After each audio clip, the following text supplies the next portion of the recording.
I get to go first. That way Myers can come up here and tie up all the loose ends and stuff, all the crap that I forget. All right, I'm John Kelly. I'm a grateful, recovered alcoholic. And my sobriety date is September the 4th, 99. And I am very, very grateful about that. And so is my mama. So we do a little, we're going to cover a whole lot of ground today. It always warms my heart to see people that sacrifice a Friday night and a Saturday night and a Sunday to come hear knuckleheads like me talk. That's pretty impressive because I know we all have lives and families and kids and jobs and stuff that we like to do on Saturday, just screw around, and we're here. So hopefully we won't disappoint. I am like a participation guy. So do I have is there anybody here with more than 5 desired chips over the years? Y'all can be honest. No one, don't look around. Just raise your hand. Anybody with more than 10? More than 15 or 20? There's my knuckleheads. I love it. I love it. I'm not making fun because I am that guy too. And I told you last night in my story when I was about dead and detox and homeward bound and these guys came and talked, they blew my mind. I didn't get sober that time, but they said stuff that I never ever heard. Maybe I heard it in 11 years in AA land, but I never heard it presented this way. And so we're just going to kind of kick it off. I'm going to do a lot of step 1 stuff, but just to get my mouth going right, I'm just going to kind of start where I always do. And in the title of the book, title page of the book, it says Alcoholics Anonymous is the story of how many thousands of men and women have recovered from alcoholism. All right? Not recovering. I'm still in recovery. I'm always recovering. That's like a sniveling, whining person. I worked 12 steps. I had a spiritual experience. I have recovered from the deadliest illness known to mankind, alcoholism. An illness that kills people that don't even have alcoholism.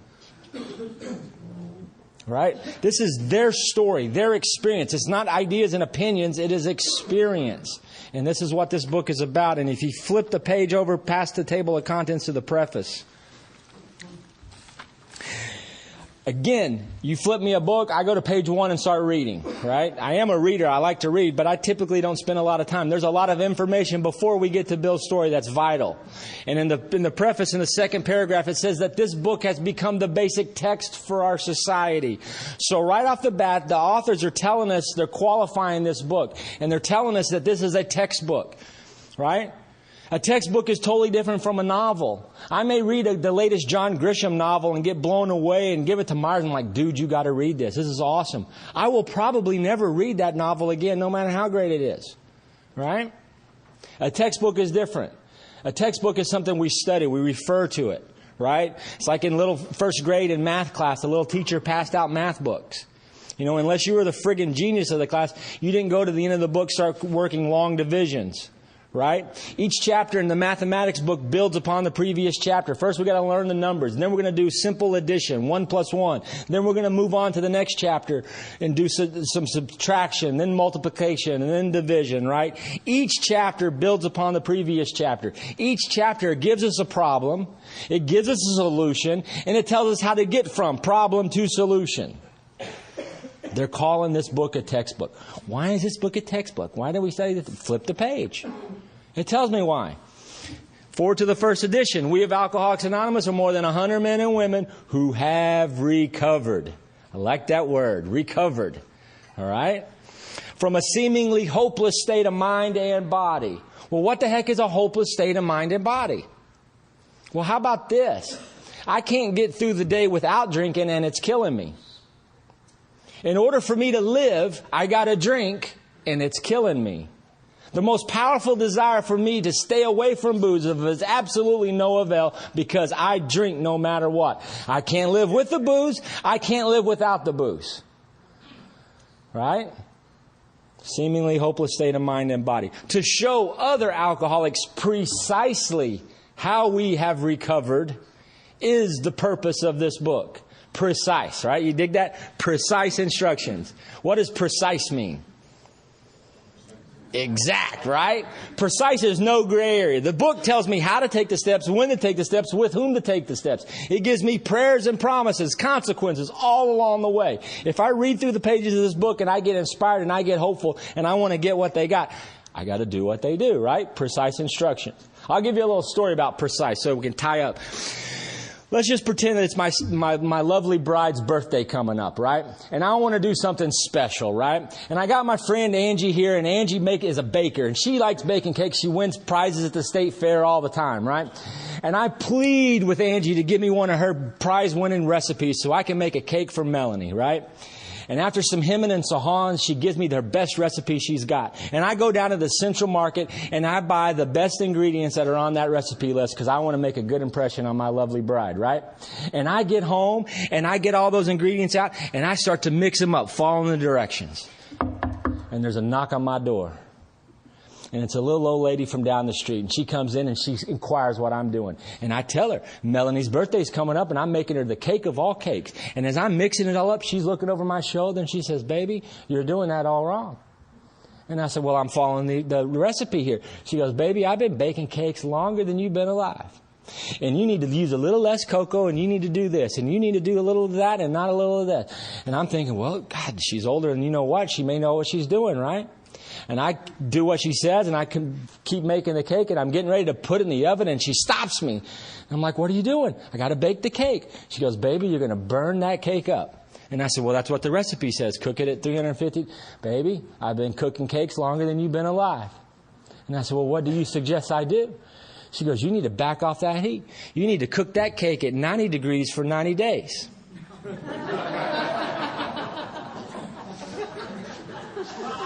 Now, let me ask you a question. Is my cake going to turn out like that prize-winning cake? No. Why? Because I didn't follow instructions. All right? They're going to give me instructions in this book.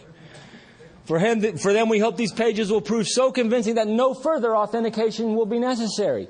AA puts out a lot of books. I got them all. I got a lot of additional books. There's some great books on alcoholism out there. I encourage you to read them. The only place on God's green earth where there are instructions on how to take the 12 steps of Alcoholics Anonymous is in this book and in this book only. I know. We got another little book. A little thinner, easier to carry around. Written by a man who was 16 years sober on what the steps meant at that point in his life. That's like me showing up September the 4th, 1999, and Cliff telling me, this is how it is. Great. I'm coming out of the gutter. How do I get from there to there? That's why I need this book. And if you don't like what I just said, go read page 17 of the 12 and 12, and it'll tell you the exact same thing. We hope this account of our experience will help everyone to better understand the alcoholic. Many do not comprehend that the alcoholic is a very sick person. We got a lot of ignorance and misunderstanding out there. They think it's my willpower. They think if I just loved them more, I could quit drinking. They think if I could just pull myself up by the bootstraps, right? So we got a section called Doctor's Opinion that we're going to go over in a couple minutes. We've got chapter to the wives, to the employers, right? The family afterward. Why? To let those cats out there know what is killing me, right? And it says, and besides, we're sure that our way of living has its advantages for all. The small picture is, I got sober and guess what? I can be part of my family again. I can hold a job again. I can pay my taxes again. I get to mow the lawn, right? I get to maybe in my circle help some new guys.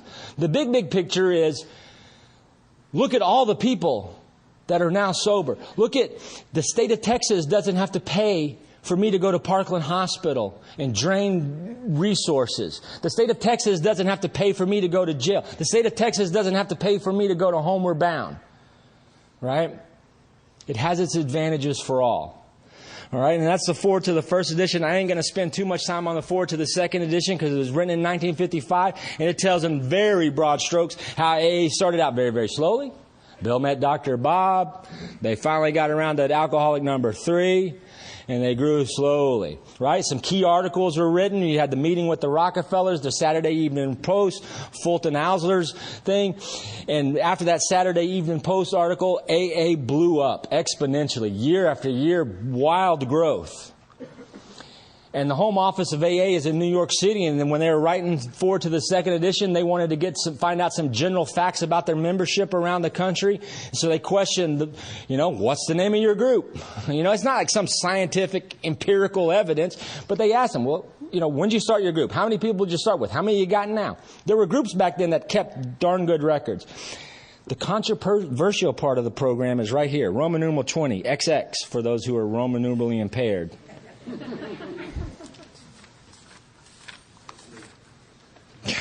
Intergroup in Dallas hates when we do this, and they've hated it for years and years and years. But 5 lines down. This is what they generally found to be true in the Fellowship of Alcoholics Anonymous in 1955. Of alcoholics who came to AA and really tried, there's that key word, really tried, 50% got sober at once and remained that way.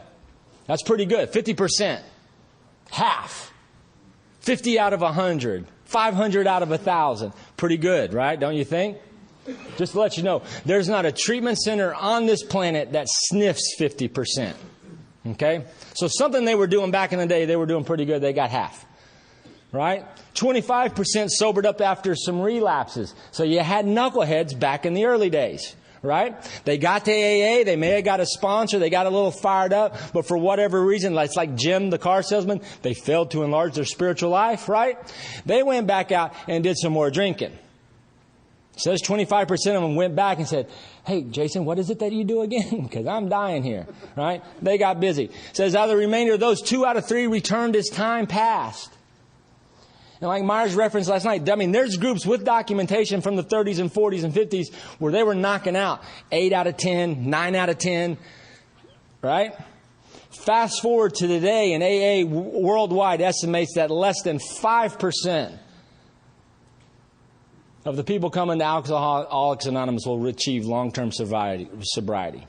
I got 12 years. Less than 1% of the people coming to Alcoholics Anonymous worldwide get 12 years.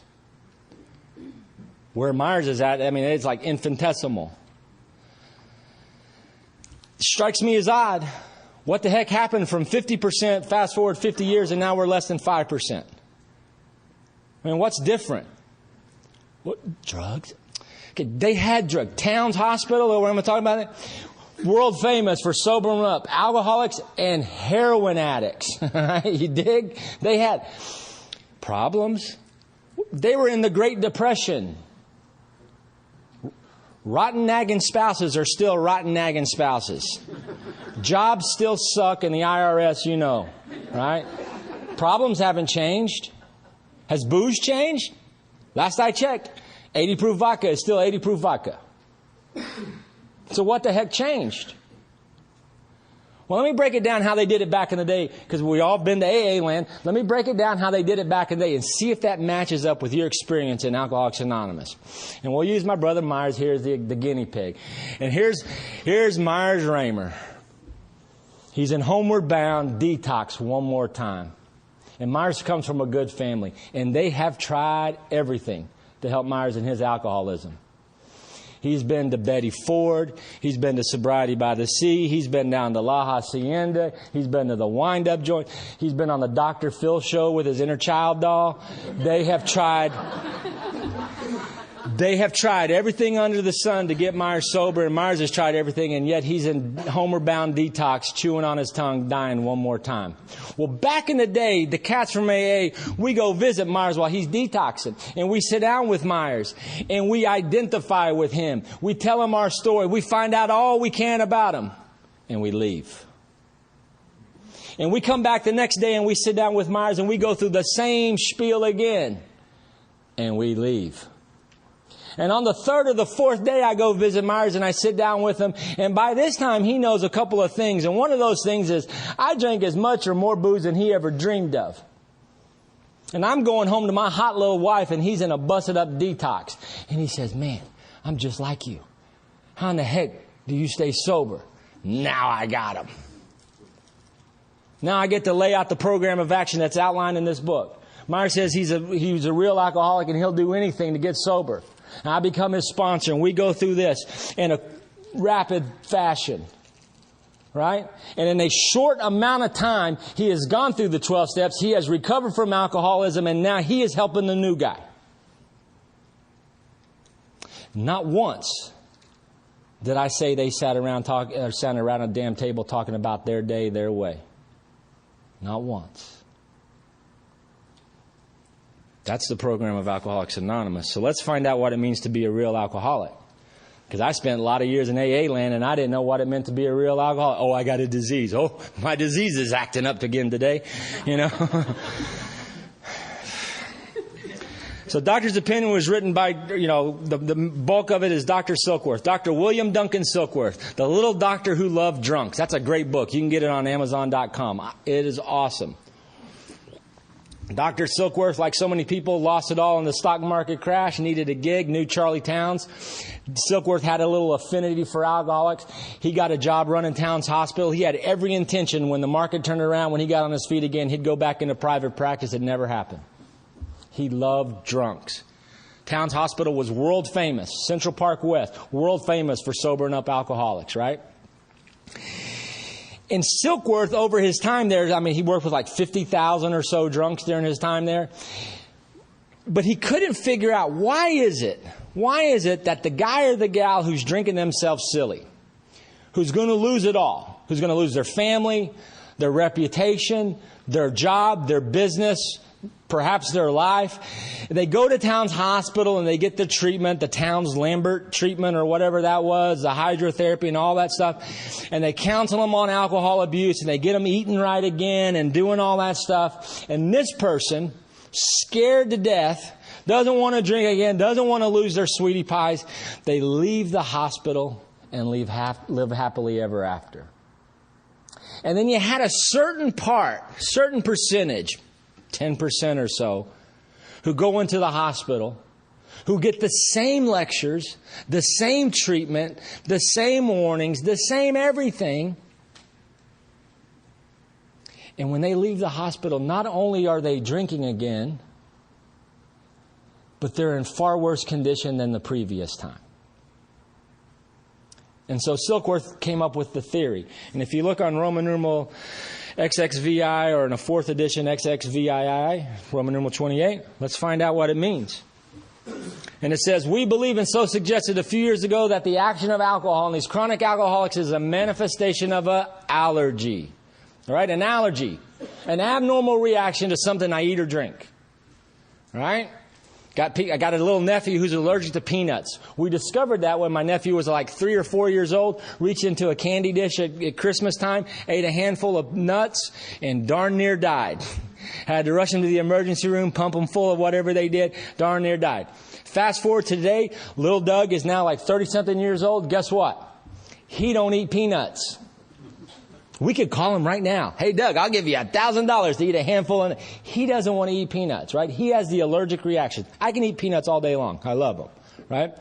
How does the allergy manifest itself in an alcoholic? That the phenomenon of craving is limited to this class and never occurs in the average temperate drinker. So the doctor is saying that if I'm a real alcoholic, I have an allergy to alcohol. It sets me apart from the rest of mankind, right? My body is physiologically different than those normal drinkers. When I drink alcohol, it manifests itself in the form of a craving. The only thing that one drink has ever done for me is convince me that the next one is going to be better. I cannot control how much I drink, because once I drink it, I've triggered this allergy. It's beyond my control to stop. I am powerless over that reaction, right? And I'm off to the races. Doesn't matter what my intentions are. Doesn't matter if I'm just going to watch the basketball game with my buddies, have a couple of beers. Once I start, bad stuff happens. Wear a helmet. All right? And I don't like break into hives with this allergy. I've broken into some stuff, but never broken out, right? That's the phenomenon of craving. That does not happen in my brother or my couple of brothers. They can take it or leave it. They take a drink, whatever. That's not me. So there's a question I got to answer in my heart of hearts. Can I control how much I drink? Can I step over to the nearest bar, have a couple of drinks, and stop abruptly and go home? Ain't going to happen. For me, never. It does not happen. Right? The other twisted experiment is, I'm a vodka guy. Put a nice big bottle of Absolute vodka in your freezer. Let it get really good and cold. And go over there and pour you a nice big slug. And don't drink anymore for the rest of the weekend. Good luck. That'll be gone before you know it. we think, well, God, that's bad, right? Because if that was my problem in step 1, if this allergy is, what's my cousin's solution with the peanuts? Don't eat peanuts. Makes perfect sense. He can even walk by a pile of peanuts and he doesn't freak out, right? I know a lot of people who's allergic to penicillin. What do y'all do with all the CVS's and Walgreens around you? Y'all like freak out when no, they're allergic to penicillin. They don't take penicillin, right? If this allergy to alcohol was my problem, then my solution is very simple. Don't drink. How'd that work out for you? Something else involved in here. And it says these allergic types can never safely use alcohol in any form at all. I got to read the labels. Go read NyQuil, alcohol. Go read vanilla extract. Lots of alcohol. Vanilla extract will get you where you need to go. In a pinch. Listerine, it'll get you where you need to go in a pinch. And there's a whole bunch of stuff. I got to read the labels. Now, treatment center number 1, this next part is controversial sometimes in AA. Because treatment center number 1 said this next part that I'm going to read is why my life's unmanageable. Let's test that theory. This book is like Mythbusters. You dig? It'll help you out a lot. Because the way I was taught, if it ain't in this book, it ain't AA. Right? That's the way I was taught. It says, and these allergic types can never safely use alcohol in any form at all. And once having formed the habit, once found they can't break it, once having lost their self-confidence, their reliance upon things human, their problems pile up on them and they become astonishingly difficult to solve. And there's a whole lot of people out there who will tell you that's why your life has become unmanageable. I beg to differ. You drink like I do, from the time you come to till the time you pass out day in, day out, problems pile up. They become astonishingly difficult to solve. It's very hard to problem solve when you're blacked out. Jobs suffer. Relationships suffer. You drink like I do, that stuff happens. Those are consequences. My life is unmanageable because now that I know I cannot control my drinking, and at some point in my life, various points in my life, I swore on a stack of Bibles, I will never, ever pick it up again. I've made a firm resolution. In a short amount of time, I'm picking it up again. I'm going to come back to the doctor's opinion. Look at real page 24. Because here's the bad news of step 1. Oh, you thought the allergy was the bad news. No. Here's the bad news of step 1. It's in italics. And my sponsor says if it's in italics in this book, underline it because it's important. It says the fact is that most alcoholics, for reasons yet obscure, have lost the power of choice in drink. I like that. I've already lost control. Now they're saying I got no choice in the matter. Well, let's see how this plays out. Our so-called willpower becomes practically non-existent. Sometimes my willpower is sufficient. I'll never forget getting out of Homer Bound one time, and it was at the grocery store one day, and somehow I made a wrong turn in the grocery store and was on the beer aisle. And I had to get back to like the cheese or something. And I made it down the gauntlet of the beer aisle, and I got what I needed to get, and I got out of the store, and I was like, staying sober is pretty easy, right? My willpower was sufficient. Here's the tricky part, the cunning, baffling part. We're unable at certain times, not certain times, sometimes, occasionally, usually the worst possible time, we're unable at certain times to bring into my consciousness with sufficient force the memory of the suffering and humiliation of even a week or a month ago. We are without defense against the first drink. Treatment centers 1 through 5 are telling me, play your tape. Think the drink through. Right? That just is telling me I don't remember I have not forgotten about all the horrible things alcohol did to me. Believe me, I haven't forgot about them. What that is saying, at some point, left to my own devices, that will be insufficient to keep me away from booze. Fear sobers me a bit. Okay, so let's do a little test. Everybody close your eyes. I want you to think of the worst, most painful, degrading, humiliating experience that alcohol has ever done to you. Okay, Myers, we'll start with you. What was it? No, I'm just kidding. I know that one. Fists of Fury. But that's Okay, so everybody got that in your head? What were you doing a couple of days later? Oh, you too, huh? So you'd think, like putting my hand on I touched a hot stove when I was little. Guess what? I don't do it no more. I don't sit there and obsess on, today I'm going to touch the piping orange hot stove and not get burned. But alcohol is a whole different matter. Right? Alcohol got me to do things I never dreamed I'd do. And I cannot. That memory, that is not enough to keep me away from it. Left to my own, what they're saying here is the day that I stop drinking, the clock is ticking. I stop on whatever today is, January 21st, 2012. If this is the day I stop, the clock is ticking. And what he's saying is in a short amount of time, a week or a month or something like that, left to my own devices, I will be unable to stay away from booze. I will drink no matter what. And for me to drink is to die because I can't control how much I drink. And that's why alcoholism is an illness. Because left untreated, what do? You drink yourself to death because of it. Simple. Left untreated, what does cancer do? It continues to grow and to multiply until it consumes the host and the host dies. Left untreated. That's why alcoholism is no different. Let's go back to the doctor's opinion. Frothy emotional pills seldom suffice. Did your little loved ones, your little sweetie pies give you some frothy emotional appeal? If you come home again, I'm leaving. I'm thinking, well, being single doesn't stink, you know. I didn't like this job anyway, right? Frothy emotional pills seldom suffice. The message which can interest and hold these alcoholic people must have depth and weight. Had a lot of great people in Dr. Bob's life in the Oxford group giving him some appeal, some frothy emotional appeal, right? Whose message had depth and weight for Dr. Bob? It was Bill Wilson. Why? Because Bill Wilson was just like Dr. Bob. Bill Wilson had been in the same hole as Dr. Bob, and he knew the way out. He had a message of depth and weight. Cliff Bishop had a message of depth and weight, right? That's it. It says in nearly all cases, their ideals must be grounded in a power greater than themselves if they are to recreate their lives. Let's look at the bottom of the page because I'm probably running out of time. Men and women drink essentially because they like the effect produced by alcohol, right? And that's a true statement.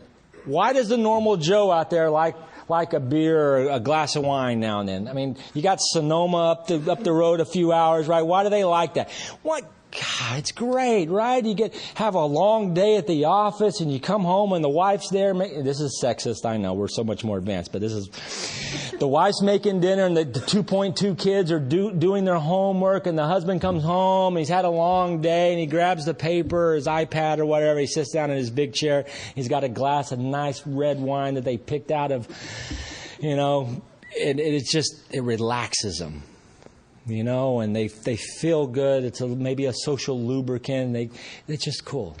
Let's twist it around a little bit. Alcoholic men and women drink essentially because we love the effect. Well, why did you drink for the taste only? No, I want that effect. I told you about my effect, 15 years old at tennis camp. I want that effect.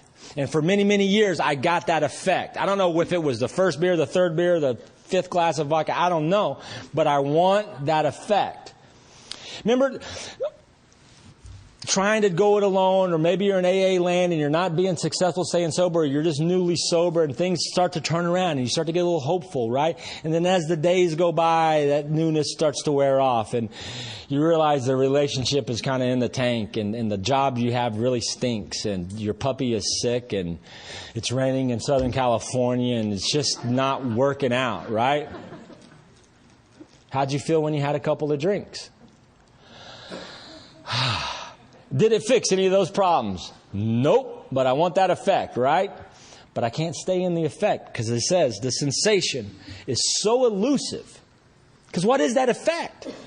I mean, if we scientifically discovered that it was 3 glasses of vodka got me to the effect, the problem therein is I can't stop at 3 glasses of vodka. Why? Because of the phenomenon of craving.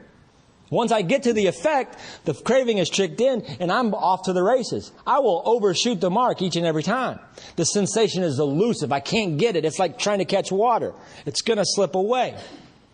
The sensation is so elusive that while they admit it is injurious, they cannot after time differentiate the true from the false. We've all got injuries. Right? Too many times in AA land, we get a new guy or gal coming in. Oh, we got a newcomer. Let's tell them how we got here. And now our AA meeting has turned into a big fishing story. Because this guy tells about this, and I can beat that. Right? And now I'm going to tell my god-awful little story, and then this guy's going to tell his. And now the little old lady who came into Alcoholics Anonymous is like thinking, I've never been to I've never ate out of a dumpster. I've never sold myself. I've never done. And she leaves. Right? I got injuries. My injuries don't have to be injuries. I have been to many, many hospitals. Injuries. Treatment centers. Injuries. I've wrecked a whole bunch of cars. Most of them not mine. Injuries. Right? I've harmed a lot of friendships. A lot of relationships. My family. Right? I've been to jail. I've had to pay attorneys. Right? We could go on and on and on about the injuries. I got one we can probably all come together with. How about dignity? Oh, you too, huh? Yeah. Alcohol got me to do some crap I never dreamed I'd do. And end up with folks I never dreamed I'd end up with. Hell, I go home with Beyonce, wake up with Bigfoot, you know?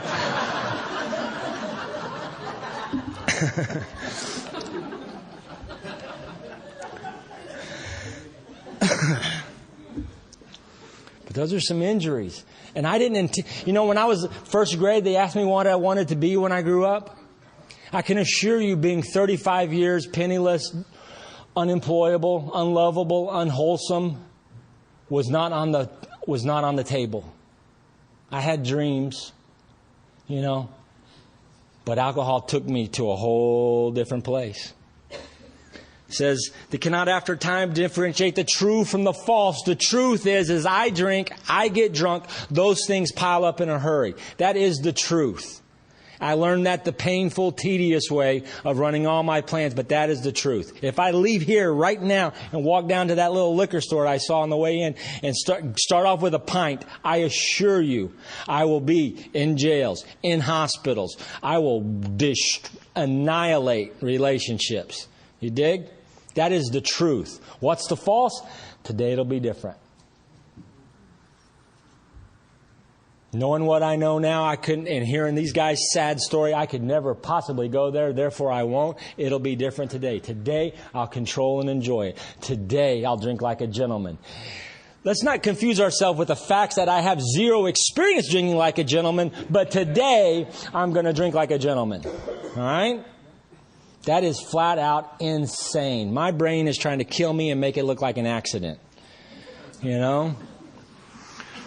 Says to them, their alcoholic life seems the only normal one. The way I was living in the late 90s had become normal to me.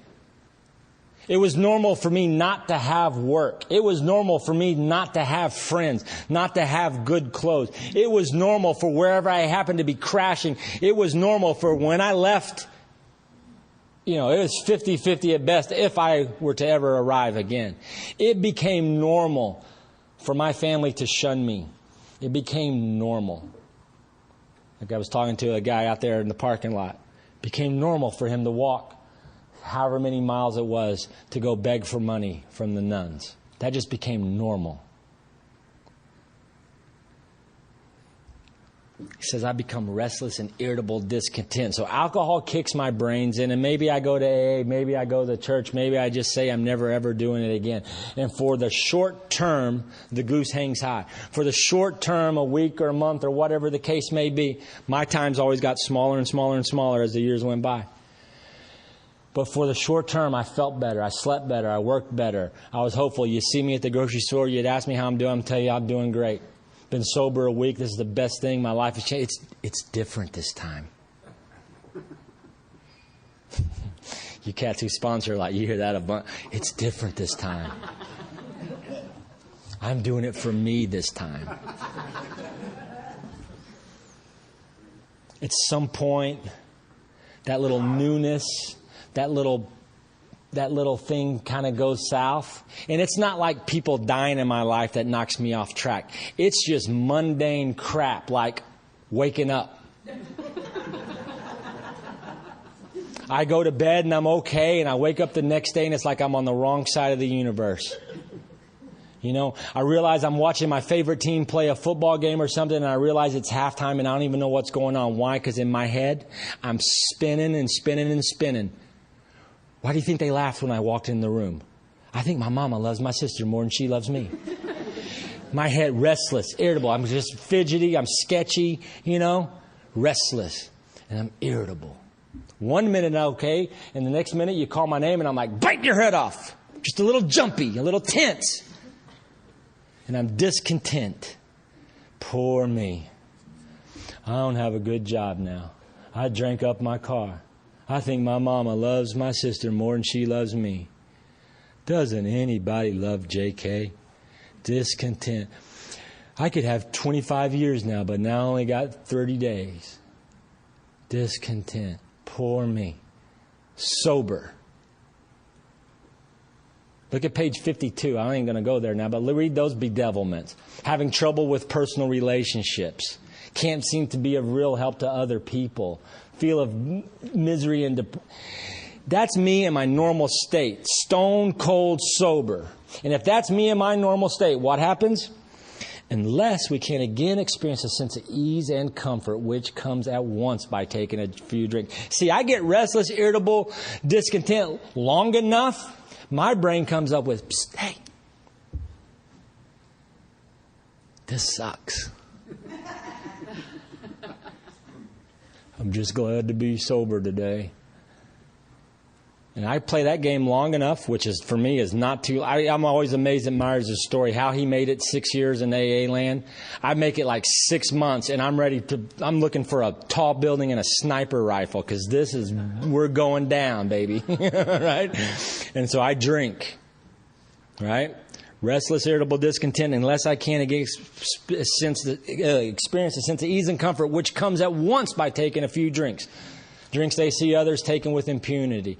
After we have succumbed to this desire again, right? As so many do, the phenomenon of craving develops. We pass through the well-known stages of a spree, emerging remorseful with a firm resolution never ever to do it again. I promise. And this is repeated over and over and over and over. And unless this person can experience an entire psychic change, you're screwed. I got these cats at home. They still say you do life stories? Yes, I say, well, read that. Write that down. Plagiarize. Because there you go, buckaroo. Because that's the way it goes. You know, what I thought was bad in 1988 got infinitely worse by 1999. And if I wouldn't have got sober in 1999, it would have got worse until I died from it. Welcome to step one. I got no control over the booze, and the worst part is I cannot manage the decision to stay away from booze to save my life, to save my job, to save my health, to save that relationship. I am unable to manage the decision to stay away from booze, left to my own devices. I'm screwed. I'm step one. That's all I got.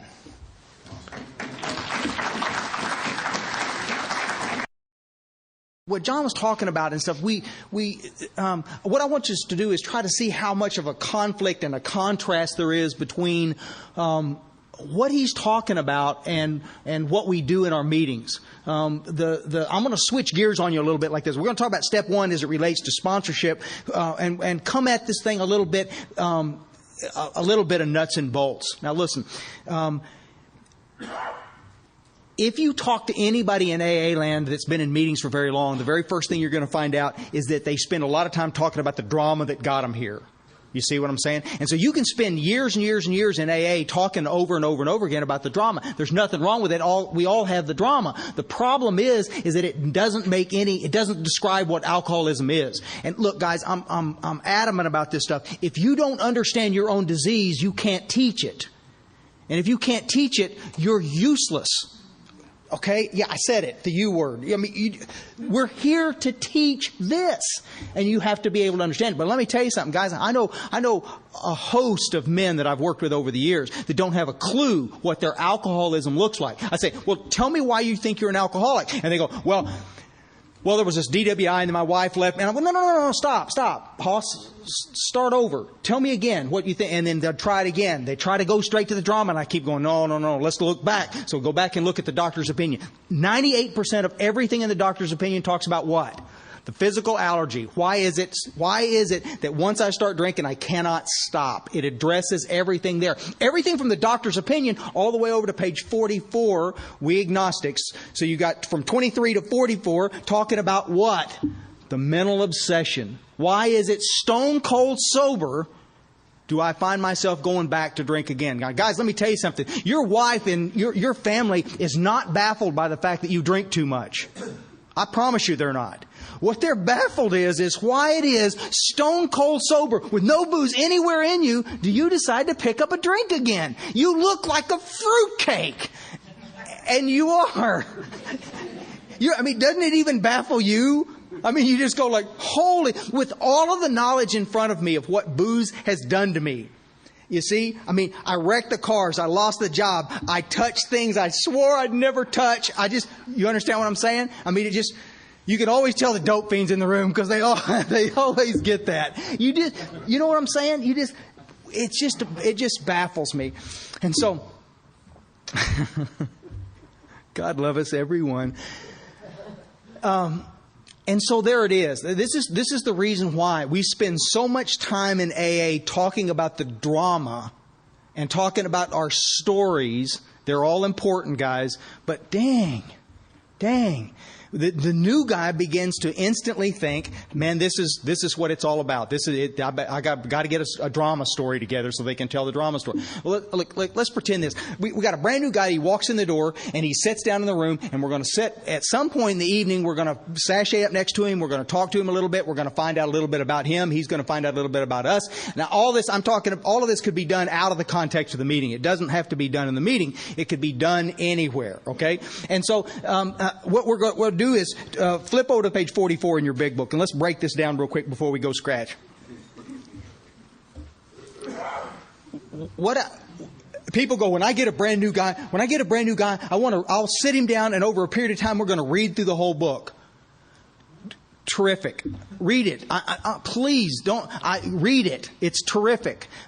But what I want to do is, I would like to, if we don't accomplish anything else today, what I'd like to do is move us to a place, just move us around so that we're looking at this thing for what it is. We're talking triage here. I got a little guy in front of me that's bleeding out on the floor.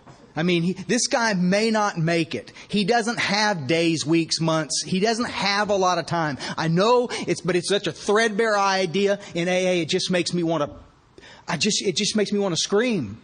The idea that we have an unlimited amount of time once we get here to get this deal is ludicrous. Listen, guys, my experience doesn't bear that out, nor does this text bear that out. Everything that we read and everything that we experience says something completely different. It's a little ticking time bomb in Janine. She's sitting there right now. She's okay now. She's sober now. But how long will she stay that way? And I don't have a bunch of time. I'm going to get her on firm ground first. I'm going to get her healthy first. And then as we work through this work, we'll go back and collect up the pieces, parts of the book and the text and the rest of the stuff. Where it's not... In Texas, it's a huge thing to take people a year. It's a big deal. We'll work a step a month.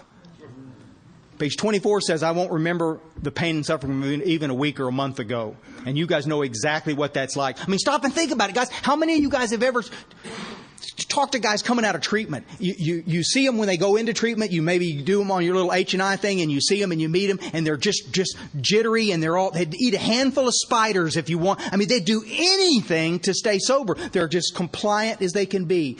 Give them 27 days of good food and checking out great-looking women and exercising a little bit. The heat's off of them, for the blowtorch backed away from their butt for 27 days. Yeah. And then you walk back in and the kid's got his hat on backwards and he's leaning back at the back wall. He sees you walk in, but he's ignoring you completely. Why? He doesn't need you now. He doesn't need you now. He's okay. His head's already sold him the idea that he's just been making a bad time of this, right? You know that works that way. I just made some bad decisions, but I'm okay now. I'm okay now. I get the job back, and I can get the girl back, and then I can get the car back, and it's all from God. It's all going to be good, and we just kind of, oh my gosh. So listen, I got this brand new guy, and he's sitting there like this, and I'm going to say, listen, buddy, let's talk about a couple of things. Let me read you this paragraph, and then you tell me what you think about what I'm just going to read. In the preceding chapters, this is the first 51 pages we just read. You've learned something of alcoholism. Now, we hope we've made clear the distinction between the alcoholic and the non-alcoholic. That's what we're trying to find out. This is the dreaded Q word, guys. We're trying to qualify our prospect. The book says it in a dozen places. We're trying to qualify him. I know some of you guys just go, oh, you can't do this. Yes, you can. The book asks you to do this. We're not supposed to let him flounder trying to figure this out. We're supposed to help him. I can't label you alcoholic. That's not my job. But I can lead you into a position to where you can see, based on your own experience, where you stand with this, right? And it's groovy. Okay, so here it is. If when you honestly want to, you find you cannot quit entirely, or when drinking, you have little control over the amount you take, you are probably alcoholic. Two things, choice and control. Have you lost the power of choice and control? If you guys that still are lucky enough to have wives, if you told your wife that you're going to leave work and you're going to go home and you're going to drink a beer with the guys and then you're going to come home, start dinner, I'm there, I'm heading that direction. And then you go and you drink a beer and then another beer and then 6 beers later, 8 beers later, whatever the deal is, you come home. You've lost the power of control. Once you start, you cannot stop. It manifested that like this. She gets pissed, throws the food in the trash can, walks out the door, and you go, okay, look, I promise I will never ever do this again. I won't do it. And then 2 weeks later, you're driving home from work, 7-Eleven's over there like this. You know, man, what a fine day. A beer, man, wouldn't that be the coolest? And you walk in and you buy this beer and you drive it, you drink it on the way home. You've lost the power of choice and control, and that's it. You notice, guys, in this illustration, we didn't talk anything about the DWI. We didn't talk anything about the busted relationship, the fact that you can't hold a job, the fact that we didn't talk about any of that stuff because it's not important. And we must get our fellowship back on that track. It is not important. It's important to you because you lived it. But it has nothing to do with identifying who you are. Your drama does not define you. And you must be clear on that. It's important that you know your story because you're going to want to engage this guy at some point in time. In a 12-step call, nothing's more important than a good story. You're going to have to be able to do that. But once he's in the room, once he's here, we have him. This is the reason why I get so amazingly, I want to just explode when I see how much quality time, recovery time in AA is spent just telling stories. Like it means anything. It doesn't. Why don't we spend our time helping these cats qualify themselves? So I say, well, look at what it says right underneath that. If this be the case, you may be suffering from an illness which only a spiritual experience will conquer. Wow. Could it be any clearer? You guys that flounder around with the idea of sponsoring guys, if you did nothing more than learn that paragraph and to be able to take a brand new man or a brand new woman that comes shakily into your room and be able to read this to him and help him understand this, you would be doing our fellowship an immeasurable service. Immeasurable. Because you're just helping them see quickly. Why is it that so many of us have to wait years and years and years and painful years before we finally hear this message like this? Why is that? Why is it that for some of us, the worst time of our entire existence was after we got here? Shame on us for allowing that stuff to happen. You see, it just shouldn't be that way, guys. So once we get this little guy qualified, one more thing, and then we're for sure going to smoke. This last little sentence, which only a spiritual experience will conquer, it's interesting. Okay, I'll ask it. I always say I'm not going to do this, but I will do it because everybody always seems to get offended. I'm not trying to be offensive. I'm just trying to ask you a simple question. How many meetings do you have to go to have a spiritual experience? None. None. You could effectively do this at Denny's, seriously, and get this guy right here. I'm not, again, everybody always goes, well, he just hates meetings. No, for you two, therapy is the only thing that's going to help. Therapy and lots of meds are the only thing for you guys like that. But you guys understand what I'm saying. I'm just saying, all I'm simply trying to do is back us away from the idea that that in itself is the solution. Keep coming back. Meeting makers make it. Well, let me tell you something, guys. From my own personal experience, there are a lot of us that were meeting makers that died slow and very, very painful deaths. How many times have we heard people who left meetings and killed themselves? If meeting makers make it, how come there's so much drama around that? God love us all. We'll get, when we come back, we're going to take a little 15-minute break, and then you guys be responsible with them butts, and we'll be back. Thanks. Howdy again, y'all.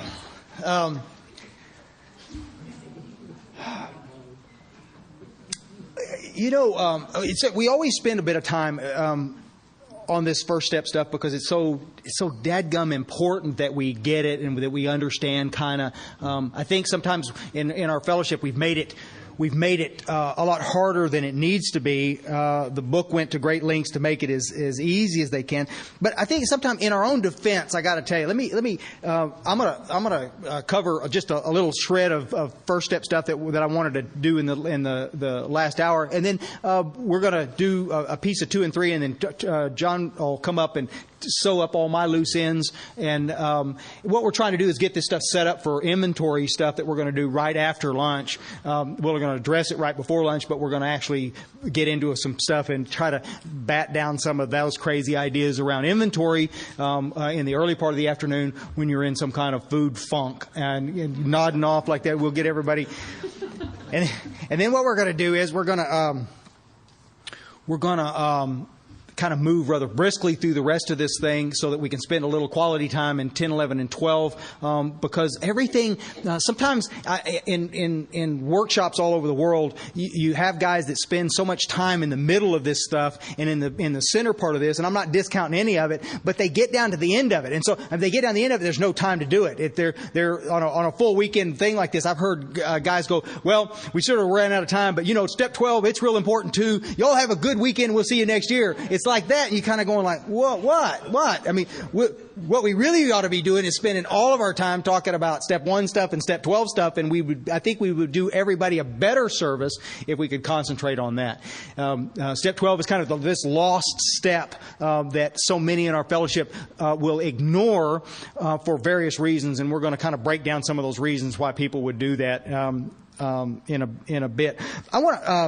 I want to mention something real quick that in defense of all of us who sat in meetings sharing our story for so many years, and in defense of some of the things that we've allowed happen, guys, what goes on here is that sometimes it's the format itself, the format of our meeting itself, that allows some crazy stuff to go on, and so sometimes rather than being too critical with ourselves, I think sometimes we need to go back and be a little critical of how we set the meeting up in the first place that allows that freewheeling, goofy stuff to go on in the deal like that.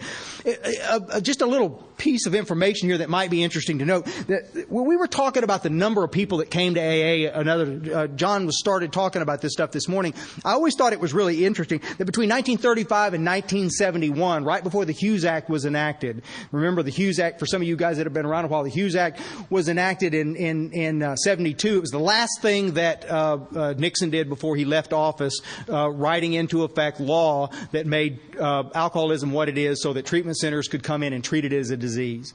And so what you ended up with is this amazing growth. It took us 36 years to get the first 500,000 people as members of Alcoholics Anonymous. From 35 to 71, it took us 36 years to get 500,000 people. From 1971 to 76, that's the next 5 years, we added another 500,000. Another 500,000 people came in 5 years. And within those people, there was a sea of well-meaning, warm, kind, gentle. Is there any other accolade I could put? I mean, these are cool people that came in. These weren't evil knuckleheads from hell that were coming in to destroy our fellowship. The problem is that by the time that a lot of these guys started getting here, we had already started shifting our view and our ideas about alcoholism. The steps had been watered down. The idea, we began to take a program that, look, we had a program over here, which included the life-saving steps, and we had the fellowship over here, which included sober bowling, cards, whatever. I mean, coffee after, all the stuff over here. But so what happened is that over the years, we began to drift more and more and more over to the fellowship side of the deal at the great expense of the program side of the deal. And we had sponsorship became something that was this, we talked about it a little bit last night, got just sort of flipped over to the responsibility of the group itself rather than the sponsors themselves. We weren't being taught to be strong sponsors anymore. We were taught to be unified members of Alcoholics Anonymous and members of our home group and this kind of stuff. And there's not anything wrong with any of that. Don't get me wrong, okay? There's nothing wrong with that. The problem that over a period of time, let's say, a lot of this started in the 80s when I sobered up. I mean, there were a lot of things that we could have checked in the mid-80s to the late 80s that we didn't check. It just went on. People would talk about weird stuff, and the meetings would get weird, and we would just go, okay, I guess that's just the way it is. But again, because we're too lazy to study, there's not a concerted effort among the old timers to hold it on track. But I'll tell you right now, guys, in your own home groups, if you ever get the old timer aside and you can talk to them for a couple of minutes, what they'll tell you in all honesty is that AA in those days bears little resemblance to AA today. You see? And so it's fairly dramatic, the difference between the two. And so all I'm trying to do is, I'm not saying they did it perfect then, but I'm just saying, why would it be so difficult just to simply pull our meeting back around a little bit so it was a little more focused on the solution and a little less focused on just fellowship? You see? That's not too much to ask. And in groups where we see that happening, let me give you a great example that worked on this thing in the greater metropolitan area of London. In Great Britain 10 years ago, there were no book studies anywhere out there. I'm telling you, there was none. It was an absolute crazy nightmare of non-stop discussion meetings. Our hope for years had been that when the Europeans picked up the program of Alcoholics Anonymous, that they would pick up the best that we had to offer. And what they picked up was non-stop discussion meetings. That was it. And it was wheels off. Yes, there was some success. The problem was that there was also some really, really tragic things going on. No literature stuff got in there. So you had people staying sober in the rooms that didn't know any doctrine. They didn't know any big book, and so they couldn't pass that stuff along. And so generationally, it just got weaker and weaker and weaker until it was just crazy. Well, we started talking to these guys about starting big book studies over there. This is 10 years ago. And they started, at one point in time, there were 6 or 7 brand new book studies in the metropolitan area. Some were using study guides, some were not using study guides, but they were all had the big book as the focus of their meeting like this. And guys, I'm telling you, I've got copies of the letters that these guys sent me during that period of time, and you'd go from elation to just weeping because the lives changed by simply being a little more dogmatic about what we're teaching in meetings rather than just letting people just share nonstop about their experience in treatment or whatever they happen to be sharing that day. It's all good. Sorta. You understand. And so, but let me tell you, but an interesting thing. A couple of years ago, the Cult Watch guys got involved with a thing, and if you have not been around very long, if you've not been on, sometime Google UK Cult Watch. UK Cult Watch. And a crazy bunch of guys, I'm saying right here on tape, I hope they hear it. I wish they would spend nearly as much time helping drunks as they do trying to destroy what the rest of us are building. That's my statement. These guys have printed and said things over the years that were pretty unkind, and if my skin wasn't thick Texan skin, I would have said, I'm stopped. But they ran a bunch of these book studies out of business overnight. They'd go sit in their meeting, be disruptive, talking about all this other kind of stuff, and their big deal was that these guys were studying the text, and that's what rankled them. They were studying, and they didn't have a place where people could share. man, I'm telling you, what we need in this fellowship is a lot less sharing and a lot more talk about the text. And we would all be healthier, I promise you. There's also on that website some letters that they wrote to me directly in the guise of death threats. You should read them. It's interesting. I've been to last year. I was in Europe 5 times, and you should read the letters that I get the day I leave. Don't come. This kind of stuff. It's ugly. It's really ugly, and you wouldn't think it would be that way. I mean, look at me. I'm no threat to anybody. No, never mind. I was going shoot. So here's the deal. This idea around this step 1 stuff. Once we get it in our head and we understand what it is that we're teaching. So let's take this same kind of guy. This guy that we just shared this step 1 stuff in before or after the meeting, and we've talked to him about this stuff, and he's going like this. Listen, we're not trying to force this guy through this stuff. Don't misunderstand me here like this. But if the guy is answering the questions right, and he goes, you know what, sounds just like you, and I go, yeah, it does. When that happened to me, I had to come to the conclusion that I was an alcoholic. And he goes, yeah, it sounds like me too. Now, I've saved this guy. I think I've saved this guy maybe years floundering around AA, scratching his head, wondering if he's one of us. Because listen, guys, here it is. The pain gets us here. And if left unchecked, the pain will go away. And then we wonder why we're here. That's the reason why we have so many people coming in and going back out again. Why the relapse rate in this deal is so goofy. This is the reason why we got so many people getting hooked up in meds that didn't need to get hooked up. They came in hurting. The pain drove them in here. They got here. They didn't do any step work. They didn't do anything. They just got into this sharing mode. They do anything like this. The spiritual malady starts kicking their rear end. Their ego starts reasserting itself. Selfishness and self-centeredness comes back full force. And all of a sudden, they're so uncomfortable in their own skin. They go, how can this happen? I got to go to a doctor. The doctor's heavy in the United States, heavy with his prescription pad. And all of a sudden, they've got a bunch of meds. Listen, I'm not making light of anything. And I'm not getting into that controversy about meds. We can talk about it anytime you want to. I'm just saying, guys, there are a lot of times that we're prescribed meds when a spiritual malady could have been treated. What the meds are supposed to be treating is untreated alcoholism. And we had a way to treat it. Now listen, I am a firm... golly, don't misunderstand me here. I believe that when meds are necessary, they're necessary. Take them. I'm not saying don't take them. And I'm no doctor. It's not my job to diagnose that kind of stuff. I'm just saying when 50% of the beds in the United States today in treatment beds are filled with people who've relapsed on pain meds, we got to start looking at this stuff, guys. We got to start paying attention to what's happening within our fellowship on this. It's pretty weird. So here's the deal. We got this brand new guy. He says he's an alcoholic. What's my next question? This is the number 2 thing that I would ask a brand new guy if he came in, okay? The number 2 thing I would ask him is, tell me what you think about God.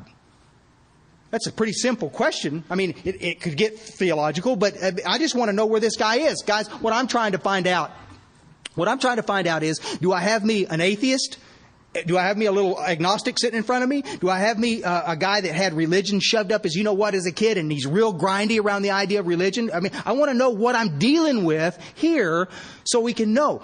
Listen, at the center of everything that we do, guys, if the center of everything is God, our program is unapologetically about God and that relationship. And if that's a problem, it could be a real problem. You see what I'm saying? Now listen, guys, I've worked with all kinds of guys. I work with men that absolutely hated God. But at least it gives us a place to start. Okay? And they're clear on this. Bill Wilson knew this was going to be a problem. And that's the reason he wrote that whole chapter 4, We Agnostics. He wrote the whole thing because he understood what a sensitive topic this was. And listen, if your life is full of drama and chaos around booze and dope, trust me, somewhere along the line, you've probably taken God and set Him aside because you couldn't figure out a way to put Him in the same picture with the things that you were doing. I mean, most of us get there like that, and I understand that. And so what they were trying to get us to understand, let's look at something real quick. If I got my brand new guy and we're talking to this guy and he goes, and he gives me a little Reader's Digest condensed version of where he is theologically on this stuff, this normally takes 10 minutes. In this conversation. And he's going to say something like this. I'm okay with God, blah, blah, blah, blah, blah. Or, I hate God's guts. blah, blah, blah, blah, blah. But I know where my starting point is. You see, people say, well, we have to read all of We Agnostics and then we'll get it. I'm going, well, maybe not. If your guy already likes God, he's already hip to the idea of a higher power controlling what's going on here like this, there's no reason to waste the time. He's ready to do this stuff. Listen, how many of you guys said in meetings for years and heard people say this stuff? Well, I'm working on step 2. And 5 months later, well, I'm still working on step 2. I'm just having trouble with... So... Don't do that. Because the idea here, guys, is that I have to have a full-formed idea of what God is before I can do step 2. And it never said that. If that was the parameter, if that was the prerequisite for that, there was none of us be here. You see what I'm saying? I mean, none of us would get here yet. I mean, there's 2 theology students in here, and they probably would get it. The rest of you, I mean, we just struggle with this stuff for a while. But they were really clear in the beginning of this stuff. Let's read something real quick. Let's do 45. I just want to skip across the page from that stuff that we just read. Lack of power, that was our dilemma. We had to find a power by which we could live, and it had to be a power greater than ourselves. So your brand new guy, he's clear at this particular stage of the game that he has no power to keep himself sober. Right? If you can keep yourself sober, you don't need to be here. The book's clear on this stuff. You don't need to be here. If you're here just because you like the fellowship, I could suggest a number of places that have excellent fellowship too. Serious. I'm delighted you're here, but it's more than just that. I mean, the fellowship treats one thing that alcoholism has lots of, and that's loneliness. I understand why people come and just hang. I'm not judging any of that. I mean, that kind of stuff was really important when I first got here. But if you think that the fellowship will treat your alcoholism, man. Doctrinally, we need to break that stuff up and look at it and see kind of where we are on the thing. Obviously, but where and how we were going to find this power, well, that's exactly what this book is about. Its main object is to enable you to find a power greater than yourself, which will solve your problem. And then Bill frogs off into this eloquent talk about God. I don't know about you guys, but how cool is it that this guy that 3 years before this thing was written was a card-carrying agnostic? And then 3 years later, he writes one of the cleanest, clearest theological pieces that you're ever going to read. That conflicts with no religion, that conflicts with nothing else. It's just pretty amazing stuff.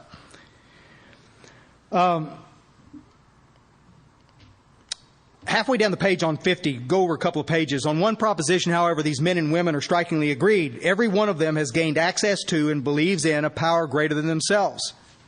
Okay, now listen. And then the power has in each case accomplished the miraculous, the humanly impossible. Look at that sentence, guys. Before we move on, I want to break down this one sentence on this thing because it's interesting. In sponsorship land, this sentence gets to be real interesting. Every one of them has gained access to and believes in a power greater than themselves. Listen, we can believe in a power greater than ourselves and still not have access to that power. Okay? It's important to understand that. This is the reason why the steps that we take is so important. I can believe that there's a God and He can still be... I mean, come on, guys. How many of you guys said in church on Sunday morning that you were never going to drink again? You walked up, somebody laid hands on you, somebody talked to you. I mean, whatever the deal is like this. And by kickoff time, there's a 12-pack of beer sitting right next to you. You see what I'm saying? I bet I did that 1,000 times in Houston when I lived in Houston. I mean, it's just like crazy. That we can believe in God all we want to. The trick here and the caveat here is that we have to figure out a way to gain access to that God, and that's what I can't play God and draw near to God at the same time. I've got to figure out some way to get clear of all that stuff, and that's the stuff that we're going to talk about in the early part of the afternoon. How do we get clear of all of the stuff that keeps blocking me from that sunlight of the Spirit? And believe me, there's a ton of it. And unfortunately, talking about things won't remove it. There are other things that we must do in order to get there like that. Just for the fun of it, let me point out one thing. On page 50, count them. Not now, but sometime when you're just marking your book, power is mentioned 6 times.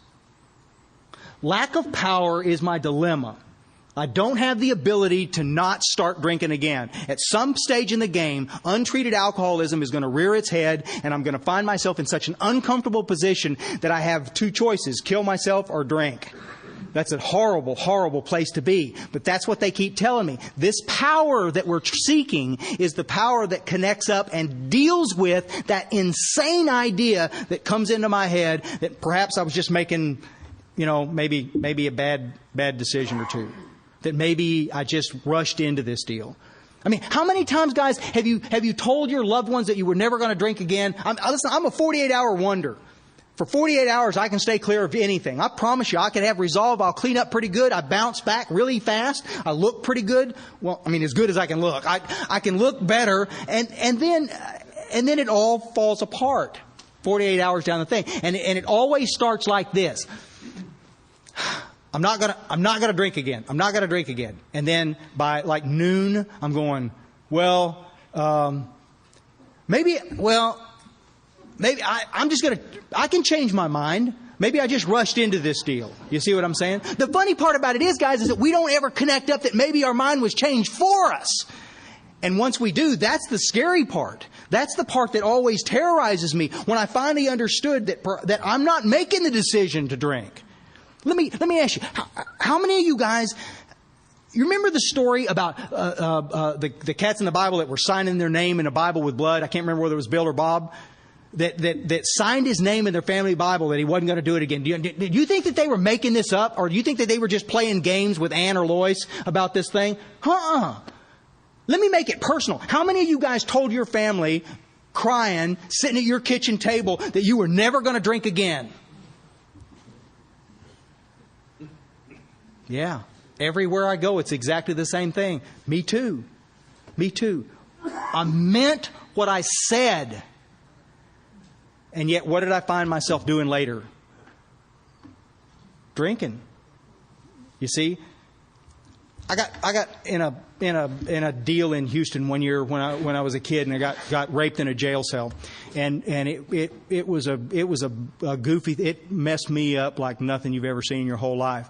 And I remember getting home, and I was sitting there, and my about 12 hours after I got out of jail, I'm sitting at a kitchen table, and I got a beer bottle sitting in front of me, and my wife walks in, and she goes, "What? What the hell? What are you doing?" And I said, "Well, I don't know." And she said, this is what got you in this mess in the first place. What are you doing? And I go, I just don't know. I guess you understand what I'm saying? And I'm fighting for my life, trying to figure out why I would do something so stupid. I'm drunk in a drunk tank, and I get raped, and now I'm back doing this again 12 hours later. You see? I mean, this is the crazy stuff. But this is the stuff that we have to realize, guys. If you can make the decision on your own that you can stop, you're not one of us. Go read page 34. You ain't one of us. And that's okay. I love you anyway. But I'm telling you right now, if you find that you follow this same scenario just like me, and you find yourself in a situation where you keep going back and keep going back and keep going back, even when you tell people that you love. I heard this lady say, "Well, drunks always lie about that kind of stuff." Screw you. And if you're thinking that, screw you. That's crap to think that. Because I guarantee you, I know enough of you, and I know your stories, and I know that when you told your loved ones that you weren't ever going to drink again, that you meant it. So what kind of insanity made you drink? Well, insanity that centers around lack of power. And that's the reason why this idea, this concept that we're going to let something else deal with this is both novel and effective. Sometimes I can't even hardly explain it sometimes. I mean, it's just like one of these kind of things that I'm just going, I don't know. Logistically, I can't make it line up. Wait a minute, this God that I just barely understand that's out there is going to save my bacon?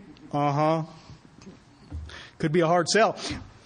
But the pain will keep them here until the experience happens. The pain will get them here and force them to do the things that's necessary to do. We're clear on that stuff. One more real quick thing, and then this second step stuff. I'm going to let John slide into step 3 stuff.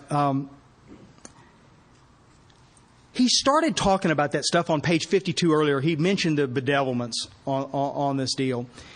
Guys, there's one more point that I want to make, and I think it's important to understand. If booze is my problem, then the solution is always just stop drinking, right? If that's the problem, all I need to do is take the booze out of the picture and I'm going to get better. And for the normal, everyday, rank and file, heavy drinker that the book describes in 2 different places like this, that's okay. You get the booze out of the thing, everything gets better. You drank with people just like that, who were able to do that. They got married and they said, you know what, I just don't drink anymore. No kid. And this is the guy that fell off the same bar stool as you did, caused the same kind of commotion you did, but they were able to do that kind of stuff. Let me, as an aside, every one of us has an Uncle Joe in our past that could do this exact same thing. It's family legend. Oh, Uncle Joe, he was a real alcoholic, and one day he just stopped. I would question Uncle Joe's alcoholism. I would. If you can make the decision and just stop on your own, I would question that. The text is real clear on it. If you want to read it, I'll show you where it is. So what this brings us to is a situation where, why is it that as we get downrange from our last drink, for the real drunk or the real little dope fiend that follows this path, what happens and why is it that as we read this stuff on page 52, we find ourselves agreeing with this? Why is it that our life unravels the farther we are away from our last drink? And you've got to ask yourself the question. Guys, I got to tell you, between me and you, getting drunk today I don't even think about it. It's been so long since I thought about being drunk, it's not even something that's on the horizon for me. However, often I think about this stuff on page 52, the bedevilments in the center. We had to ask ourselves why we shouldn't apply our human problems to the same readiness to change our point of view. We were having trouble with personal relationships. Yeah, I was. We couldn't control our emotional natures. We were prey to misery and depression. We couldn't make a living. We had a feeling of uselessness. We were full of fear. We were unhappy. We couldn't seem to be of real help to other people. Guys, how many of you have had those feelings in AA? Yeah, lots of us have. This is why so many of it, the drama around those questions right there. Come on. I'm a card-carrying member of that club. I'm sober. When I got to Cliff Bishop, I'm sober almost 7 years, or dry for almost 7 years. I've talked to a couple of you in here since I've been here that are exactly the same way. We didn't drink, and yet our lives are unraveling around this bedevilment situation. And if you can't address this through step 2 stuff, then you're going to be in trouble. This is the specific reason why so many other ways to quit drinking fail. Because they address the booze issue, but the real alcoholic unravels and gets worse the farther he gets away from the booze. You see, this is why it gets so wheels off ugly for so many of us. One more thing, I'm done. Scout's honor. Step 2, came to believe that a power greater than ourselves could restore us to sanity. Listen, if they ever rewrite the big book, and I hope that they come and say, Myers, how would you rewrite that step? Listen, if they had asked me, I'd have said, let's see. Came to believe that a power greater than ourselves could restore us. Let's see, could maybe take away the desire to drink. You see, I'm trying to figure out a way. I'm trying to move everything around booze, and Bill Wilson, as quickly as he could, took us out of that idea that this was about booze and moved us over to this camp, which talked about what? Sanity. Because I'm telling you right now, based on your life, that I understand the life that you lived, the fact that you would go back and drink or drug again, you're insane. You're as insane as me. And your family thinks you are. Your therapist thinks you are. Your pastor thinks you are. Everybody that knows you thinks that you're insane. You're a nut job for doing what you do. And they're closer to the truth than any of us want to admit. It's pretty amazing stuff. This is the reason why when they start this talk about step 2 in We Agnostics, they initially introduce us to the idea of lack of power. If I had the power to deal with this insanity, I would be okay. I could deal with this stuff. The problem is that the booze becomes the secondary issue, and the foremost issue becomes, how do we deal with a head that won't let me know, won't let me recognize that I'm in trouble? How? Okay, John Boy, rock on.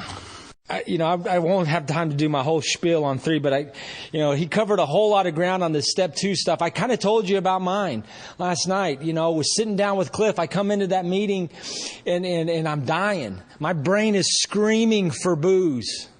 I'm shaking, I vibrate, and he sits down and he identifies with me and he gets me where he needs to get me, and he asks me the questions, are you a real alcoholic?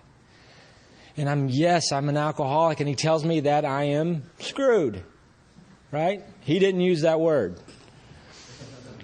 But the next question he asked me is, do you believe it works for me? And I said, yes. And then he went down.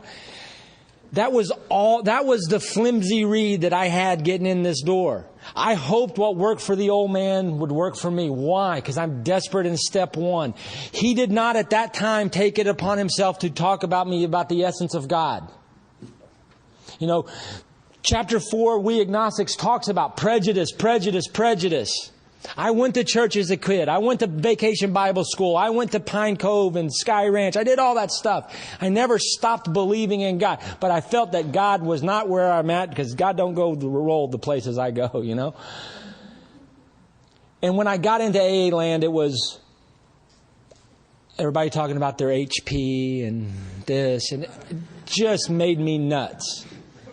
So I had some prejudice to overcome. But I started with that flimsy reed of hope.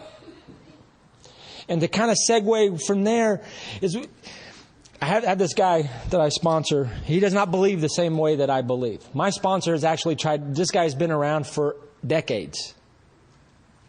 He does not believe in God. And Cliff had given it a go on many, many times. And I worked with this guy, and we actually made a good beginning. And he had like 6 months good. And everything was rock and roll. His life was transforming. And the rubber met the road on a certain occasion in his personal life. And I remember the call. I was working at the Crescent Hotel. Or Crescent. Anyway. He calls me. And I said, Brad, we know what to do. All right? We've talked about this. We've prayed about this. Get your butt down to 2-4 and help these guys. And we'll let God sort out this mess. Now, at that point, the math was real easy.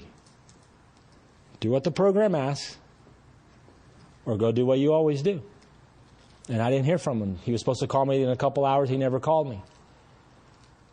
And he was gone. Dropped off the face of the map. And nobody knew where Brad was. And about 1.5 years later, I get this feeble, weak call. And it was him. And he's a little older than me, 5 or 6 or 10 years, whatever it is. And he told me that he was at a nursing home in Oak Cliff, which is where I live, a nursing home. And he said, can you come see me? And I went and sat down with him. Pitiful. He's got a colostomy bag. He has drank so much, he fell out in the downtown Dallas. They started removing parts of his stomach and internal organs because of alcohol. And I give him a pack of smokes, and he tells me this story. Now, this guy knows the big book. The guy knows the literature as good as any man out there. He knows the drill. And I've been round and round with him about this deal. And I listened to his sad story, and it was sad. It was heartbreaking. And he says, I'm ready to do anything. And there was part of me that wanted to hit my knees right then and do the deal. And I said, this is what we're going to do, buckaroo. You know what's in this book. You know what the program asks. Here's your pack of smokes. I want you to do a little soul searching tonight. Go out there on the little patio, look up in the heavens, talk to Mother Earth.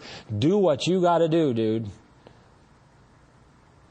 And if you want to make a decision to go through with this, and he tells me this story, right?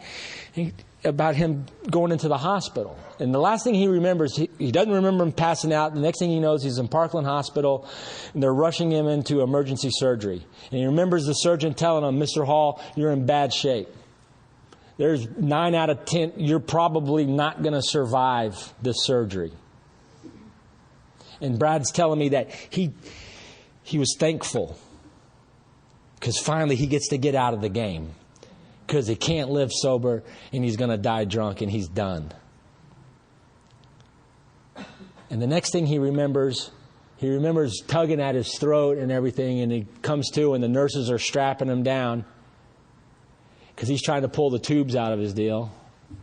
And he finally puts 2 and 2 together and realizes that he survived the surgery. And I said, well, what happened?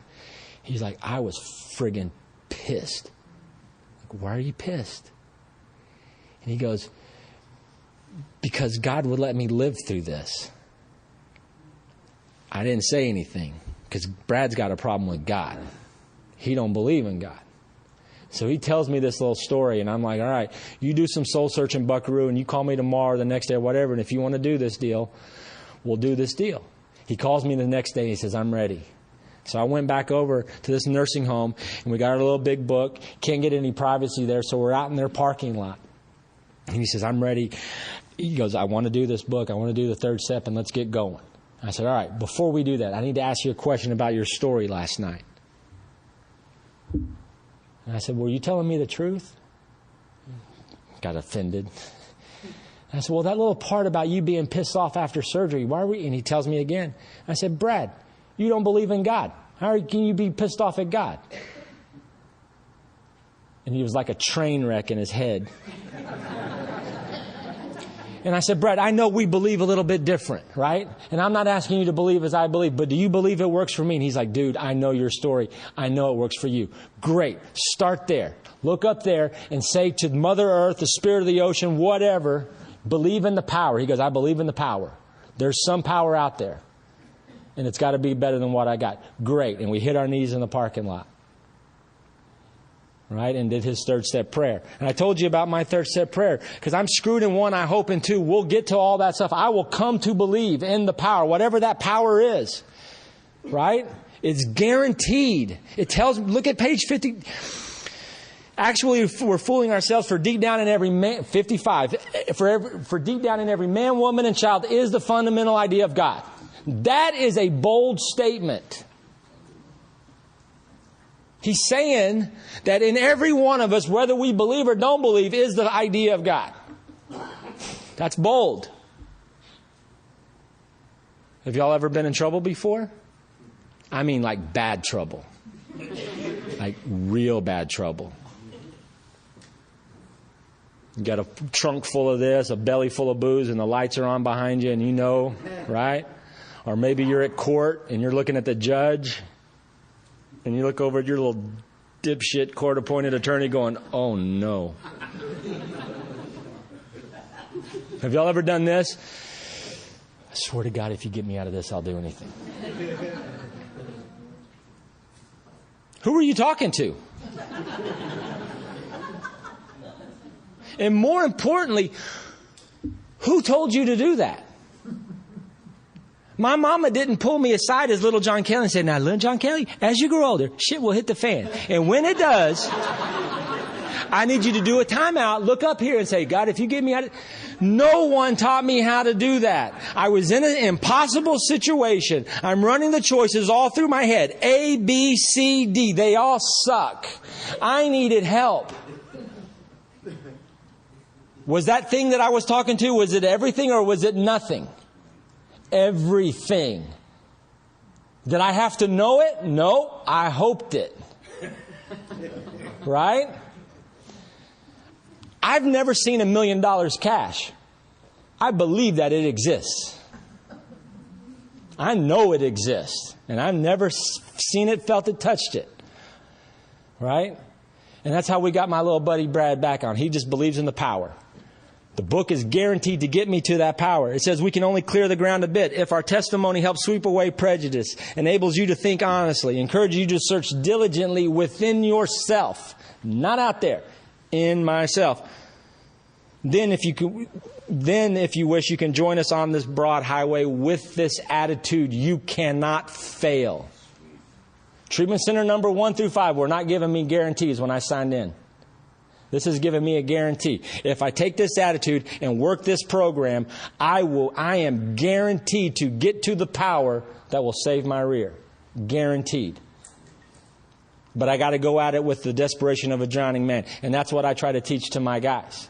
You know, and in that first week of my sobriety, my sponsor had me checking in with him every day. He had me reading the stuff in the book. And we got over to his house. You know, Tuesday to Saturday. It's like 5 days or whatever. I'm 5 days sober.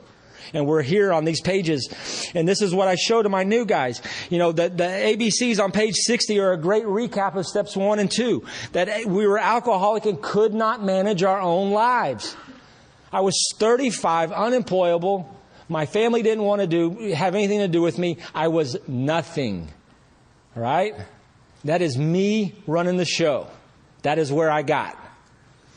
B, that probably no human power could relieve my alcoholism.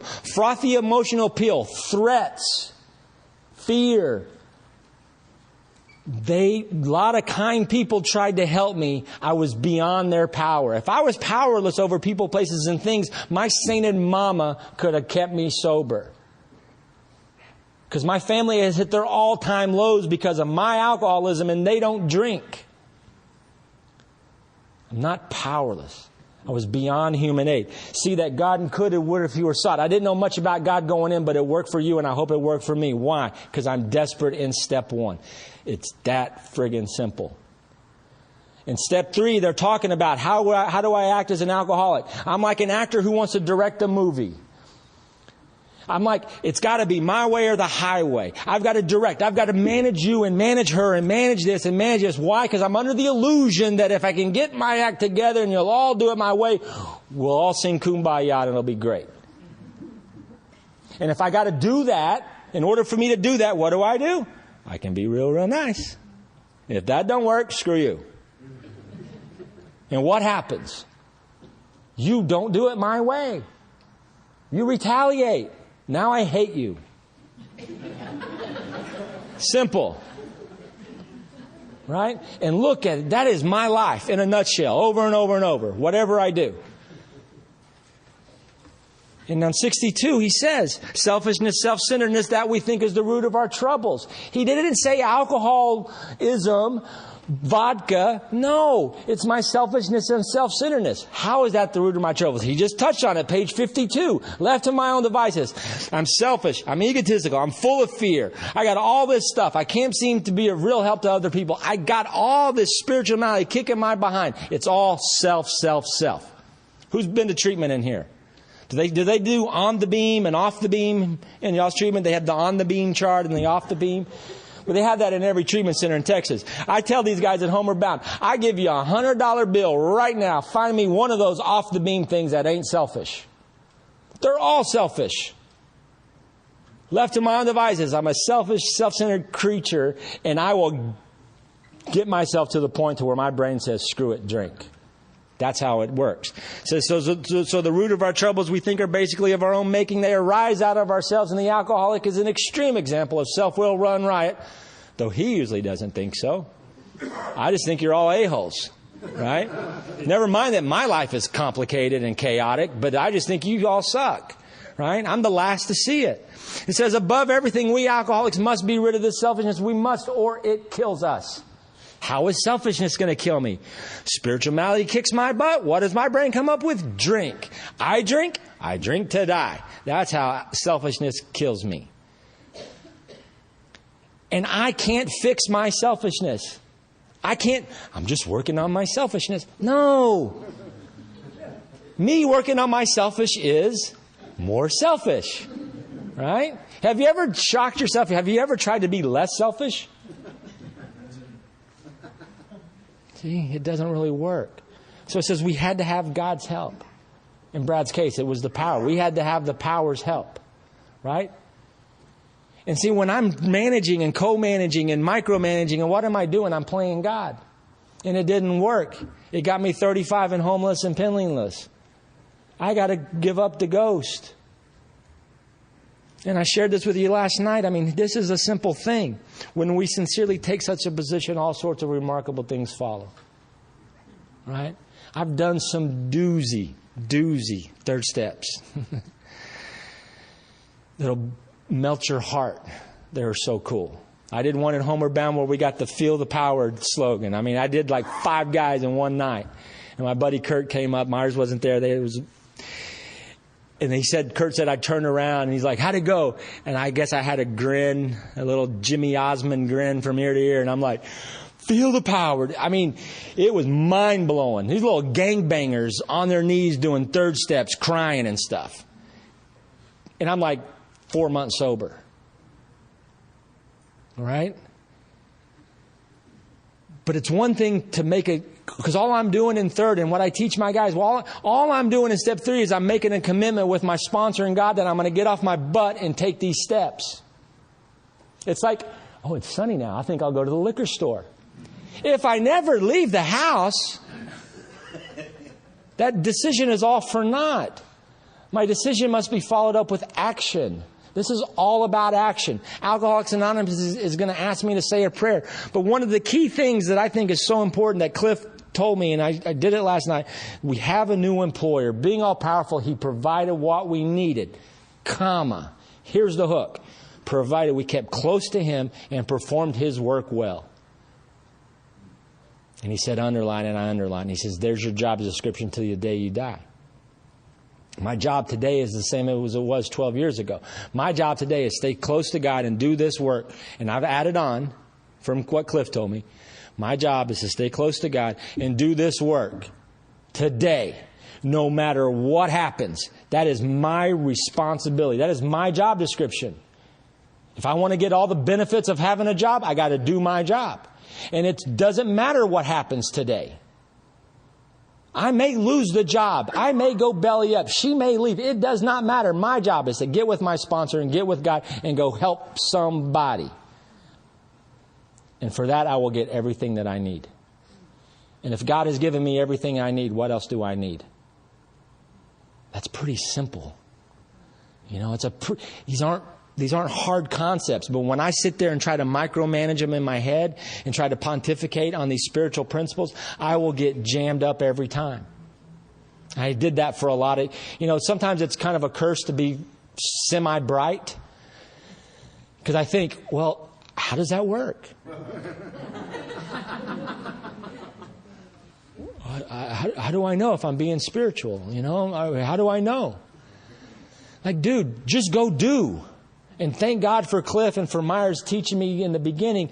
This ain't about pontificating and thinking about it. Let's just throw you in the deep end, buckaroo, and go.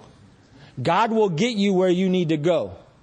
Mother Teresa I've never talked to her, but I doubt she walked around the streets, walking around Calcutta, wondering if she was spiritual. She just did. You dig? She did what she did. That was her relationship with God. She didn't sit there and wonder about the essence. She just did. And that's how, my third step prayer with Cliff was really good. And the guys that I tell them the same stuff we do it the same way that Cliff did it with me, right? We go over all this preliminary stuff. We make sure all our ducks are in a row. But I let them know this prayer is insignificant. It is absolutely 100% meaningless if we don't get up off our knees and hug and you go start working on the rest of this stuff. Because the clock is ticking. Now this guy's got a week or so under his belt. He's done a third step prayer. And now the marching orders are, my actions today is what shows God how willing I am not to pick up a drink. And so the rubber meets the road after that, but when they shared with me, it was so enlightening to me because it was so utterly simple. If you ever can hear Cliff Bishop do a foundation meeting, one of the things that he says over and over and over and throughout the meeting over and over and over, he makes a point out of the big book and he says, that's simple, isn't it? And you can't argue with them. You can sit there and try. A lot of smart guys that are drunk today have tried. There's a whole bunch of smart people that can't get sober out there, I've never sponsored anybody that was too damn stupid. But I know a lot of guys that are too smart. But you hear the old man talking about it, and he says, that's simple, isn't it? I'm like, yeah. Because I spent years kicking around, and it was never simple. It was torturous trying to get my head wrapped around all this. Instead, he said, here's the program, here's the action, this is what we're going to do, let's go do that. And the minute you balk, go away. We'll do a couple minutes of that quick Q&A. We got about 10 minutes before we break. Sure. Does anybody have any questions? Q&A. Little something rubbing you wrong. Did I say something or Myers say something that totally flies in your face of what you've been taught and you want to take issue? I knew we'd have it. And he's got a death metal shirt on. All right, let's go. Come on. I'm Tim. I'm a recovered alcoholic. Is this on? Can you hear me? Yep. Let's go. Mic check. 1, 2, 1, 2. All right. So my question is actually to Myers, and he says, if a person already has a conception of God, you might not need to read We Agnostics with your newcomer. And my question is, what about when you bring your newcomer through the work and then they go to sponsor someone and that person is confused and then the person you worked with doesn't know how to deal with that person who has an issue? Let's clarify that. That's a great question. Yeah. What we're talking about here is getting guys healthy enough to breathe tomorrow. Okay, we're talking about this triage situation where we're trying to get guys healthy. We're going to go back and do this stuff. See, we're lucky where we are because all we do is study the text. I mean, we're not discussing anything else or this kind of stuff. We got 3 meetings a week, and they're all big book based meetings, and we're always talking about that. So we can bring these guys, get them involved in the meeting, and then we bring them along through that. I'm reading through this stuff to them like this. Every man that we sponsor, regardless of how many there is, all of these guys are getting the text. We're reading the book to them, and we're going through this stuff. We're teaching them the things. As weird as this sounds, the moment you get sober, the moment you get off your knees and we're doing a third step prayer like this, and sometimes this happens the very first night that you're there. I know some of you guys are really shocked. The first night that they're there, I mean, I'm talking 60% of the men I sponsor, we're doing step 1, 2, and 3 the first night that they're there. There's no reason to get this stuff drawn out. I understand the thought processes behind it, but we can talk about that and so that you'll understand where I'm coming from. But the moment you get on path, so to speak, and we're getting you set up for your inventory that's coming up, I'm already thinking about what you're going to be telling the guys that you sponsor. And so I'm always asking you these questions. I'm constantly asking you these questions. If you get a guy that you're sponsoring, and this is going to be important, make a note of this, underline this. It's not so much for your edification in terms of your own recovery, because we're already there. It's so that you'll know what it is that you're supposed to do. Because listen, guys, the dead last thing I want is for you to get where I was years into this program and not understand the program and not be able to teach this stuff. I'm going to tell you real quick. There was a time when all I did was sponsor indigents off the street, brand new guys in off the street. These days, they seem to be split. It seems to have changed because of the places that I'm carrying the message. Most of the cats that I sponsor are guys my age, old crusty dudes that have been around for a little while, or brand new guys. I mean, most of the like them, little milk mustaches still on their mouth. They're so young. They come walking in. They got a little towel so they can lay down, like this. I mean, it's like kids, and it's the coolest thing in the world to have this little army of little AA Amazons that age, and you can't imagine what they're going to do when they're my age. But it's going to be something to see. I hope I'm here to see it.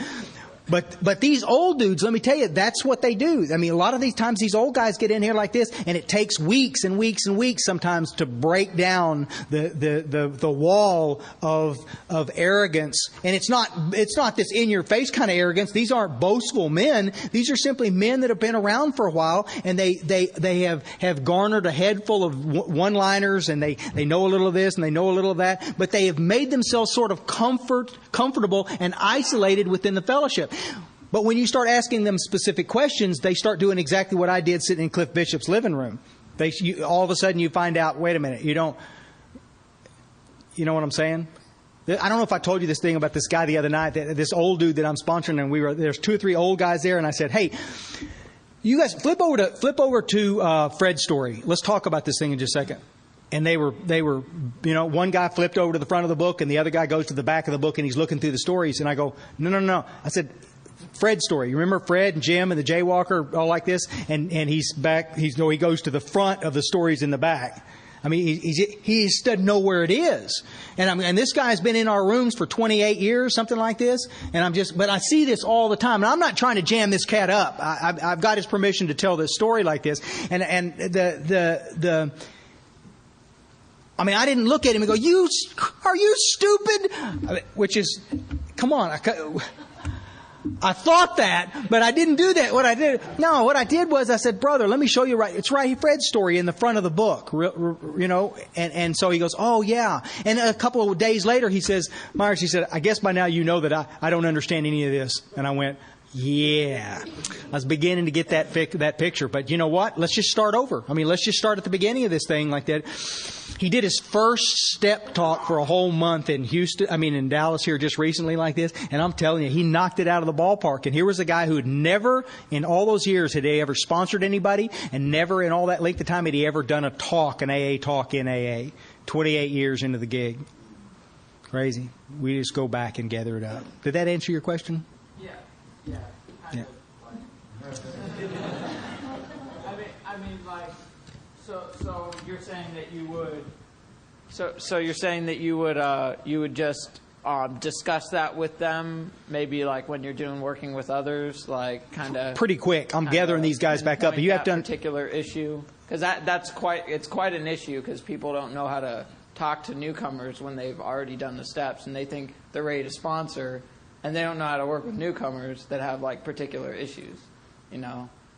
I understand what you're saying. Listen, I'm not cutting any guy that I sponsor loose to sponsor anybody until he can answer the questions that I'm asking him. Okay. Until he can teach it to me. And most of my conversations, these guys with men that I sponsor, I'm saying, tell me what you would do in this case.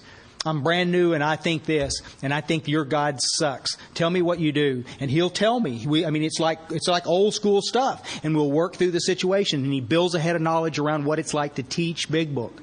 And then he's ready to go. He's ready to go do that deal like that. Listen, guys, I'm telling you, if any stage of the game, people go, well, you're forcing these guys to do this work, and they're just going to get sick. You're going to make them drink. I've heard every story. We can talk about it off podium if you'd like. We can talk about it this afternoon if you'd like. The point here is this: is that at any stage of the game, if my man pushes back, I stop. As long as he's as aggressive as I am, as long as he is motivated to go do this stuff, we're going to make tracks. But the moment he goes, or you sense a pushback, that means that something's making him feel uncomfortable, and we've stopped right there. We're not going to go any farther until that obstacle is done. This is the reason why I don't like the idea of multiple third steps with a whole room full of people. There's a lot of conferences where everybody will get on their knees and do a third step thing. I understand it. I'm just saying the problem is we're basing all of this stuff as a foundational kind of a situation. So you got 5 guys in their room that are ready to do that, and you got 10 guys in the room that are ambivalent. They're not really sure where they feel about God. Now we're asking this guy to turn his will and his life over to something he's not even sure exists. And so we do the inventory group-wise like this. There's not a man alive, I promise you. There's not a man alive that has the cojones to say, I'm not ready to do this. In a room full of his peers that are ready to do this, it ain't going to happen. He's going to go ahead and go through, and you'll ask him later, he said, yeah, I did a third step.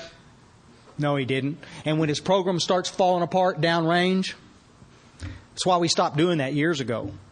I want on this. I don't mind working the steps with guys in groups together like this, but when we do personal things like inventory, when we do personal things like a third step prayer, it's going to be me, him, and God in a room by ourselves on our knees doing this stuff. You dig? Thank you. Perfectly. Yep. Anybody else have a real quick question? We got like 5 minutes. Yes, sir? You mentioned... Hang on a second. There's a mic coming for you. Hang on a second. There's a mic coming for you like that so we can keep it straight. Thanks. I may not have been listening very closely, but you'd mentioned something about 5% of the people are able to get and stay sober long term nowadays. Did that come from general services? Where does that stat come from, and has that changed like over maybe the last 5 years or? No, it's been like that for a long time. Listen, the stats of this success rate, it varies depending on where you are and what part of the world you're in. There is some variation. I've never, ever heard any stats that went over 15% of us coming and staying and getting sober. I've never heard stats anywhere that were over that. I've heard them as low as 5%. Most people settle on 10% just because it's easier to do the math in their head. It still sucks. I mean, it's still just about as bad. But most of these figures come straight from the intergroup offices. All of the intergroup offices in all metropolitan areas take inventories of chip sales. All of them. And most of those come from those chip sales. How many people picked up Desire chips? 16,888 in Dallas in 2010. 16,888 picked up Desire chips. 1,440 1 year. So the question would be like this. You can do the math on it, but the question would be, is that what we're talking, let's round it off. There's 15,000 people, not quite that, but there's 15,000 people unaccounted for in the fray. And so you listen, I know it's not scientific, and people go, oh, well, you're just... We have to have some way to judge this stuff and see. And so listen, if you had 17,000 people that picked up a desire chip, I'm going to hand it to you going in that some people picked it up premature and didn't really want what we had. They just left. Some people decided they didn't want to do what we did. Some people, I mean, you can glom onto every excuse that you want to. It's fine. Where I have a problem, guys, is that you cannot justify all of that because it's too hard to get here. Let me tell you something. How many of you guys remember what it was like when you picked up a desire chip? I don't care how many you picked up, but you remember what it was like to look at the floor, and then they get to that part, and you go,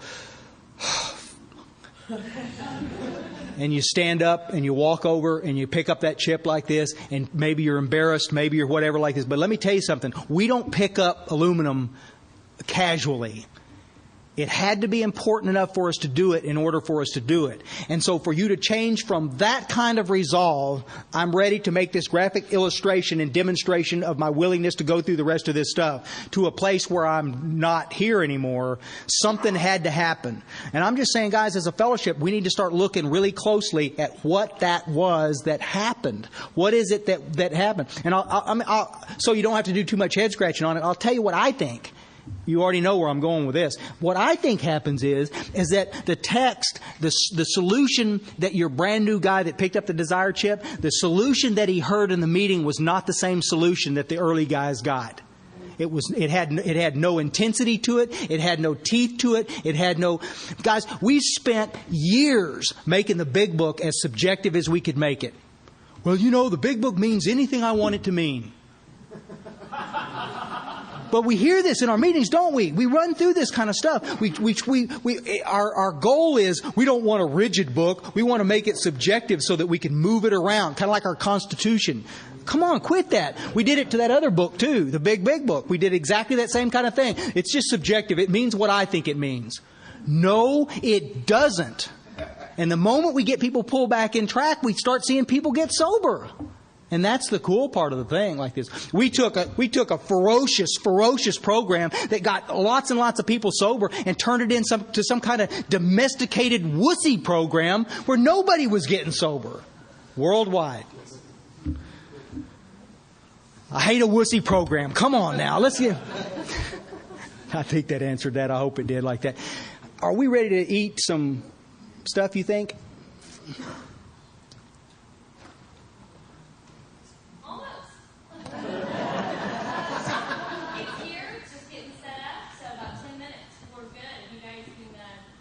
We could even mill around for a lot, and I could stretch like this. Have y'all ever seen one of these up close? Let me show. I know. He goes, there had to be a penis joke. There just had to be a penis joke. Yes, sir. My name's Randy. I'm an alcoholic. Hey, Randy. You said something about... My experience has been that the meaning of the text has grown and changed as my sobriety has changed. When you said to the effect, what I heard, which could be delusional, is, what does it mean to you today? For me, what it meant to me when I first came in is so far from what it means today.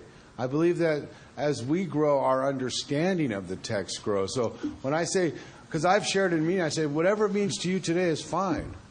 It's your interpretation of that book. The book remains the same, but I believe our interpretation or our understanding changes. I'm agreeing with 98% of what you just said. What's seriously? The 2%? The 2% of it is that I'm not going to let a newcomer decide what's real and what's not real. Okay. I'm going to tell him. I'm going in like that. But I understand exactly what you're saying. That's my experience too. As we get more mature in our walk with this thing, as our spiritual growth begins to deepen and mature, then we begin to see this thing in a light light that we never saw before. But I'm not going to leave it to the new guy to flounder in his head trying to determine what he thinks it means. I'm going to help him understand going in. Listen, let me give you an illustration. There was a guy in an old home group. His name was Old Tom, and he was a guy that I really wanted to kill and bury out behind the building. He was just like, he had no program, no nothing, never sponsored anybody, never did anything, but he was there at every discussion meeting sharing stuff. And in the beginning it was novel, and then it got really tedious listening to him like this. But in every meeting he did this. He said, well, our program is, we just sort of take what we want and we leave the rest. There are no musts in AA. Now in those days I didn't know that there were musts in AA. I didn't know that there were pages in there where there were 4 of them on one page telling us this kind of stuff. But he'd always make this big dramatic thing of taking this piece of paper and wadding it up and throwing it toward the trash can, which he never hit, by the way. And I just like, you just kind of like, why? It's just like, but it's that kind of thing. I think that we have a responsibility as sober members of this deal who know and understand the text to help the new guy see and understand what the text means. Somebody has to illuminate it. Somebody has to help him understand it. And most of the time these guys get it. I'm going to give them a great deal of credit because most of the time they understand. What happens is that when they don't understand and they start sharing stuff and goofy, guy you're sponsoring, he starts sharing some clowny weird thing in a meeting like this. What bothers me is that so many of us allow it to happen. We just look the other way and goes, well, he's young, he'll learn. He'll learn in about 3 seconds. Because he and me are going to be out behind the building and I'm going to go, Slick, what the heck were you talking about in there? You see? Because we're talking about life and death. This is how we keep people on the page saving lives instead of letting it trip off into the tooth. Because let me tell you something right now. There was somebody sitting in that meeting that was brand new that was hearing this guy share that goofy crap. And this guy doesn't have a clue. You see what I'm saying? This is why it always gets kind of personal. This is the part of sponsorship that I love the best. Making you squirm is what I love more than anything in the whole wide world. I mean, it's like, Janine? Yep. Giving the example of somebody sharing, one of your guys sharing in a meeting something goofy, and so you go to teach him. What happens if that happens in a meeting and you're not their sponsor? But it's like, is it your responsibility as a member to make sure that they understand what they're saying, or is it not your place? Or we are our brother's keeper. I'm not going to do it right there. That's not my job right there. Listen, and you guys don't get me wrong. I've never ever called somebody down in a meeting, not ever. And I've been in a jillion meetings with a jillion guys saying weird things. I've never done it. But after the meeting, if he's my guy, he's my meat. We're dealing with it. But if he's somebody else's guy, I'm going to call that guy's sponsor real quick and I'm going to say, listen, let me mention something. This sounded really crazy what he said, and I think it gives the wrong impression. Could you talk to him about that? And he will. And if he doesn't, then I'll talk to him. But I do it lovingly. I just said, buddy, listen, I'm not sure if anybody taught you that or if this is just something you made up. But this thing about the cat sacrifice that you mentioned in the meeting, it just doesn't sound good, okay? We just got to check the cat sacrifice, all right? Like that. And if you don't know who their sponsor is, and it's just somebody... I'll ask. I'll find out. Yeah. Yeah. Thank you. Y'all good? Okay. Yeah. Myers, I want to thank you for coming. And you're welcome, guys. I love what the primary purpose group teaches me sentence by sentence about the big book. But I'm very confused because my experience of AA is so different from what I'm hearing here. I probably attended 7,000 or 8,000 AA meetings over my life, and I don't remember ever hearing anybody put down the big book. I keep hearing people say, it's the Bible, it's our Bible. The program of AA is found in the first 164 pages of the big book. We encourage everybody to buy a copy. I hear it read at meetings. I hear it quoted at meetings. We work the steps with it.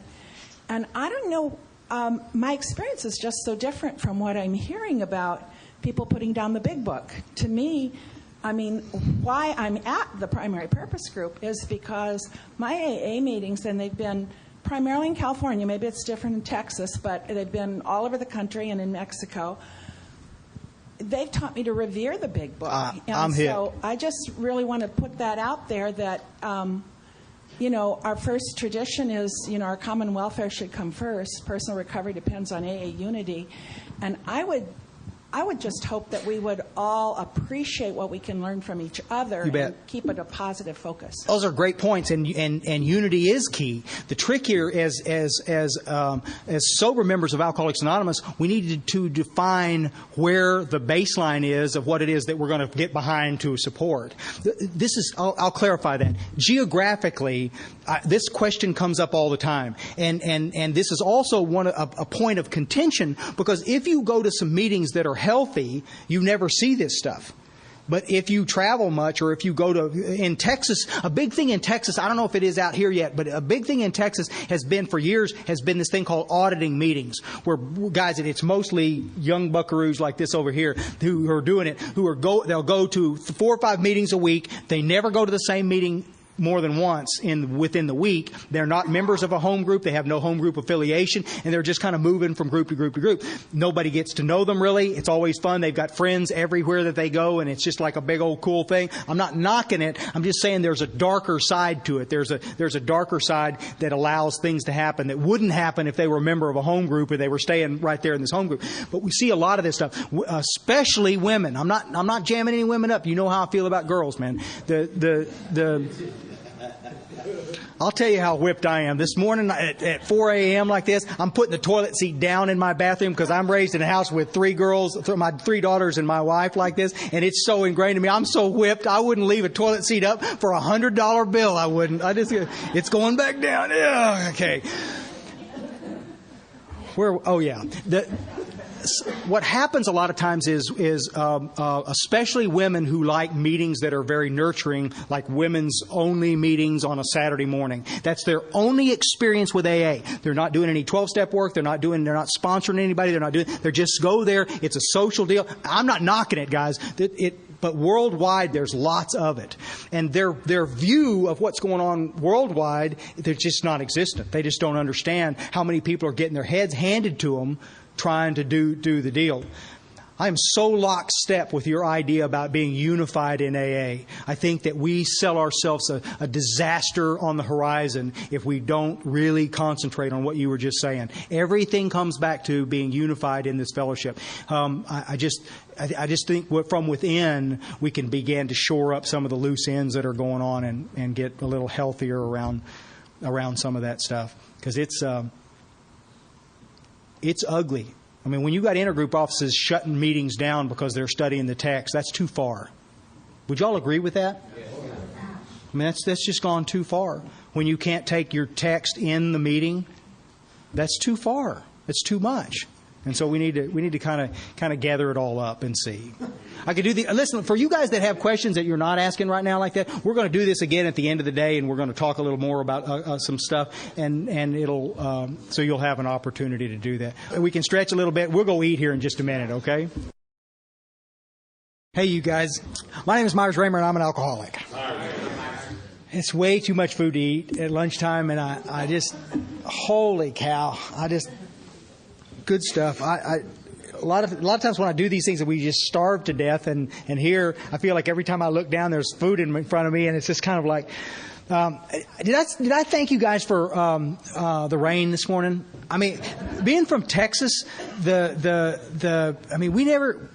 in the middle of the worst drought that we've had since 1955, and it's ugly in parts of Texas. And so when I woke up about 4 a.m. this morning, and which I do regardless of where I am, it doesn't make any difference if I'm on 10 days off. It's still 4 o'clock in the morning. It's the craziest thing. And I walked to the window and looked out, and it was raining, and I was just going like, thank you, Jesus. This is good. I just love it. The cool stuff. There's a couple of things I want to talk about before we get into this 3rd-step deal and slide into this 4th-step deal. If you're a member of a group that's doing all the right stuff, rock on. I'm so delighted that you're here. I think sometimes we paint this thing with a brush that's pretty big, and I don't want to step on anybody, because there are guys out there, that's obvious, we're here and we're sober, so somebody's been doing something right, okay? I don't want it to get it to a place to where we think, well, everything is screwed up, and if you just do it this way, I think sometimes we come off that way, and I don't want to do that. I don't want to do that, because there's some wonderful groups out there doing some Did I hear dolphins at dawn? Now, I got to tell, I mean, that's California, man. You ain't going to, I dig it. It's terrific stuff like this, but you ain't going to ever hear that group in Dallas, man. I'm telling you, it's like, that's pretty cool stuff. Pretty amazing. One other thing, too, that I want to mention before we get off into the rest of this stuff is that because I'm a guy and I do a bunch of these things, I tend to always couch my talks to guys. And that's not fair to women. It's not. And I've had this same discussion in Australia and in Europe but there are places where it's much more, people are much more sensitive about that stuff. The dead last thing I want to do is be offensive. As the father of 3 daughters and I've been married for 30 years and to a woman that I absolutely adore. And my biggest heroes in AA are not men.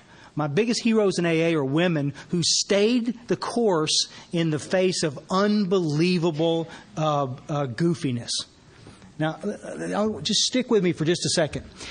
In the early days of AA, women were kind of discounted because they couldn't be real drunks. And we proved that was crazy because we ended up with a bunch of real drunks that were women. And then depending on where you were, in some areas geographically, women were more protected than in others. I can tell you right now, if you were a woman in the Dallas area and you stayed sober, you were a saint. Because, man, I'm telling you, it was ugly. Groups just never protected women. Now, in our group, if you're a man and you're hitting on women in our group, we take you out behind the building and shoot you. I mean, we don't tolerate it at all. And as a result of that kind of protectiveness, because look, guys, at the end of the day, every one of us needs a safe place to come and heal, a safe place to come and be nurtured by this program. And you can't do it if you've got some drooling dude looking at you, checking you out. Okay? So you guys that think that this is a great place to pick up women, go to freak away. Seriously, go away. We're not going to sacrifice somebody just so you can be here. And so if you think that's ugly, I apologize. But I'm in our group, I'm the guy that the girls turn to and go like this. And then I'm the one that goes and talks to him and says, listen, I sense that your motives here are not pure. And if you're a predator, we're going to fix it. You see, if you're not, welcome. And sometimes they get, you can't kick me out. I said, oh, I probably can't by myself. Remember, I'm the scrawniest guy in the room, but there's some of us that can show you the door because we're here for not that reason, you see. But I want you to understand that sometimes when I'm talking about guys and cats and I get focused on this kind of stuff. I used to try to, every time I engaged and every time I said men, I'd say men and women. Well, the problem is on some of this stuff, I already talk too fast. I already do. And so sometimes talking about men and women, if I have to do this, it becomes tedious. And so I'm not trying to slight anybody, and I want you to understand that I'm delighted. I watched Primary Purpose Group Dallas go from one woman. We finally got a couple more, but at one point we went where I remember going to in the early days birthday night for 3 months in a row, and there was never a woman that picked up a chip. Which was just horrible. You remember, in those days, though, my daughters were this big. I never even connected up the idea of what the deal was like this. I never understood the tragedy of that deal until later as they began to get older and older, and I began to see them as me incarnate. I mean, they were just me. And I kept going, man, it's just any time. Let's slide the chair out and put her name on it because she's going to be like this. And sure enough, that's the way it worked out. But the interesting thing is that on a Tuesday night now, there'll be 230 to 270, depending on the night, people in that room studying the text. And on a given birthday night, there'll be 32 to 35 people picking up chips. And 15 to 18 of them every time will be women. The other night we had a birthday deal like this, and 90% of the people that picked up chips were women. And I'm just going like, you see what I'm saying? But that's the reason why. It's like, that's what happens when you nurture and protect women in AA. The biggest single question that I got when I originally started traveling, and it hasn't changed any, the biggest single question, I could think of a bunch of things that I think people would ask. The biggest question they ask is, how come there are not more strong women in AA? Now, there may be here. there may be here, depending on where I am geographically. But let me tell you something, guys. I have been in geographic areas in the United States where there was one woman sponsoring every woman in a geographical area. One woman that would step up, and everybody else would just sit back and let her. And I was delighted that she was there. I honor her because she was there. But some of you guys know what it's like to have to carry all that slack. It's tough. And so as we're talking about this stuff, what I'm hoping is that each one of us individually, men and women, will understand the need to, we're going to talk about this in the last hour at some length, the need to accept a responsibility that is each and every one of ours. There was nowhere in the text that it said if you're a good 12-steppers, you go do this, and if you're a bad 12-stepper, you get a free ride in our fellowship. Dig? It never said that. It never said that. One more thing, and I'll get off this deal. But I'm there's a girl named Dara that goes to our group that for years would teach me. And the reason I'm mentioning this is because what I'm hoping is that each individual man in this room will find a strong woman in their group and sashay up next to her and ask her some questions. Tell me what it's like to sponsor a woman. You see? And then let her tell you what it's like. Let her tell you what a woman expects. Let her tell you what a woman's hopes are and what her attitude is and listen, guys, we think that everybody is exactly the same. A drunk is a drunk is a drunk. Listen, that's true. But I got to tell you guys, oh my gosh, it's just like I would tell Dara, I say, Dara, this is what I think this is going on, and she'd go, you missed it by a mile. Look at this. And then she would just tell me what the lowdown was, and I'd go, holy cow, do you really think she feels that way? Absolutely. And sure enough, over a period of time, all of this stuff that she was talking about, we'd sit down in these little family get-togethers like this where we'd have a struggling couple in AA that would sit down with their respective sponsors. One of the guys I sponsor and one of the girls she would sponsor, and we'd sit there and we'd talk together like this, and I'm just sitting back there like listening, and she's just like nailing it. Afterwards, I'd look at her and I'd go, Dara, I never even thought about that stuff. It didn't even occur to me to bring that stuff up. And she's real pointed in this girl's face and saying stuff, and I'm going, where did you get the courage to do that? She knows and she understands, and she's made it her business to understand because she stayed in the rooms for 20 some odd years doing what we do. So I would encourage you guys, rather than discounting them as them over there and we over here, we are our brother's keepers. We are brothers and sisters in this fellowship, and we will protect each other at all costs, and we'll do what we can to save each other. Dig? Okay. I want to ask if there's anybody in here that thinks like I do. When you were reading the text, there it is. When you were reading the text, and you got over to page 61, 62, and 63. Just flip over there, because we're going to stay there for just a minute as we slide into the step 4 stuff. J.K. talked about some of this just a minute ago. I just want to make a couple of quick points as we slide into this deal. Listen, up to this point, we've been reading in the book, and they're always talking about what? Alcoholism. They're addressing this thing. And then for some reason, right out of the blue, it's like it doesn't even, I don't understand what it is. It's like, as you begin on page 61, or bottom of 60, 61, and 62, there's no mention of alcoholism. It's like Bill just stops completely. Have you ever noticed that? If you're reading it in context, if you're reading from the steps and you're reading forward this way, what you'll find is that all of a sudden it just goes away. The conversation about the booze stops. And Bill, listen, I'm thinking what it's like. It was like they wrote the book, and then they get it all done, and they're all patting themselves on the back, and everybody's all heeing, and I mean, it's just the coolest thing. And then all of a sudden, somebody in the back goes, "Hey, Bill, what's this?" And Bill goes, "Oh crap! Let's just stick it right there." That's what it reads like, because it's so completely out of place. They start talking about this thing, and they introduce us to this idea of selfishness and self-centeredness, which at this point, I don't have any idea what that's got to do with alcoholism. Alcoholism is about not drinking. What's selfishness got to do with anything? I just want to read a couple of little things. At the very bottom of that page, it said, the first requirement is that we be convinced that any life run on self-will can hardly be a success. On that basis, we're almost always in collision with something or somebody, even though our motives are good. How many of you guys can sell yourself the idea that your motive is good on most anything? You see, we're masters at it. We're masters at it like this. But the idea there, this is where Bill introduces us to the idea that there may be something else rotten.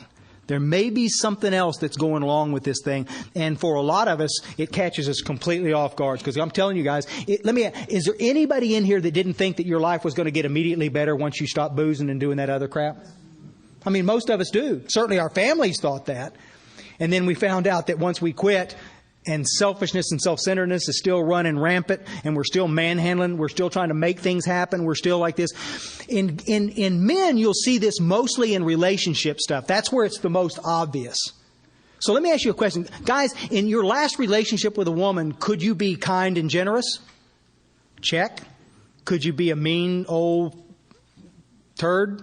Check. You could, right. We can do both on this thing, depending on what we want. You see? And this is where we begin to see this ugliness of this manhandling it like this. Flip it over on the woman's side of the thing like this. In the last man that you dated, in this example, in the last man that you dated, couldn't you see when you were being manipulated? Sometimes you can. Sometimes it's so obvious that it's just like, really? You want me to fall for that? Are you kidding me? It's just crazy. Selfishness and self-centeredness, and then we begin to see. Now, once we begin to see that it's there, it becomes the 600-pound naked guy sitting in the room. You want to ignore it. You want to look the other way and not see it. But it ain't happening. You're going to see it. You're going to have to deal with it, that it's there. Once you see it. And so this is the reason why they spend, and they do a pretty good deal over that over the 2 pages. I'm not going to read all that stuff like this. What I will point out on page 62, beginning of the first full paragraph on that page, read the line: selfishness, self-centeredness, that we think is the root of our troubles. Period. What? No. Listen, here it is. Canadian whiskey and methamphetamines, that we think is the root of our troubles. Okay? They didn't ask me to write this, but if they had, that's what I would have put down there like this. But it's interesting that they would say that. Selfishness, self-centeredness, that we think is the root of our trouble. Guys, even if you're not a friend with a dictionary, you begin to sense that this is important stuff. You begin to sense that there is some profound meaning here. They wouldn't read it like this and write it like this if they didn't really mean it. And everything in me screams out that it's a lie. Everything in me says, no, they're selfish. She's selfish. Not me. I'm loving and giving. Because that's the story I sell myself. Well, the only way to find out if I'm indeed loving and giving is to look at it in inventory. That's the reason that this stuff takes on such a powerful, powerful stance. Look at the bottom of that page. We do a 3rd step prayer. I want to point out one thing on that 3rd step prayer. We could talk all day about those 2 pages like this, but we won't. Most of you guys are in a pasta haze right now, and we'll be... in a minute, we're going to be walking around with a big old stick going, poking you to wake you up.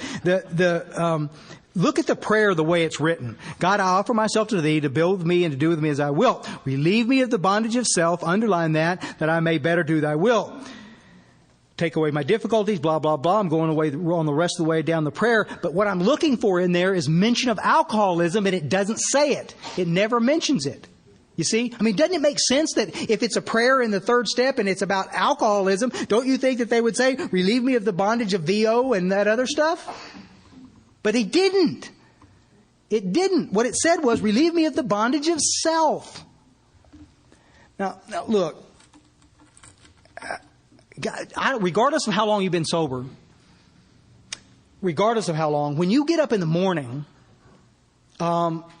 most of us, if we're sober here, most of us are not fighting the battle around the booze when we get up in the morning. That's not the first thing on my mind. Oh, God, I got to hang on today. Usually that's not the case.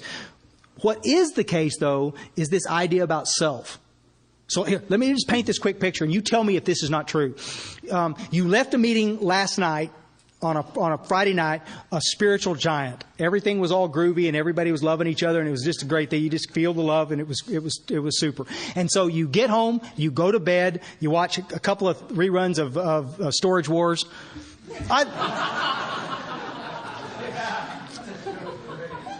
I got to tell you guys, it's the only show on TV I watch.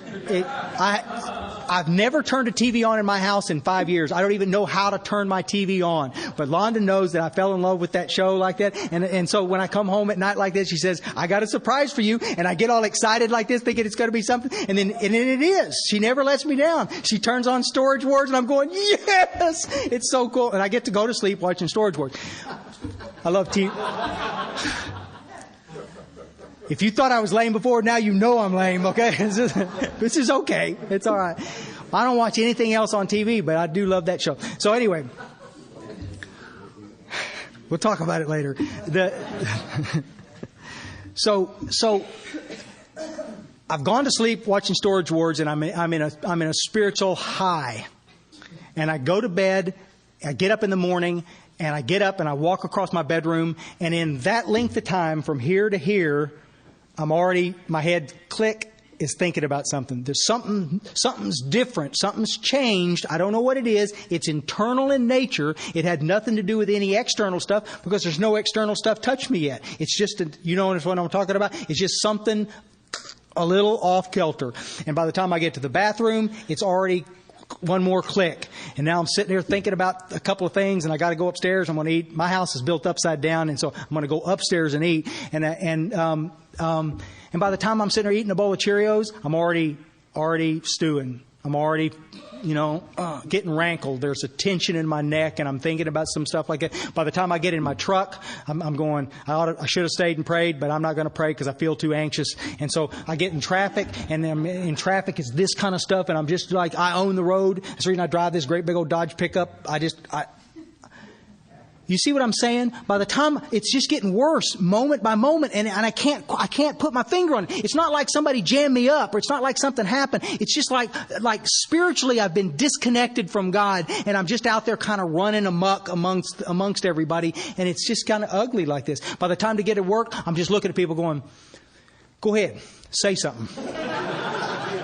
You see what I'm saying? And it's just like, you know how ugly that is. You just. This is the spiritual malady at its ugliness, and it's driven by self. A sense of entitlement, a lack of gratitude, a sense that everything is owed to me. It's just like, and it comes in different forms. But guys, I got to tell you, in any form, it's just ugly. It's just crazy. And so, and Bill understood this kind of stuff. Bill understood this is where our debacle starts. It didn't start at the liquor store. It started right there with the old crazy ideas that I carried in this thing. And so this is why the prayer is so profound. Relieve me of the bondage of self, which every one of us is going to have to deal with on the thing. Left there, this is the reason why I get so goofy with people who do 1, 2, 3. They read the prayer, they say the prayer, they're all groovy, they walk out feeling all spiritually connected and fit, and then they don't do anything except sit in meetings for the next 6 months talking about their attempt at starting a 4-step. You're right? That's right, isn't it? I'm working on my 4-step. Well, I'm working on 6 months later. Well, I'm working on that old 4-step. No, you're not. You're not working on anything. All you're doing is putting off doing the work. Come on, let's get with this thing. Look at the text, the way it is at the bottom of page 63. Because you guys are much more astute than I am. Look, I'm looking for the gray area. I'm looking for the out here. And so far, I haven't found it. Next, we launched out on a course of vigorous action. Bill Wilson's perfectly formed declarative sentence that says what it says. Next, we launched out on a course of vigorous action. The first step of which is a personal house cleaning, which many of us have never attempted. Though our decision was a vital and crucial step, that's that third step we just took, it could have little permanent effect, what? Unless at once followed by a strenuous effort to face and be rid of the things in ourselves which had been blocking us. Next and at once seems to indicate in black and white, next and at once, not later. And I'm baffled. Listen, you can argue with me if you want to. I won't argue with you, but if you want to come talk about it, if you want to come up with 100 reasons why we ought to wait right there, your argument is not with me, and I want to make sure that's clear. Your argument is not with this skinny guy from Texas. Your argument is with the text. Because the text just told us what to do. Next. Now, listen, let me bring this to your attention, because it took me a long time to realize this, guys. Tell me, there are 2 reasons why a man won't address a 4-step. I see this with women too all the time. There are two, it makes no difference. It's the same thing. And there are two reasons why I'm not going to do a 4-step. Now, one of them is bona fide, and that reason is I don't understand how to do it. That's a bona fide reason for not starting. If I don't understand it, I can't do it. The other one that seems to happen a lot is I don't feel like I need to do it. And I see that a lot. A lot. People making excuses why they don't do the inventory, and they'll come up with a million different reasons for doing this stuff.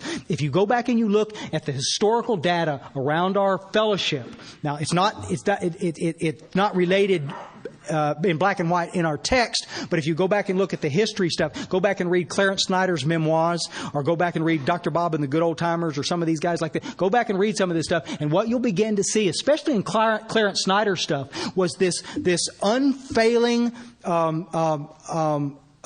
push towards a more timely attempt to work this work. We weren't talking about jamming people through it, but what we were talking about doing was, of the first 100, almost every one of them worked it in 30 to 45 days, historically. And all of these guys stayed sober, or most of these guys ended up staying sober. And so the question that always comes up with is that if these guys were doing it and staying sober, why do we come up with this idea that it's better to sit and study and play and talk about an inventory instead of just doing it? You see? Guys, let me tell you something. I see more guys relapsing and more folks in our fellowship relapsing on not because they did an inventory wrong. It's because they didn't do them at all. And so you began to kind of sense that maybe we ought to... there's no area in our program where we had more goofy ideas and more opinions inserted into our program than right here in this inventory process. Because we got so much... I've got a study guide on my desk at work right now on an inventory deal where the directions on how to do it were 32 pages long. The directions on how to do it. Listen, I don't know about you guys, but when I got here, my head's not exactly... to this day, I'm 2 clicks off stupid anyway. I just don't... I'm just not very bright. And I can't... The thought of sitting down and following all those instructions, I'd have smoke coming out of both ears. I just melt down. Well, you know why so many people start and then don't finish? Because they don't understand. I'd rather see you go through it, get the big stuff out of the way, get the stuff that's jamming you up, that's been jamming you up for a jillion years, and then if we need to come back later, we'll do just that.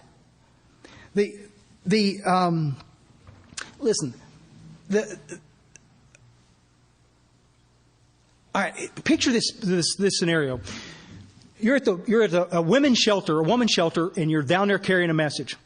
And so you're standing there, and you've addressed these women that are sitting there like this, and while you're talking, one of the girls is looking at you. Now, you know what she's going to do. She's been eyeballing you the whole meeting, and you know she's getting ready to come over and say, "Would you help me?" And which is okay, which is cool. That's what we signed up for, remember? Like that. But if you're like me, what you're doing is going, there's this conflict inside. Part of you is excited that she wants to ask, that she's asking you, but there's another part of you that's going, I don't want to do this. I don't want to do this. I just go away. I just don't want to do it. There's this real big deal. And the reason why is that most of us have bought into this idea that the inventory is going to take 10 hours or a whole weekend. That's real big in Dallas. We pile up a bunch of pillows and we stay there the whole weekend. I'm not knocking it. I'm just saying, if you got that kind of time, rock on, brother. But what if that's okay, but what if you're sponsoring 30 guys? What do? 30 guys on a bunch of pillows, I don't even want to think about that. That's not even a mental image I want to go to, but you understand what I'm saying. It's just like, but we bought into this idea. The book says, yes, we're ready for a long talk. I understand that. But I think somewhere along the line, if you go back and look at the historical data, a lot of the talking was being done by the sponsor. It wasn't being talked by the other guy. And so this idea that we're going to sit there and listen hour after hour after hour to this guy ramble on like this, we need to get a way to get this thing down. So let me put this into perspective, okay? It's like, how many times have you heard this, okay? You're sitting down with this guy and he goes, well, all right, here's the next one, Myers. I can't remember whether it's Tuesday or Thursday or, well, I guess it was Tuesday. And I'm just looking at my watch going, oh, I'm ready, Lord. Take me now. I know what's coming. I know what's coming like this. And he's getting hung up in the detail. And what he's doing is he's going, well, see, I had this dispute with my girlfriend and then that kind of set things up. And then I went and I decided I was going to get something to drink. And then I got something to drink. And then we had some more words. And Myers, you know what she said? And then she heads off in that little rabbit trail. And I understand it. But guys, let me tell you something. That's not what this was about. That's not what this was about. Because what happens is, let me tell you a truth that I've seen over the years. The more you talk about a particular resentment, the more you try to minimize or maximize the story, so I'll agree with you. You see what I'm saying? What you're trying to do in these long drawn out inventories is justify your bad behavior. Is what it comes down to. And I think our job as sponsors is to begin to understand that yes, I'm there to listen, and yes, I'm there to try to help shepherd you through this thing, but I'm also there to help you see that you can talk until the cows come home, but your bad behavior is still the first thing we're going to talk about, and you're going to see it if it hair lips hell. You see what I'm saying? And so the inventories, instead of being long and drawn out and convoluted like this, they sound more like this. The example they give it is a commercial inventory, right? So let's pretend we're in a grocery store. Now, we go over and we look, and the milk's bad in the freezer. Now, listen, the metaphor here, if you're trying to line this up, is that you want to tell me, well, see, what happened is that the milk was late getting there. And it was late getting there. We usually get milk delivery on Thursday, and this time it came on Friday, and the coolers weren't working real well and all this kind of stuff. I'm going, don't stop. I don't care. The inventory should sound like this. Milk, sour, next. I don't care about the other stuff because it's just your lame-o. Did you hear lame-o? It's just our lame way of trying to justify all this bad behavior. You see what I'm saying? Look, if you ever want to know who you are authentically, what we got to do is get rid of the stuff that's not you. And the only way I know to do that is to go through this inventory and look at these things and let me see if I can help you see where you've been selfish and self-centered and dishonest and fearful in these things. I can help you see this thing. In the old days, man, they were blowing through these things in 30 days. I know that just shocks some people. And I don't care if you want to take 6 months. If you can keep a guy's or a gal's feet to the fire for 6 months and get them to do it, rock on. I got no problem with it at all. But having done it both ways, I've done inventories long like that for the first 7 years I was in this gig, and I've done them short, and I've carried hundreds and hundreds and hundreds and hundreds and hundreds of men. I have no idea how many hundreds of men I've carried through the steps doing it the other way. At one period of time in there, for almost a 6-year period, I was listening to 5 fifth steps a week. 5. That's still trying to run a business, raise 3 daughters, and do some other fun stuff that I wanted to do. How do you do it? You quit taking so long with all the stuff that's not important in the inventory, and you learn real quick how to get a guy focused back on the thing like this. Half the inventories, I got my hand on this guy's shoulder like this, and I said, I'm going to squeeze real hard when you start justifying. You see what I'm saying? And you only have to do it a couple of times, and they finally go, okay, milk. I get it. Like this. And then it goes right. And so what we thought was going to be an 8-hour inventory ends up to be 2 hours. We're through it. And he's sitting there with a finished inventory standing there in his hand, and it's just like, it's just the coolest. You see what I'm saying? I don't know.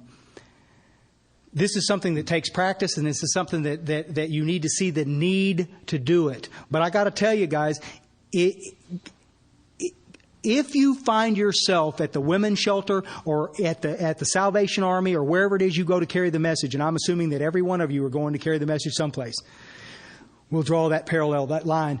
I'm assuming that you do. And if you do, if you're making excuses in your head why you don't want to sponsor that guy that's eyeballing you across the room, then you need to, heads up. You need to address what it is that you're doing that makes this process so egregious that you don't want to do it.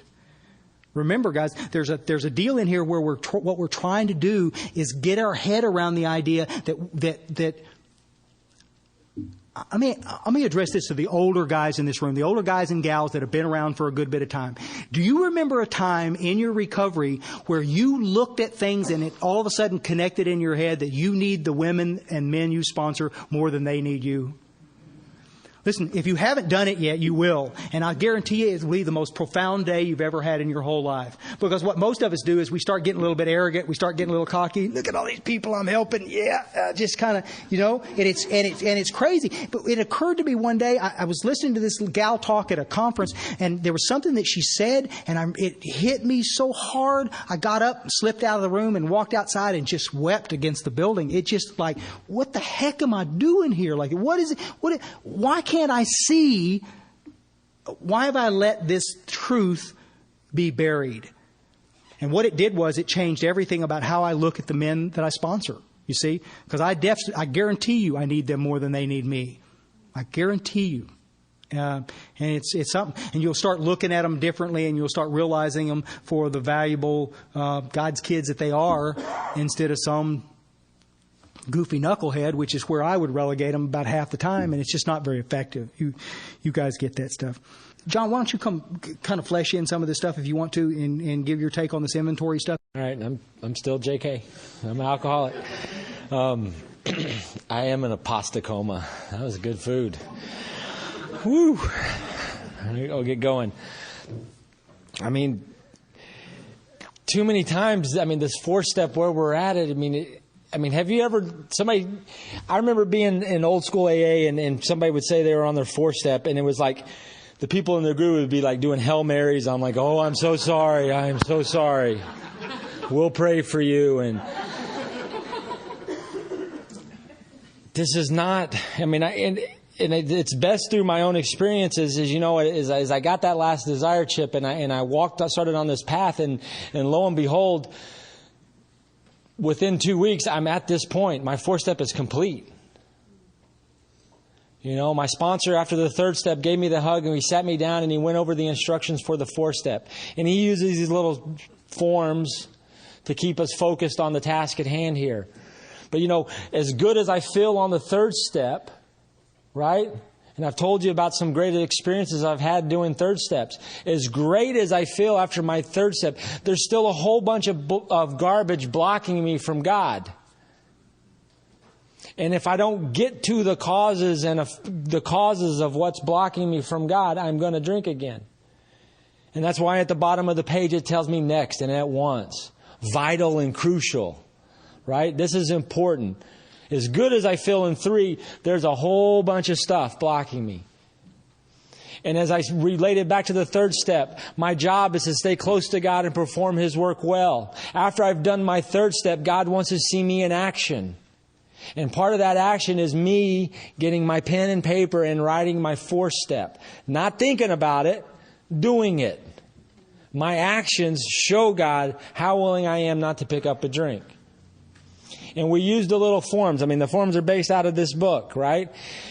Milk sour. Mom didn't bail me out of jail the last time. Her this, that. That's how I start the inventory. I just go down the list, right?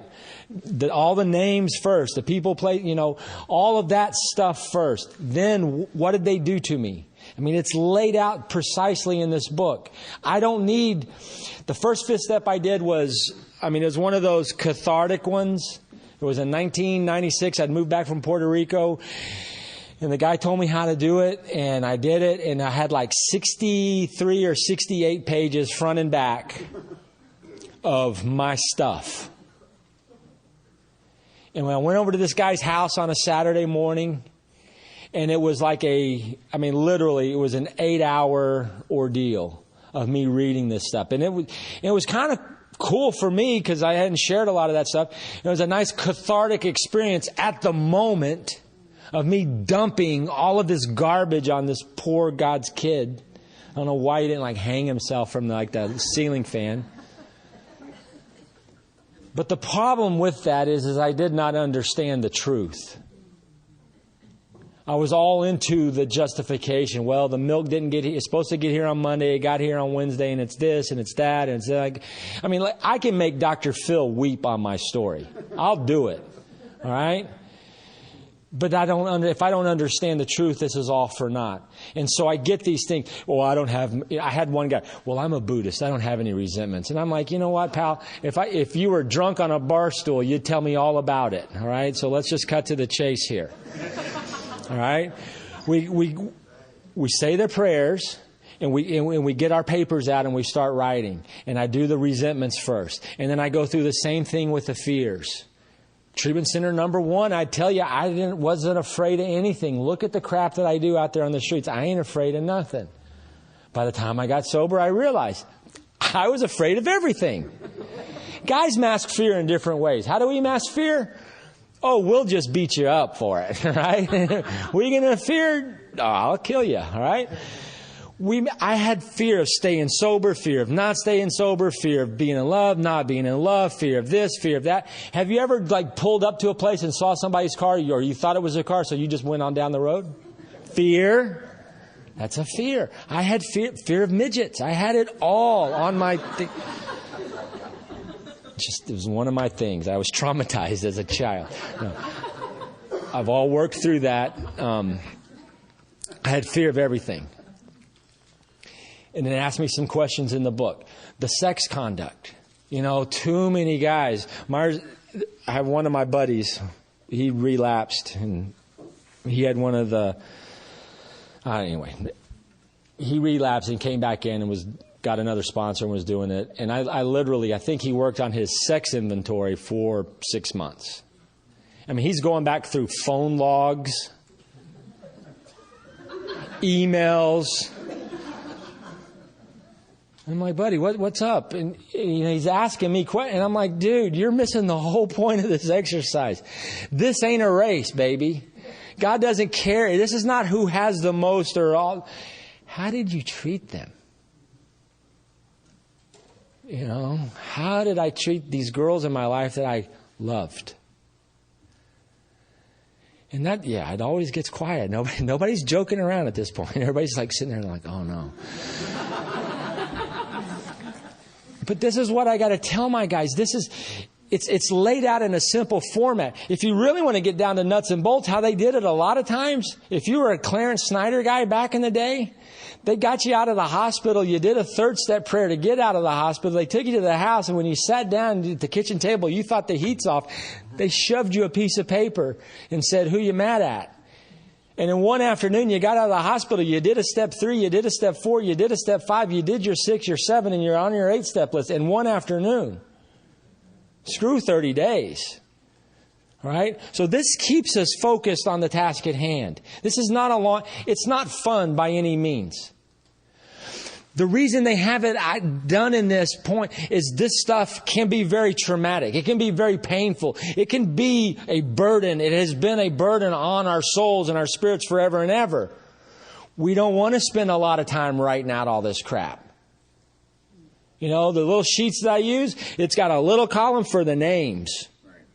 It's got a little column for the cause. Milk sour. It's not, well, it was the 5th of June and the barometric pressure was rising and we had heard our song on the radio and then no. Debbie dumped me at Christmas. Did you get it? We'll get into all the details later. I'm going to get a chance at my 5th step to plead my case. That's the beauty of this. I'm going to get it. A very small chance, but I'm going to get the chance, right? But we don't want to spin, and that's why they have it done the way they do it. We don't write left to right like we're used to. We do the columns. It's very simple. Cliff told me the instructions said, go home and start. You got a week to complete it or else. So I went home. I had my little sheets of paper and I had my pen. I said a prayer. Dear God, I'm starting on my 4th step. Please help me be honest. Column 1, Mom, Dad, brother, sister, James, Joel, Debbie, Jeanette, blah, blah, blah, blah, blah, blah, blah, until I can't write no more. Tell God thanks. Now, go back up to the middle column. Beside each name, write a little note to myself why. Mom didn't bail me out of jail. Debbie dumped me at Christmas. This. Tell God thanks.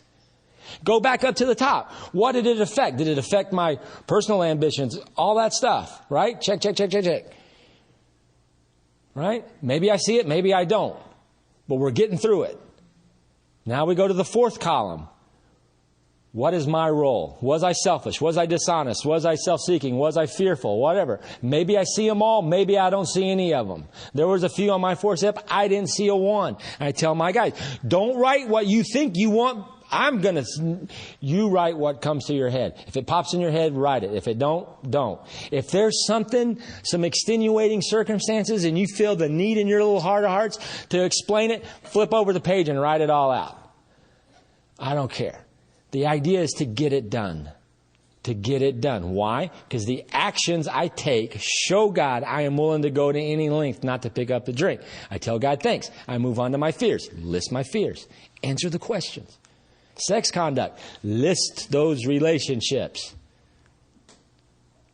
It's not that hard. But if I sit and stew on it, I will make a mountain out of a molehill like nobody's business, and I'll never do it. I'll never, ever do it left to my own devices. And so, like they say, S rolls downhill. This is the way my sponsor did it to him. I know that's the way Joe McQueenie did it to him, and I know that's the way I do it with my guys. And I give them the same instructions and the same parameters, and we go over the same stuff, and they get it done. If something pops up in the week, you know what I'm saying? I don't have a template on how to take guys through the steps. We don't have, we're starting on Monday, and by, 183 hours, every guy's different. There's guys that I know that can read with the best of them. They don't understand a darn thing. So I've got to literally sit down with them and do page by page and read this stuff and explain this stuff to them. I'm not rushing anybody. But if I understand step one, I've had my last drink. The clock is ticking. If I don't get to the power, I am going to drink. End of story. So that's why we don't waste any time. I guess I could pontificate on this a long time, but it ain't that hard. When you have Cliff sitting there telling you, it's pretty easy, and shoving the paper your way, here's where the rubber meets the road. I'm either going to say the prayer and start writing, or I'm going to do what I used to do, and it's start justifying. And then I can start asking people in AA land, this guy gave me a week. A week? You can't do that in a week. You need years. No. See, thank God for Cliff Bishop and guys like him, because he knows the truth. And the truth is I had a small window of time in my personal history to get sober. And if I'm taking a guy through the work, who in the hell am I to get between a man and his God? My job is just to arrange the meeting, right? Like Schwarzkopf said, my job is to arrange the meeting, right? All my job is to prepare them and give them the instructions so that they can do the work, and so that through taking their actions, they will get to the power that saves their life. And I'm not going to try to keep them at bay and do this long, drawn-out, cathartic. I'm not a behavioral scientist. I have no idea what they do. I just do what we do, and it seems to work. And if there's something that I forgot, or something that stuck in my craw, or if there's something that comes... I was blacked out a whole lot of the 90s. There has been stuff come up after my fourth and fifth step that I've had to call on and say, dude, all of a sudden I remember this. We have a way out, right? And it's clear cut. But the idea was to get me in a position to where I was open up to the truth. And in seeing that, and like Myers, I can't remember exactly how you said it, but getting rid of all the stuff that I think is me, but getting to the real me. And for me, it was just wham bam and in you're out and see the truth. And it was ugly. But we got busy and we started doing it. And that's the way my guys, we do it. And, I've got one here today that he can attest to the same fact. We wasted no time. Let's get in, roll up our sleeves, and let's find out what's blocking us from God. And the actions I take show God I'm willing to go to any length. And I think that's probably where I'm going to end up. If you cats got any questions, this would be a great time, because I know 4-step stuff, there's probably a million questions. Any questions? Anybody? Anybody? Bueller? Yes. We have a mic coming your way.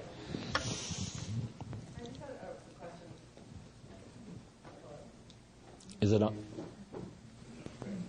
Okay, now it's on. What if you worked, or I have this girl that I worked with, and we did steps 1, 2, and 3 together, and then sent her away, on her way. She got steps 1, 2, and 3, started on her 4th, but between the week that I gave her to do her 4th, she drank again. I was like, do I continue with the 4th, or do I start with the 1st again, or, I guess I just... No, and that comes up, but obviously in that situation, to me, it would be like, there might be something missing in 1. Yeah. Right? I may not have a complete grasp of 1 in my true situation.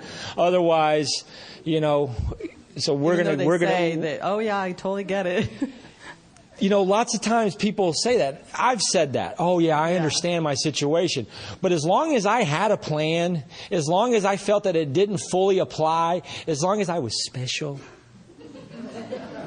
you don't really understand me. Nobody's been where I've at. As long as I had that going on, I was always going to gravitate towards not doing it. And so if I have a guy in that situation, we're definitely tap the brakes on step 4. Let's go back and revisit step 1 and see where we're missing the pieces. Because somewhere out there, you seem to think you can drink successfully, or you seem to think that you can control the situation, or you can just pull up when you need to so you don't. And obviously, that's not where I'm at. Yeah. So, yeah, we definitely backtrack. Yes, sir. Wait, okay. We got one up here.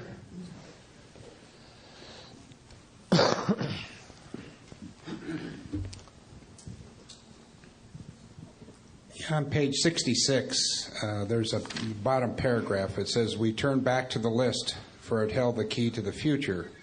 My question is my interpretation, and yours might be different, but I'd like to hear it from you. We were prepared to look at it from entirely different angle. How do you approach that? And what columns are you looking at, or what are you looking at from a different angle? They're leading us into the 4th column. Here's my general assessment on my 4th step. Debbie broke up with me at Christmas. I hate her. She must die, right? Yes. Do we need to go any further? That's my assessment of the situation. Me preparing to look at it from a different angle is where did I go wrong? How did I contribute to that? Right? It's not like she just woke up one day and said, oh, I hate JK now. Right? So I got to look at it going on in that paragraph. It says we began to see that the world and its people really dominated us. So here I am stewing it because all I know is the first 3 parts. She broke up with me at Christmas. I hate her. She must die. I've moved on 5 years from now. Even when he ran into me at Homeward Bound the first time, that was still a topic in my head. It was this guy. This happened years prior. Guess what? She has moved on. I, meanwhile, am drinking myself to death, thinking about something that happened back then, right? I'll show her. What am I doing? Drinking myself to death. She owns me and doesn't even know it. Those things, those resentments, those fears, those own me. So I got to look at it from a different perspective. The perspective of being it's column 4 stuff. Selfish, self-centered, egotistical, full of fear. How did I harm these people? Did I put myself in a position to be harmed? Was my own self-seeking motives, did it get me in that situation? Was I dishonest about the situation? Those are all the things that I look at. We too many times in AA land, we say, well, I got to look at my part. Well, that's not really true. It is my part, but having my part implies that you have a part. You may not have a part. I looked at my wrongs. Right? We look for our own mistakes. Right? So did I answer? The question is that, and this is my interpretation. You can say I'm looking at it from the perspective of that person looking at me in my faults. in what my part was. For instance, she broke up with me at Christmas. I hate her. I want to kill her. That's my inventory. The fourth is that how does she look at me and my selfishness, my self-centeredness, and so on? What I'm trying to say is that I'm looking at it from the person or the person's perspective, looking back at me in that fourth column. How do you? I know you can you just check marks. That's what you're talking about. No, well, on the sheet, check marks, yes, right? Or however you want to do it, or just write them out. I was selfish. But they're asking me where I was selfish. That's what the book says. Not was I selfish. The book is asking me where I was selfish, right? So that's a whole different thing. It's easy to say I'm selfish, self-centered, egotistical, full of fear. Where was I selfish? Where was I egotistical? Where was I self-seeking? Those are the deep-seated questions. In the fifth step, it asks about, we're to get to the exact nature of our defects. It's one thing to understand that I'm selfish and self-centered. It's a whole other thing to understand the innate. My selfishness carries many forms. So yes, we're looking at it from a different perspective, whether it's through the eyes of others or more specifically, what were my mistakes? That's the new perspective. Yes, one up here. I feel like a candidate at a debate. My name is Randy Harris, Alcoholic Chapter 7 group. I had a question about between the third and fourth column. Are we able to actually have an honest look at our part in it without doing what was told me, the fourth step prayer when we ask God, that we could show them the same tolerance, pity, and patience that we would cheerfully grant a sick friend? Because when I was taken through my fourth step, I top to bottom, person, cause, affected. Then I asked God to help me from being angry at that person. That way I could take an honest look at it. He told me it was called the bridging prayer. Is that something that the primary purpose group encourages, or is that actually, because to me it looks like it does through the reading of the literature that, there's a prayer to be said before we actually look at the fourth column. And then what I don't understand is, it says we avoid retaliation in an argument. Who are we retaliating and arguing with? Because this is our inventory. Are we arguing with ourselves? Well, it almost looks like it's a preliminary to a ninth step amends almost. Yeah, well... Thank you. No, that's good stuff. I'm trying to get this out succinctly. When I'm in the physical process of doing the inventory, yes, these are my instructions, all right? And writing these stuff on the page can be troublesome, and we've got a prayer for that, like you're saying. Obviously, at that position, I look at that little prayer almost on a day-to-day basis, of hey, the world's full of knuckleheads, and instead of playing ball with them, I'm going to realize in my head and my critical thinking that these people are kind of twisted, and I'm going to see where I can be helpful to these people. But the same thing applies to my fourth step, but I didn't go into for me personally, I didn't get into the depth of it because at that point in the line, my eyes were barely uncrossed. All right? It was a simple process for me to get the stuff on paper and look for the mistakes that I may or may not or think I've made in those situations and try to be as honest as I can about each situation. All right? And like I said, there's some that I didn't have anything listed up. I didn't see where I was selfish. This one lady, an illegal immigrant, ran a red light and totaled my car. Okay? And I had insurance and she didn't. Right? I didn't really see my part. I was not being selfish or dishonest or egotistical when I wrote the fourth. The fifth step was a different answer because there's a whole backstory behind that. And I was all of the above. But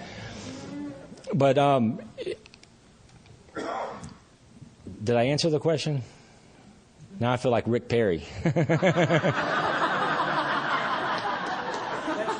why he's not running. Yeah, okay. I'll pass off.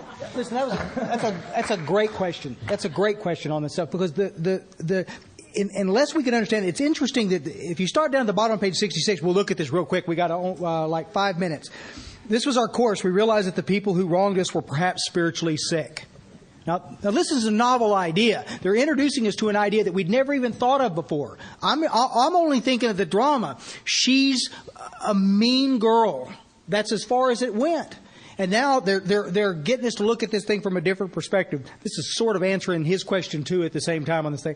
Though we did not like their symptoms. This is column 1 and column 2 and column 3.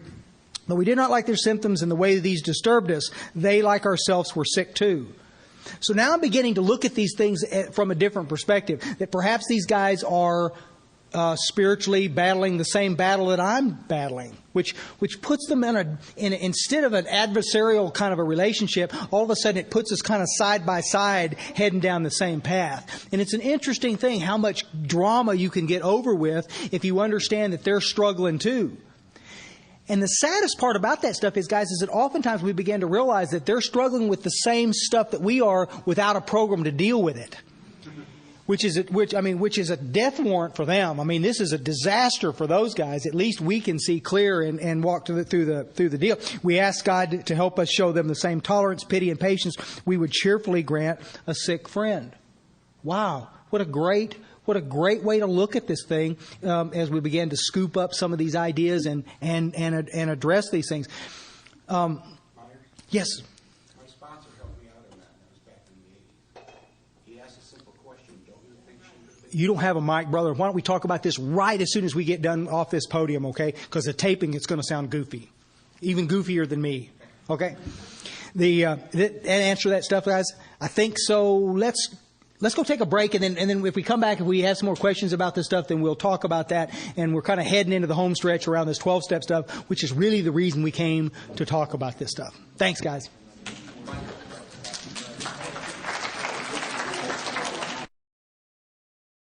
Howdy, y'all. You know what's really cool is that other than some people going to sleep a minute ago, I mean, most of you guys are still here, which is a big deal like that. You know, in Europe, they have this idea that in these workshops, it's what they want to do is they want to just dump as much stuff into a weekend as they can. And so the workshops start like at noon on Friday, and they'll go all day Friday. Saturday they start at 8 o'clock, and they go all the way through to like 8 or 9 o'clock at night. And it's just like a beating. I mean, it's just like you just. I mean, I got plenty to say. I mean, I can fill some time, and then they get up Sunday morning and they do it again and go until like 2 or 3 o'clock in the afternoon on Sunday. It's just too dadgum much. And so these guys that are organizing these things, we say, guys, listen, it's not that we can't bring some stuff to talk about, because we can. The deal is, though, is that I don't care how entertaining you are, I don't care how engaging you are as a speaker, you physically can't sit there that much. You just can't do it. At some point in time, you just go clink. And I'm thinking about, did I get the stuff out of the dryer? Did I, I just got a million things. My head just starts going like this. And we're gonna avoid that at all costs, because the reality of what this is what I'd like you to do is I'd like you to leave here today feeling a bit engaged and a bit energized to go to your respective meeting places and this kind of stuff, and be energized a bit so that you can get a little bit of momentum going. That's what these things are fun for, rather than a verbal kind of a beating that just, holy cow. So what we're going to do is, I know the program says 5:30, but probably and truly, I just, for you clock watchers like me, and I'll live by it, what we're probably going to do, I'm going to kind of move rather briskly through this idea of 6, 7, 8, and 9, and we're going to talk specifically about some things that I think are important. We won't cover all of that deal, but what I'm trying to do is get this thing set up so we can spend a bit of time in the last hour that we're talking about this thing, talking about 10, 11, and 12, and JK and I'll split some of that stuff up. But really and truly, everything that we came to talk about was that. I mean, there's some other stuff that's important, but everything moves us to a place of those last 3 steps. And it's kind of ironic, because in a lot of places it's those last 3 steps that get kind of shortchanged, and we kind of skirt around them, and we talk about them very little, and we do very little around them. And the miracle of recovery, the miracle of who we become as sober members of this deal, all is determined by that. by how active and effective we are in those disciplines of 10, 11, and 12. And so we want to spend a little bit of time with that. But I suspect we'll be clear out of here by, even if we do Q&A, we'll be clear out of here by probably 4:30ish or 4:45 like this. So and maybe not even that late. But I guess because you guys need to. I remember doing a talk one time in Yakima, Washington, and it was at the end of winter, and everybody was just like I mean, we were all, and somewhere during the course of the day turned out just like this. It was really pretty outside, and the sun came out, and some clown decided it was a good idea to open the doors, and they opened these big sliding doors on one side, and everything just kind of came in, and everybody just went clink and just shut off. I mean, nobody was, because everybody was looking. These cats have been cooped up all winter. And it was the first good spring day, and they're going, skinny guy from Texas, spring day, and it's just like, it was bad. And so we want you to leave with some energy, and we'll do that.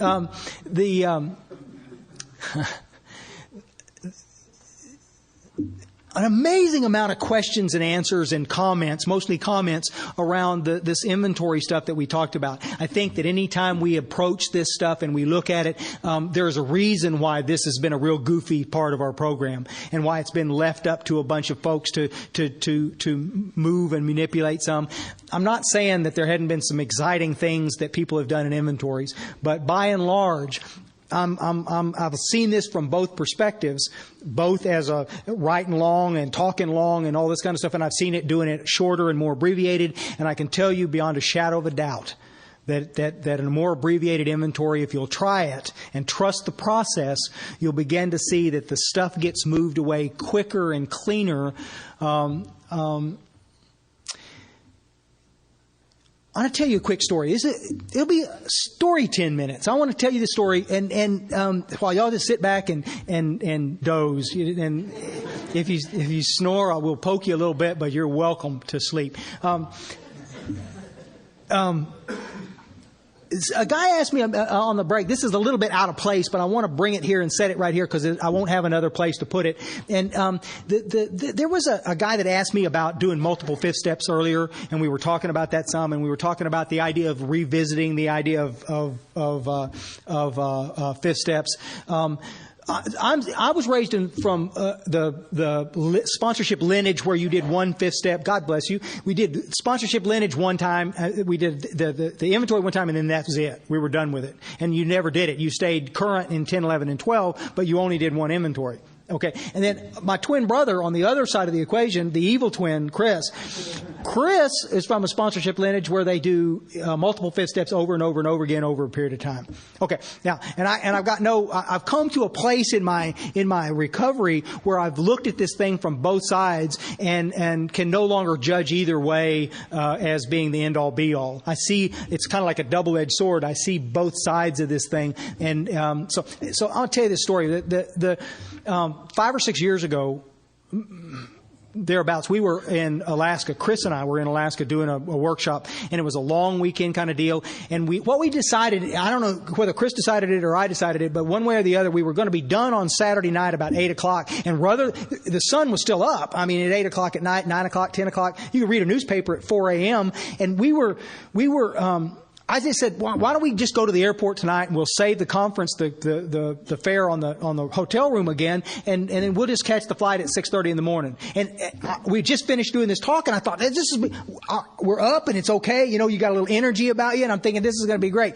Well, we get to Anchorage International, and the people are waning. There's just not very many people there, and we're starting to talk, and I'm grousing like a big dog. I mean,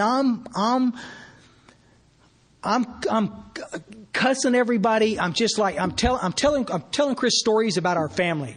And I'm hating my sister, and I'm hating this, and I'm hating that, and why is my mom this way, and this kind of stuff. And Chris is just sitting there kind of looking at me. I don't think Chris said anything the whole time like that. For like 2 hours, he's listening to me rail against everybody I know. And I'm thinking we're just making brother conversation, It never occurred to me that he wasn't talking. I just like... Selfishness and self-centeredness, is the root of our problem. So we finally, Chris looks at me like this, and he got his hands on his knees, his elbows on his knees, and he looks over at me like this, and he says, "How long has it been since you did some inventory?" And I went, "It's none of your business." And I just started looking straight ahead like this, and Chris goes, "No, really?" And I went, "I don't know, 14 years ago, something like that?" And he goes, "Okay." He didn't say another word. Now, by that time, there's nobody in that airport. There's nobody there but me and Chris. There's a guy way down on the other end of that terminal with one of those floor sweeper things going like this. And that's all you can hear in that terminal is Chris and me and that guy down there. And so finally, after about 30 minutes of just sitting there looking at this wall, I said, "If I write some inventory, will you listen to it?" And he goes, "Yeah." And so I look around, and there was an envelope in my big book, and I picked it up like this and flipped it over, and I said, "You got a pen?" And he gave me a pen, and I just started writing it on it. That's why I term these things envelope inventories. It's not big, drawn out, notebook after notebook after notebook of stuff. It's an envelope. And I'm just writing this stuff down. And so it took me about 25 minutes to write down these resentments I had with my family and with some of the stuff that was going on at work and some of this other thing like this. And I'm just kind of writing this stuff down like this. And it's real quiet. And finally I get it. I finish it. I look at Chris and he says, "Read it." And so I read through it like this. And he makes very few comments. And there's a couple of times he looked at me and he goes, "What about this?" And he made a suggestion. And I went, "Okay." And a little bit later he made another suggestion. But basically that's just about it. And I remember setting it down like he said, "That's it." And I said, "Yep, that's it." And I put it in my big book, and I'm just sitting there looking straight ahead. It's all quiet in there like this. And I'm thinking, I think I'll run to the bathroom real quick. And I get up, I walk in there like this, and I'll go in this bathroom like this, and I'm standing there in front of this. I'm going to the bathroom. Okay, I don't know why I get myself in these cul-de-sacs I can't get out of. So I'm just sitting there like this, and all of a sudden I turn around and I'm washing my hands and I'm looking in the mirror, and all of a sudden I look at myself and I went, "Holy cow!" And I'm telling you guys, I felt like I was brand new, sober, and clean as I've ever been. You understand what I'm saying? It was this weird kind of deal. I felt like big old dumbbells had been just lifted off my shoulders, and I just dropped them clunk on the ground, and I walked out of that bathroom. Let me tell you as I was walking out of that bathroom, some guy showed up in the terminal, and he walked in the bathroom just as I was coming out, and he's looking at me, and he goes like this when I walked by, and it took me a minute, it took me a couple of steps on the outside of the bathroom to know that I must have been grinning ear to ear when I walked out of that bathroom, because he's looking inside the bathroom to see if there's somebody else in there with me, but he's just like... But it's just, the reason I'm telling you this story, guys, is this area of fourth and fifth step stuff is an area that sometimes I think us older guys and gals tend to ignore. We tend to go, "Oh, I did that, I don't need to do that again." And I understand the wisdom around staying active in the disciplines of 10, 11, and 12, except that my experience was that I needed to go back and look at it again. I needed to go back and investigate those things as I went back through. And I remember walking back to Chris, and it was like I was floating down that terminal like that. It was just the craziest thing in the whole wide world. If you've been around for a little while and things have gotten a little stale and flat, even if you're carrying the message, guys, I mean, I'm a 12-stepping fool. I'm still doing a bunch of stuff. But even if you've done this, I think that it's possible to daily build up this sort of patina of ugliness in our life. They're not big, goofy drama. There's none of that going on. It's just little crazy things. Somebody said something, a little resentment here, a little bit. All of that stuff begins to stack up and begins to kind of haze things over, and pretty soon, trying to feel that sunlight of the Spirit is getting harder and harder and harder, and you're feeling more distance and this kind of thing. Try that. See what happens. It'd be the coolest. At the end of this inventory deal, they gave us some instructions, bottom of page 75, top of page 76. It's an interesting deal. We go through this thing and we do this fifth step. We got the fifth step promises in the middle of 75, and then they give us some instructions, and they say, returning home, we find a place where we can be quiet for an hour. Carefully reviewing what we have done, we thank God from the bottom of our heart that we know Him better. Now, taking this book down from our shelves, we turn to the page which contains the 12 steps. I gotta tell you, when I did my inventory with with Clifford, when I first got to Primary Purpose Group, and I read this thing when we finished like this, and it said that deal like this, I asked Cliff, believe it or not, the steps are in here? Because when the group I was, the steps were always on the wall. I didn't know the 12 steps were in the center of this book. I'm just telling you, man, some of us are sicker than others, and some of us just flat-ass ignore it. And if nobody's holding you accountable, we just assume that everybody knows all this other kind of stuff, guys. And I'm telling you, there are a lot of guys here that don't know anything. Sometime when you meet Chris Raymer, when you meet my twin brother personally, ask him how long it took him to figure out what a big book was. I mean, he's all over town in Barnes & Noble asking people for a big book. And they're looking at him going, well, how big a book do you want? You see what I'm saying? I mean, we just assume that everybody knows these kind of things. We don't. We don't. It's just crazy like this. They're going to ask us some questions at the bottom of the thing. Carefully reading the first 5 proposals, we ask if we have omitted anything, for we're building an arch through which we will walk a free man. At last, is our work solid so far? This is great information, reflective information. Are the stones properly in place?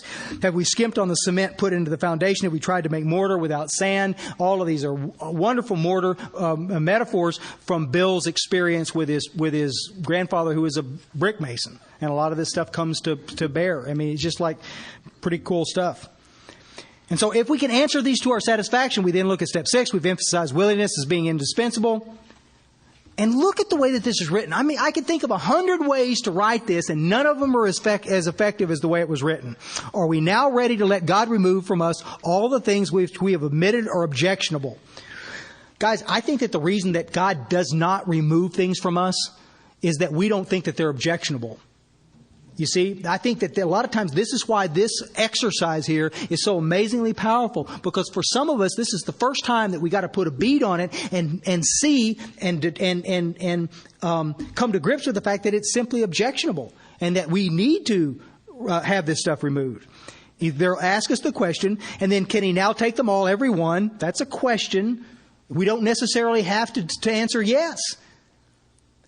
I mean, as the more and more you sponsor, the more and more you'll realize that there are things in our life that sometimes we're not willing to give up. Have you ever sponsored a guy or have you ever sponsored a lady who's having an extramarital affair with some guy and she's not ready to give that up yet? Well, it happens all the time, you see. I mean, there are a lot of things. Guys, have you sponsored guys like this and they're twisted up in porn and they're ready, I'll give up anything, but I'm not ready to give up the porn? It happens all the time, you see. Because for them in this situation, that's not objectionable yet. But it will be. Trust me on this. It will be. If we still cling to something we will not let go, we ask God to help us be willing. What an amazing, amazing paragraph that is. Even if I'm not ready to have this stuff gone, I'm going to submit to the process until God makes me willing to get rid of it. And it's an amazing thing to see. But a lot of this stuff, I'll tell you a quick story. This is a weird kind of a deal, but we had one of the things I didn't want to give up was that I used to do a lot of deliveries in town in Dallas, and there was a bunch of strip joints. Now these strip joints were kind of part of my old life, and I knew a lot of these people in here. It was kind of a social sort of a thing too. There's a lot of girls in there naked, and it was just like I'm not going to lie to you that it was all this big fellowshipy thing, because it wasn't. But so I do this inventory with Clifford, and I'm looking at this thing, and one of the things that came up, and I went, nah, I'm just not ready to give that up. And so there it was. But I was willing to be willing. I mean, I was asking God to help me be willing on the thing, because I wanted to be done with all this. I knew that this was no way to live, and I knew it. And so, as funny as it would be, about 4 weeks after this all happened like this, I went into town. It was really cold in Dallas, and I remember going to town and making a delivery about 2 o'clock, and it's starting to sleet. And I'm thinking, man, we're done with work today. I'm going to go by and stop in and see these folks and these friends of mine. So I go in there, and I remember getting out of the car and feeling a little uncomfortable, and I walked up to the door, and I get right to the door, and I open it up like I've done 100 times. I open it up, and I walk towards the door, and as I opened it up, I felt like I had been abandoned. Now, guys, I don't have any other way to explain it. I went, huh? And I closed the door. It's freezing cold out here, guys. The wind's blowing 100 miles an hour out there. Typical Dallas winter day. And I opened the door again, and as I step in, it was like God was standing there, out there going, okay, Slick, rock on, but you're on your own if you go in there. And I went and closed the door again, and I'm standing on the outside, my hand's still on the door. And one more time, I opened it up, and I'm holding the door open, and these girls in there are screaming. I mean, they're mad because I'm holding the door open, and they're freezing in there. And I just went, dang. And I closed the door, and I walked back out in my truck, and I just sat there and I just sat there, and I finally started the truck up and drove home. About a week later, I was same kind of situation, and I remember pulling back up into the parking lot of this place, and I stopped my truck, swung out of the cab of that truck, and my feet hit the ground in the parking lot of that place, and the same thing happened. The exact same thing. And it was like, rock on, if you want to do, okay. But I'm telling you, I've never felt so alone and so hung out and so vulnerable than I did standing in that parking lot. He wasn't even going to let me get to the door this time. He's going to stop me as soon as my feet hit the parking lot. Now listen, I'm not here to expound any morals on anybody else. I'm not trying to push anything off on the thing like this. But I think when God's ready for you to be done with something, He's ready for you to be done with something. Whether it be that, or whether it be overeating, or whether it be smoking, or whether it be whatever. It doesn't matter. Whatever it is, when He's ready, you're going to be done. And I had no more say in that than the man in the moon like this. I just know I was ready. And I hadn't been in a one of those places in 15 years, and which is just fine. I didn't have any business being in there in the first place. But man, I'm just kind of blown away. The process works if you just simply submit to the process. When ready, we say something like this, and they give us this great 7-step prayer. They end it with an amen. And we've completed step 7. And then look what they say in the middle of that page. Now we need more what? Action. Once again, we're implored. There's a momentum. If you go back sometime when you don't have anything to do, just go back and read from the beginning and start moving through the book. And what you'll see is that every time you get finished with a step, there's something that cajoles you momentum-wise to keep going, to keep it. So there was never intended for us to just sit, okay, I'm done with that. I'll rest a month or two. It didn't say that. Now we need more action, without which we find that faith without works is dead. Let's look at step 8 and 9.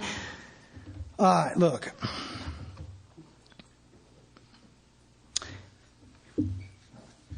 When we were doing your inventory, and I'm listening to your 5th step, I got a piece of paper laid out on a table in front of me. And as you're going through this thing, I'm making a list of the harms you've done other people, the things that I'm seeing. I'm going to ask you about these things, you see. And no matter how convoluted it gets, I can always see it a little clearer from my perspective about where all this stuff lays. And so what I'm going to do is I'm going to help you form your 8-step list as we're doing this thing. If I think that you've harmed somebody, or if it appears that maybe you owe somebody an amends, I'm going to make a little note about it, and we can talk about it later. Step 8 said that we made a list. There wasn't a lot of thought process to this stuff. In meetings, you hear people talking about this ad nauseum. I'm working on my 8th step. No, you're just wasting a bunch of time. It takes you about an hour. Did you hurt them? Listen, here's what we'd do if with somebody I'm sponsoring.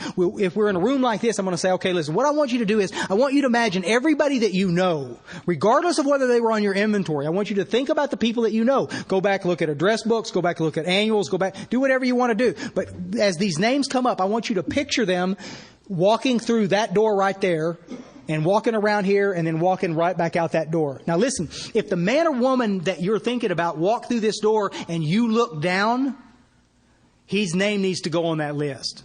You see what I'm saying? If it made you uncomfortable to look at them when they walked in, you need to at least investigate the fact that you owe them an amends and write it down on the deal. And then he'll go out the den like this and just keep on doing it until you got a pretty good old list of stuff there. And then we'll go back and we'll revisit the list, and then we'll see whether that is bona fide or not. The problem here is, guys, is that sometimes we find ourselves in situations where my head is an amazing thing about talking myself out of an amends. Well, he screwed me more than I screwed him. I don't owe him anything. I mean, that's a popular one, you see. But it didn't talk about it like this. If I harmed them, I owe them an amends.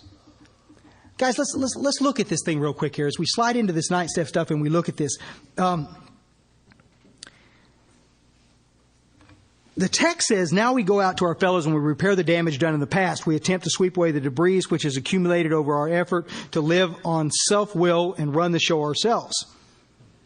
He didn't talk about booze again. They're just talking about just being goofy here, okay? Didn't mention the booze. If we haven't the will to do this, we ask until it comes. Remember, it was agreed at the beginning that we would go to any length for victory over alcohol. If we haven't the will to do this, we ask until it comes. Every one of us, almost every one of us, has issues in our past, things that happen to us that we just simply don't want to address. We don't want to go there with this thing. The trick is, Mark Houston used to always say, how free do you want to be? And this is one of those kind of situations, guys, where I think we all need to ask that question. Is it good enough just to be okay? Or is there more? I just, it's one of those kind of things where I think that it's like, this thing is like, it's like somebody telling you about sex, and then you have sex, and then you go, wow, they left out all kinds of stuff. You know what I'm saying? I mean, there's more. There's more. And this sometimes I think is the place that we get ourselves into around this amends process, because nobody's coming after me with dogs and pitchforks and torches because the blowtorch is backed off a little bit and I'm kind of comfortable in my skin again. I don't want to go stir anything up. I don't want to look at anything where I might owe somebody an amends. And yet there's amazing freedom in this ability to simply go do it. Does it take courage? Yes, it takes courage. I think the mistake that you and I make in this thing is that we think this is about us. And this has got very little to do with us. This has got to do with God's ability to affect change in our life. And all that we had to do is just exert enough courage to go take the action. The healing is about God. The healing is about what He's going to do. And so when we look at this thing a little bit, this is not another lame-o way for you to manipulate somebody. This is a way for us just to say, I made mistakes.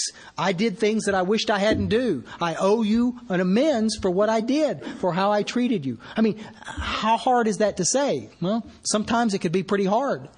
But a lot of times it's not. A lot of times we just get lazy. And the thing that bothers me the most, guys, is that within our fellowship worldwide, what happens is a lot of times is that sponsors stay really dogmatically, really focused on guys up through step 4, and then they hear their 5th step, and then they just let them go.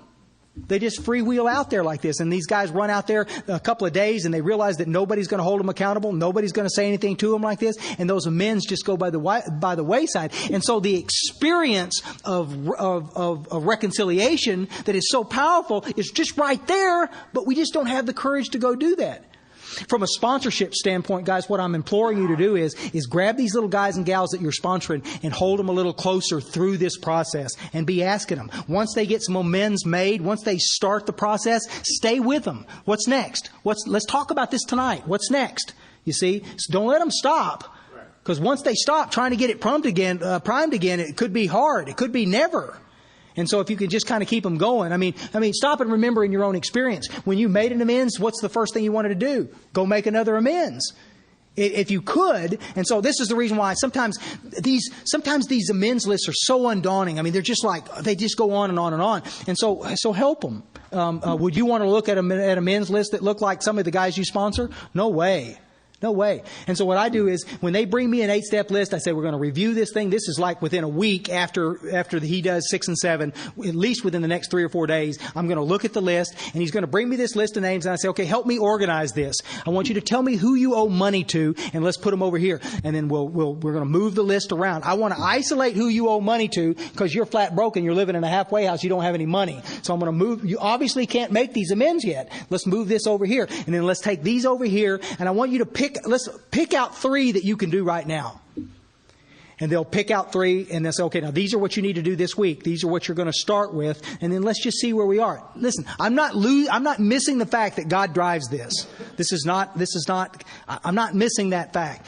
But we need to stay proactive and engaged as we go on through this stuff. You see all that, right? I mean, this is pretty easy to do. And then as he begins to go through this thing and see, you folks that have sponsored guys and gals doing this thing, do you understand how you've seen the experience of what some reconciliation can do when people get clear of, in your own experience too, you get clear of some of the stuff that you've carried for years and years and years, and you get it set right, and it's an amazing deal to watch these guys walk back into the room standing 3 inches taller. I mean, it's just the craziest thing. And it had nothing more to do than just a willingness to submit to a process and get on through the deal. We'll We'll talk about that thing. At the top of page 77 is probably the most important part of the stuff that we're talking about around this amends stuff, because I'm thinking, okay, listen, I want to get these guys off my back. That's the reason I'm doing the amends. And they're getting ready to dash that against the rocks. At the moment, we're trying to put our lives in order. Yes, we get that, okay? We all understand that. But this is not an end in itself. Our real purpose is to fit ourselves to be a maximum service to God and the people about us. Sweet. This is the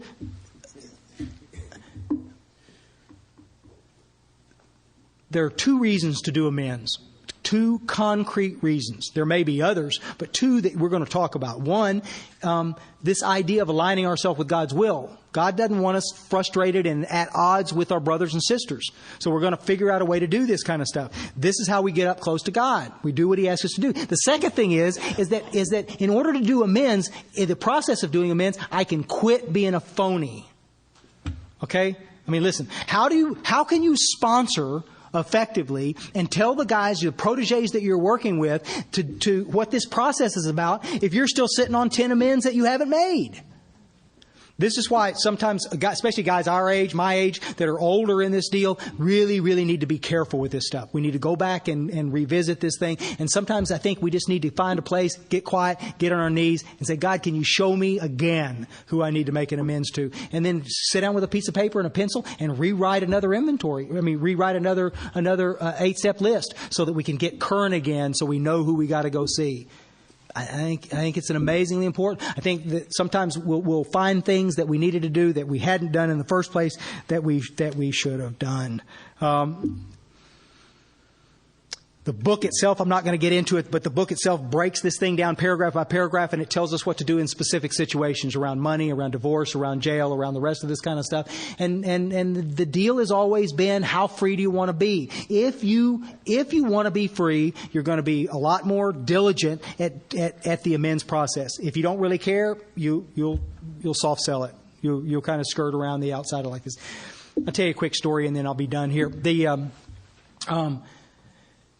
There was this guy that I sponsored in at Homeward Bound, where J.K. hailed from, and it's an indigent place. It's just not much, no fancy schmancy stuff, no saunas, no spa, no. It's just guys come in right off the street. They have nothing. They get sober, and it's cool. And so I'm sponsoring this guy there, and Jim is an interesting guy. I've asked him if I could tell this story, and he said yes. And here's the picture of this situation. Jim had just got out of jail, out of the penitentiary, and he's got Aryan Brotherhood tattoos on both arms. He hates everybody. It don't matter. If you're wearing a different color shirt, Jim hates you. I mean, it doesn't matter what the deal is. He just hates you. Long, greasy hair, real bad acne, bad breath, just horrible little guy. And just this. And naturally, he asked me to sponsor him. Okay, I get these guys. I mean, God loves to bring those guys into my life. And so we're working through this stuff, and he embraces the steps. He gets through this stuff. 2 or 3 weeks after the deal, he's through his stuff, and he's ready to go do his amends. And he's just like kind of an amazing sort of transformation. He's coming to all of our meetings. He's doing all the stuff he's supposed to be doing, and he's just. You can tell that the work is profound enough that it's changing. We get down to this amends stuff, and I'd listened to his 5th step, and I knew he had this resentment against his dad, and his dad was just the Marquis de Sade, and I mean, he's just horrible kind of guy, and lives way out in West Texas, and I knew that this was going to be a struggle. I knew that at some point in time we were going to have to deal with this amends process with this dude. And there was a long litany of problems, of grievances with his dad. But one of them, I'm just going to mention one of them. On a regular basis, my guy used to hack this guy off. He used to piss his dad off, and his dad would beat him with one of those great big old Western belt buckles that was about like this on the end of a belt. He used to beat him with this thing until he was bloody, and then he'd hold him in a bath of salt water until the kid passed out. Now, I know. I mean, I just can't fathom that kind of anger, and I can't fathom that kind of cruelty to a kid. but he lived through it. And I thought he was making it up. And I said, brother, are you serious? And he said, hell yeah, I'm serious. And he took his shirt off like this, and he's standing there in front of me. And I'm telling you right now, he looked like a man made out of hamburger meat that they had just put together. His body was tore to shreds by that dadgum buckle. And I thought, man, can't do this. And so now I'm freaked to the max. I'm freaked times 10 because I don't know what to do. How do you get past this kind of abuse and this kind of stuff? And so we set out to deal with it. And he's got 1 day free. And he said, I'm going to go down there and make this amends. I said, okay, buddy, but listen, you do me a favor. You call me on the way down there. You call me. You got a brand new cell phone. You let me know what's going on and let me know what's happening. And I'm going to talk you way down there. And if you get down there and this thing starts going south, if you start making, trying to justify your behavior or any of this other kind of stuff, you stop and come on home. There's no sense walking into a buzzsaw. And he said, I'm cool. So the little crap, he leaves and he doesn't call me. And I know how long it takes to get from where I live to where his dad is. And so I know how long it is, and I'm like pacing the floor. I'm just like, why isn't he calling? Why didn't he? It's like you're like one of your own kids out there like that. Well, he about an hour after he's supposed to be down there, he calls me. And he said, well, I'm finished with my dad. And I said, oh, Slick, that's not the deal we made, man. You were going to do this different, right? And he said, well, I know, but I got down there and I decided I was going to, well, I'll tell you about it later. And I said, no, you tell me about it now. I want to know how it went. And he said, I pulled up in front of our old home place, and I walked up to the door, and this old guy answered the door.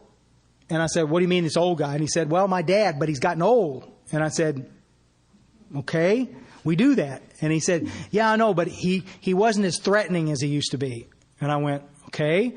And he said, and I just, we sat there and we talked for a little bit, and I told him the things that we had talked about. I told him that I was sorry that I had disappointed him, that there were decisions that I made that I knew were a disappointment, and that I wish they hadn't happened. And I said, as my dad, you deserve better. And he said, my dad just sat there, and all of a sudden he started crying, and he just wept, and he wept, and he wept. And he said, Myers, frankly, I got tired of hearing him cry. He just kept crying. And I said, Jim, come on, man, really? And he goes, man, I just like, and then there's this silence on the phone. And I'm going, are you okay?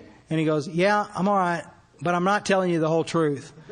And I said, why don't we try that? Just as a novelty, okay? And he said, what I didn't tell you was that I was lying to you when I told you I was going to go make my amends. What I was doing was I was going to go kill him. And I'd had a pistol stuck in my back when I walked up to the house because I was going to shoot him for what he did. And I just went, Jim, what changed? And he said, I just couldn't do it. He said, to be honest with you, I don't know what my dad looks like. But when I saw what God had as an image of what my dad was, there's no way. There's no way I could shoot him. There's no way I could even say something unkind to him. What I saw in front of me was a man who had been struggling with his own demons for his entire life. And he simply didn't know what else to do. He handled it all wrong, but he handled it the best he could. And I just went, holy cow, man. And I said, are you okay? And he said, yeah. And he said, I don't think he's going to be on my Christmas card list every year. I don't know that we're going to be buddies forever, but I'm okay with what happened. And I said, well, all right. That would have been enough for the story, except that Friday, the following week was a Friday, and they coined out of that treatment center, that little treatment place. And so that's his night to coin out. And so we're standing there. Sorry, it always just freaks me out telling the story. We're standing there at this coin out, and there's like 60 or 70 clients in this thing like this, and they're all cramped down in this cafeteria, and we're standing real close like this. And I look across the room over here, and Jim is standing there with two black guys, one guy over here and one guy over here, holding his hand, and they're saying the Lord's Prayer. And we say the Lord's Prayer, and I can't even talk. I'm just looking across the room at this Aryan Brotherhood guy who hates everybody in the world, especially black guys. And he's holding these guys' hands, and when he gets done, They drop hands, and I'm looking at the thing. I didn't even pray. I'm just sitting there. I can't take my eyes off this guy holding these hands of these black guys. And at the end of the deal, one black guy scooped him up and gave him a big old hug, told him he loved him. And the other guy scooped him up, told him he loved him. He's a little bitty guy like this, littler than me. And they just sat there and hugged each other. And I'm just thinking, guys, well, see, we come in here, guys, this is the thing that kills me. We come in here as haters. We come in here it's not about the booze anymore. It's not about that stuff. It's about being different. It's about being transformed into something that we could be. And you can't make sense out of it. You can't think your way into this stuff. The only way you can do it is to take the necessary action. Most of us get here hating and conniving and doing all kinds of crazy lame-o stuff like this. And here's this guy who was so transformed that he got over years and years and years of bigotry and hate. He realized that he was out of the judgment game forever. That the judgment was in God's hands. That all of that stuff was God's business to deal with. And I can think of no finer place on God's green earth than right there. I don't have to judge you. I don't have to be involved anymore in that game. Because it always ends bad. It always does. I love you guys. You want to come talk for 10 minutes if you want to share something real quick, and then we'll take a fast break, okay? Thank y'all.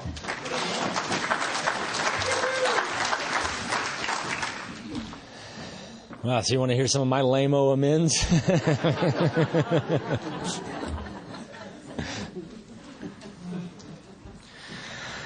I mean, he did a great job of describing that, and I remember that.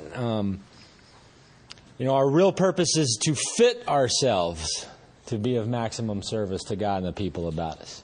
You ask people and say, well, my job is to be of maximum service. I don't know how to be of maximum. My job is to fit myself. How do I do that? By taking these steps, by walking this process.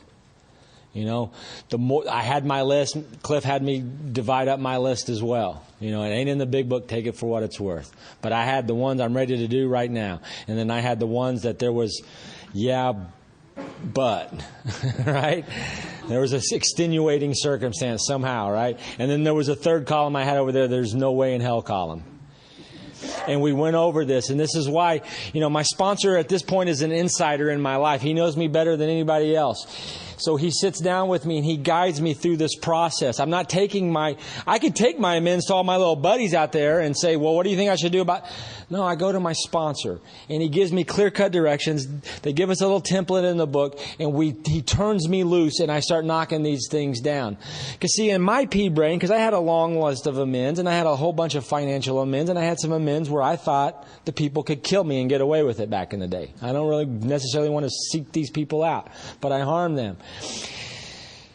The actions I take show God how willing I am. The more actions I take, the more faith that I get. Me with my little finite brain looking at all my amends, it's a very, very daunting task. And I look at all the outcomes and they all suck. But it ain't my job to fix the outcome.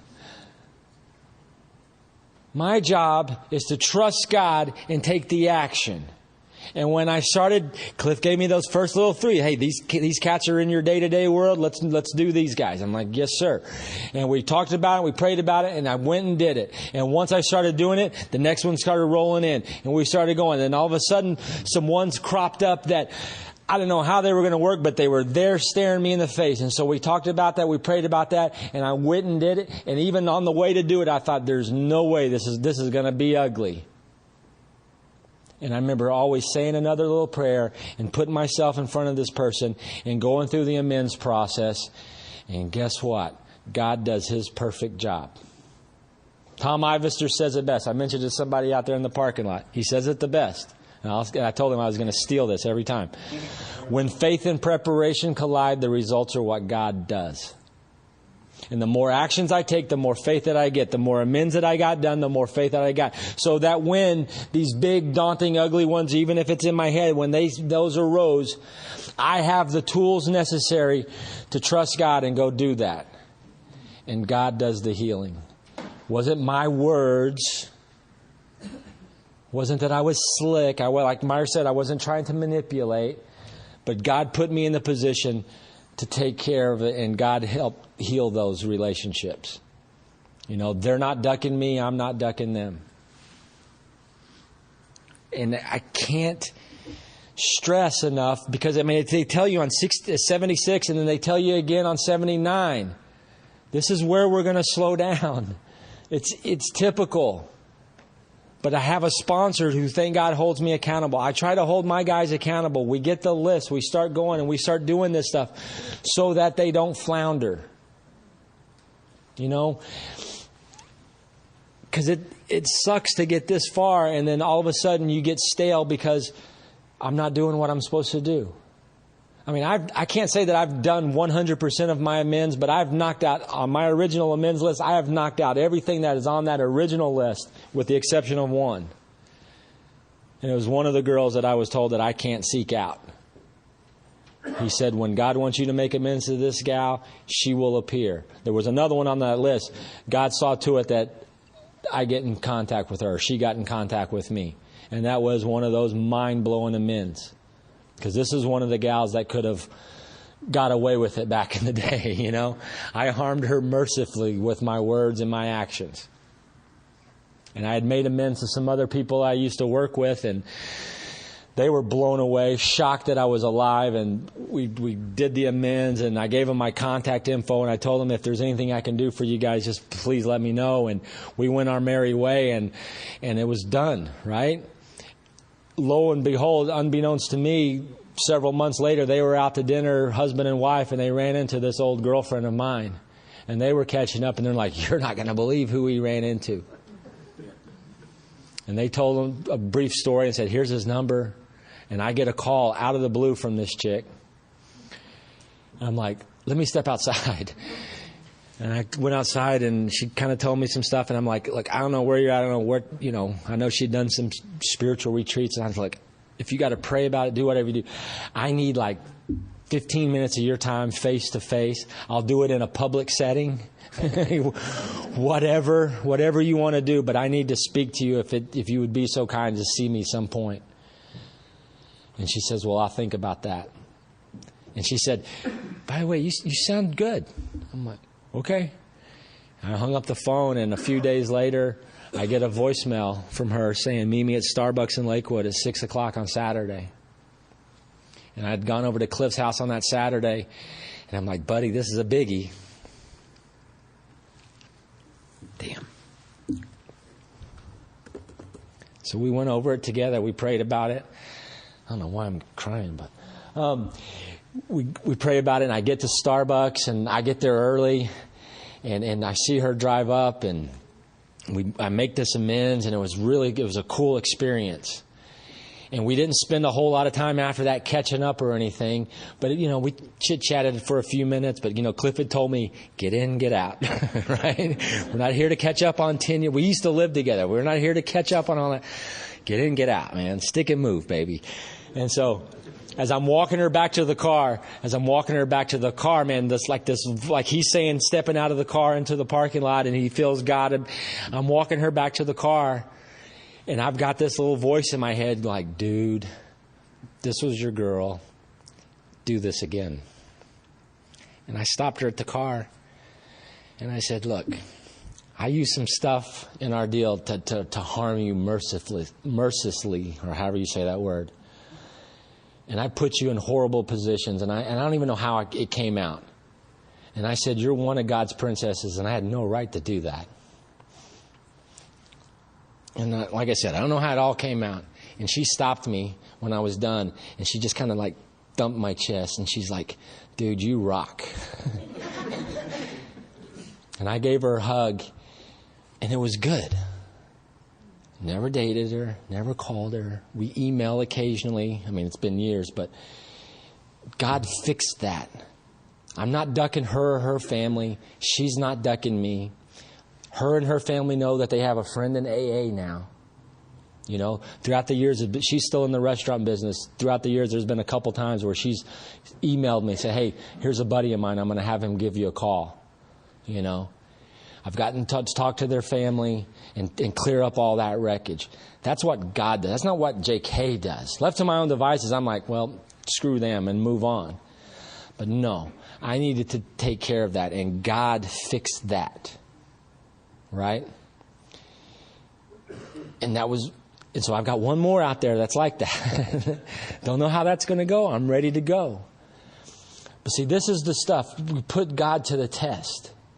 You know, my buddy Kurt says, test God. I don't know how it's all going to work out. They may throw me out of the office. But my job is to rely upon God and walk through this program and walk through this process. The results are what God does. And that's all I got on that. Anybody? We're going to have a break.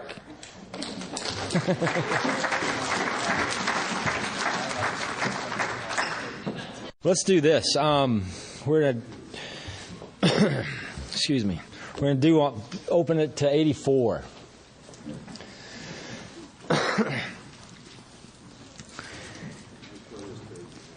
And, you know, this is the stuff. I mean, you know, by now I'm a recovered alcoholic, you know, and I'm out on the path, and I'm walking this path, and I'm making these amends, and my life has changed, and it's continuing to change. And it says this thought brings us to step 10, which suggests that we continue to take personal inventory and continue to set right new mistakes as we go along. We vigorously commence this way of living as we cleaned up the past. So as soon as I start in 9, I got to roll into 10. Right? It's pretty self-explanatory there. We vigorously commence this way of living as we cleaned up the past. We've entered the world of the Spirit. Our next function is to grow in understanding and effectiveness. This is not an overnight matter. I'm not just going to be whack. You're understanding and effective. Right? It's not going to happen, right? I got to get out in the world and practice these principles in all my affairs. And how do I do that? By practicing these principles in all to the best of my ability. So this is what we do. It should continue for a lifetime, right? Here is step 10. Continue to watch for selfishness, dishonesty, resentment, and fear. Right? No new information here. We know what these look like. Why? Because we've done a step 4 and a step 5. We know what these look like. Right? When they crop up, they're going to crop up, right? So as I go through the day, I'm watchful of these things. When they crop up, they're going to tell me precisely what I'm supposed to do, all right? We ask God at once to remove it, right? Simple. We discuss it with someone immediately and make amends quickly if we've harmed anyone. We resolutely turn our thoughts to someone we can help. Simple, right? Maybe. As we go through this thing, you know, as I'm growing and understanding and effectiveness, and I'm doing this stuff, it all becomes easy. It's like if Peter and I work together, right, on a day-to-day basis, and all of a sudden Peter somehow we get crossways during the day, right? And he says some things that I don't particularly like, and I just fly off the handle and call him every name in the book, all right? And I walk away from that thing, and I'm walking away, and I'm like, God, what a complete idiot I am. I mean, Peter's my brother. You know, I had no right to treat him that way. And I'll go to the bathroom or whatever and have a little quiet time, and I'll hook it back up with God. And I know in my heart that I've got to go clean this up. And I will go to Peter and fall on my sword and say, Peter, I had no right to treat you that way. You don't deserve that, and I shouldn't treat a brother that way. What can I do to make that right? And I shut up and let him tell me or whatever, and that's done. And then I will go to the next guy or go to the next job at work, and I will do the best job that I can do, right? And be cool with it and consider it done. If you're playing along at home, you notice that I left out a part. And that part was me picking up the 10,000-pound phone and putting it to my ear and calling my sponsor after I've prayed. Yep, Cliff, it's John. I did it again. You know, I imagine God is up in the heavens creating vast universes, and when He hears me go through this litany of this 10th step in my head of, I stepped on some toes and I got to go clean it up, and I rationalize it all, and I say a little quickie prayer to God, and I go to Peter and do it all, and do it. I don't think God misses a beat. But when God sees me in the middle of the day during this situation, stop down and hook it back up with Him, and then pick up the phone and call my sponsor and show my belly to my sponsor and let my sponsor know that, yes, I am still human. I'm not perfect. It's an act of humility. And then I go to God's kids and clean up the wreckage that I caused. And then I go to some more of God's kids and try to be helpful. Then God says, that's my boy. That is a 10th step. If I'm not doing that, I am not doing a 10th step. It's pretty simple. I mean, I'm either doing it or I'm not doing it. It's like you're either free or you're not free. That's a 10th step. Does that mean I call Cliff Bishop 85 times a day? Nope. But I can assure you, I call him every day. I can assure you when S hits the fan, he's on my call list, like immediately. The biggest butt chewing I've had in 12 years of sobriety is 10-step stuff, and it was early on in my sobriety, and I had let some stuff pile up. Myers knew about it. Kurt knew about it. Everybody knew about it except my sponsor. I finagled my work schedule so I could get out of town to manufacture a weekend on my own so I could spend time with my little nieces who I just adore. And I get there to my mom's house and all the kids are sick and whiny, and it was pathetic. And I'm sitting there twisting out. I got work piled up to here. It was not the experience that I had envisioned. And so finally on a Sunday afternoon, I decided to call Cliff. And of course, he had heard it from my buddies. So much for buddies, right? And so I pled my case to Cliff, and he let me get it all out, and he let me have it up one side and down the other. Who the hell do you think you are, John? You think you're like a normal person that can just let this thing? I mean, he gave it to me like nobody's business, and I had to take it like a man. But ever since that day is a day when I call him. And a lot of my days are good and nothing happens, man. I mean, it's pretty hip, slick, and cool. A lot of times I'm working by myself and I'm not in anybody's way. Nobody's on my nerves or what. But I still call the old man to check in with him. He's old. He may need my help at something. But when fear, resentment, dishonesty, and all that stuff crop up, he's on my list. Because I can guarantee you, if I call him out of the blue and say, Mel's not doing it right, or I'm frustrated at work, he's going to ask me, have you spent some time with God about this? If I haven't and I tell him the truth, no, he's going to say, why the hell are you calling me? Go do that, then call me. I mean, that's a 10th step. But look at these promises. This is killer stuff. We read them last night. And we've ceased fighting anything or anyone, even alcohol, for this time sanity will have returned. All right? So the hope of step 2 has come true. We'll seldom be interested in liquor. If tempted, we recoil from as it were a hot flame. We react sanely and normally, and we'll find that this has happened automatically. I'm not doing it. I'm just bebopping along, living my life. This is all happening. This is all God stuff. It's not me fighting the drink. It's not me trying not to drink. It's just happened. Right? That's cool. We'll see that our new attitude toward liquor has been given us without any thought or effort on our part. It just comes. That is the miracle of it. We're not fighting it, nor are we avoiding temptation. How many of you have been spinning around in these rooms trying not to drink and go to meetings? That sucks. Right? I feel for you because I was that guy for 11 years. That's terrible. Where am I going to go to avoid temptation? I mean, I drank from the time I came to the time I passed out. So waking up was a dilemma every day. Here we go. Got to set the ball rolling again. But let's look. We're not avoiding temptation. I mean, I got treatment centers telling me to do trigger lists. Got to change my playmates, playthings, play pals. And they're telling me to don't hang around these people, don't hang around these people. Do this, don't do that. Well, let's think about some stuff in the big book. Bill Wilson walks into a cafe to use the telephone. Drunk. Cafes and telephones on Bill Wilson's trigger list. Jim the car salesman stops at a roadside cafe to have some sandwiches and milk. Ends up drunk. Cafes, sandwiches, milk on his trigger list. And poor Fred. The end of the perfect day, Fred unfortunately walks through a doorway and ends up drunk.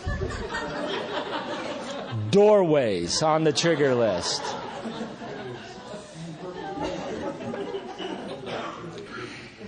And perfect day. You know? I mean, come on, people. It's not like I get into a situation, I'm going to run out to the trunk of my car and get out my Gorski relapse prevention manual and go down the checklist. We feel as though we've been placed in a position of neutrality, safe and protected. We've not even sworn off. Instead, the problem has been removed. It does not exist for us. You dig that? Here's what that means in my life. I don't think about drinking today. I don't think about not drinking today. It does not exist. It does not occur to me. You know what I'm saying? I spent 11 years trying not to drink. Even when I wasn't drinking, booze owned me because I was thinking about drinking or thinking about not drinking or how am I going to get through the day without drinking? What am I going to do if the Cowboys ever win a Super Bowl again? Those things cross my mind.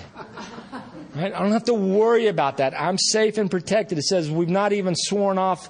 It does not exist for us. We're neither cocky nor afraid. That is our experience. That is how we react so long as we keep in fit spiritual condition.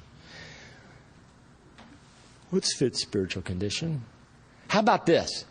How about work and self-sacrifice for others? That's a good way to stay in fit spiritual condition, right? Get off my butt, get out of my head, and go help somebody. I didn't tell you this story last night because I forgot, but during that first month of my sobriety, I told you I worked in the design district and I had this little pissant job and they were going to pay me for a certain amount of work. And here I am, new buckaroo, I'm a new guy. This stuff is happening in my life. I'm fired up. I talked to Cliff on a Sunday morning. I'm on top of the world. I go to Homeward Bound because I told some guys I'd go help them with doctor's opinion stuff. And I go and I help them for an hour or two and I get back home. I'm looking at the TV. The Cowboys were like 1-15 that year. It was terrible. And I'm like sitting there by myself in my place, not a cloud on the horizon.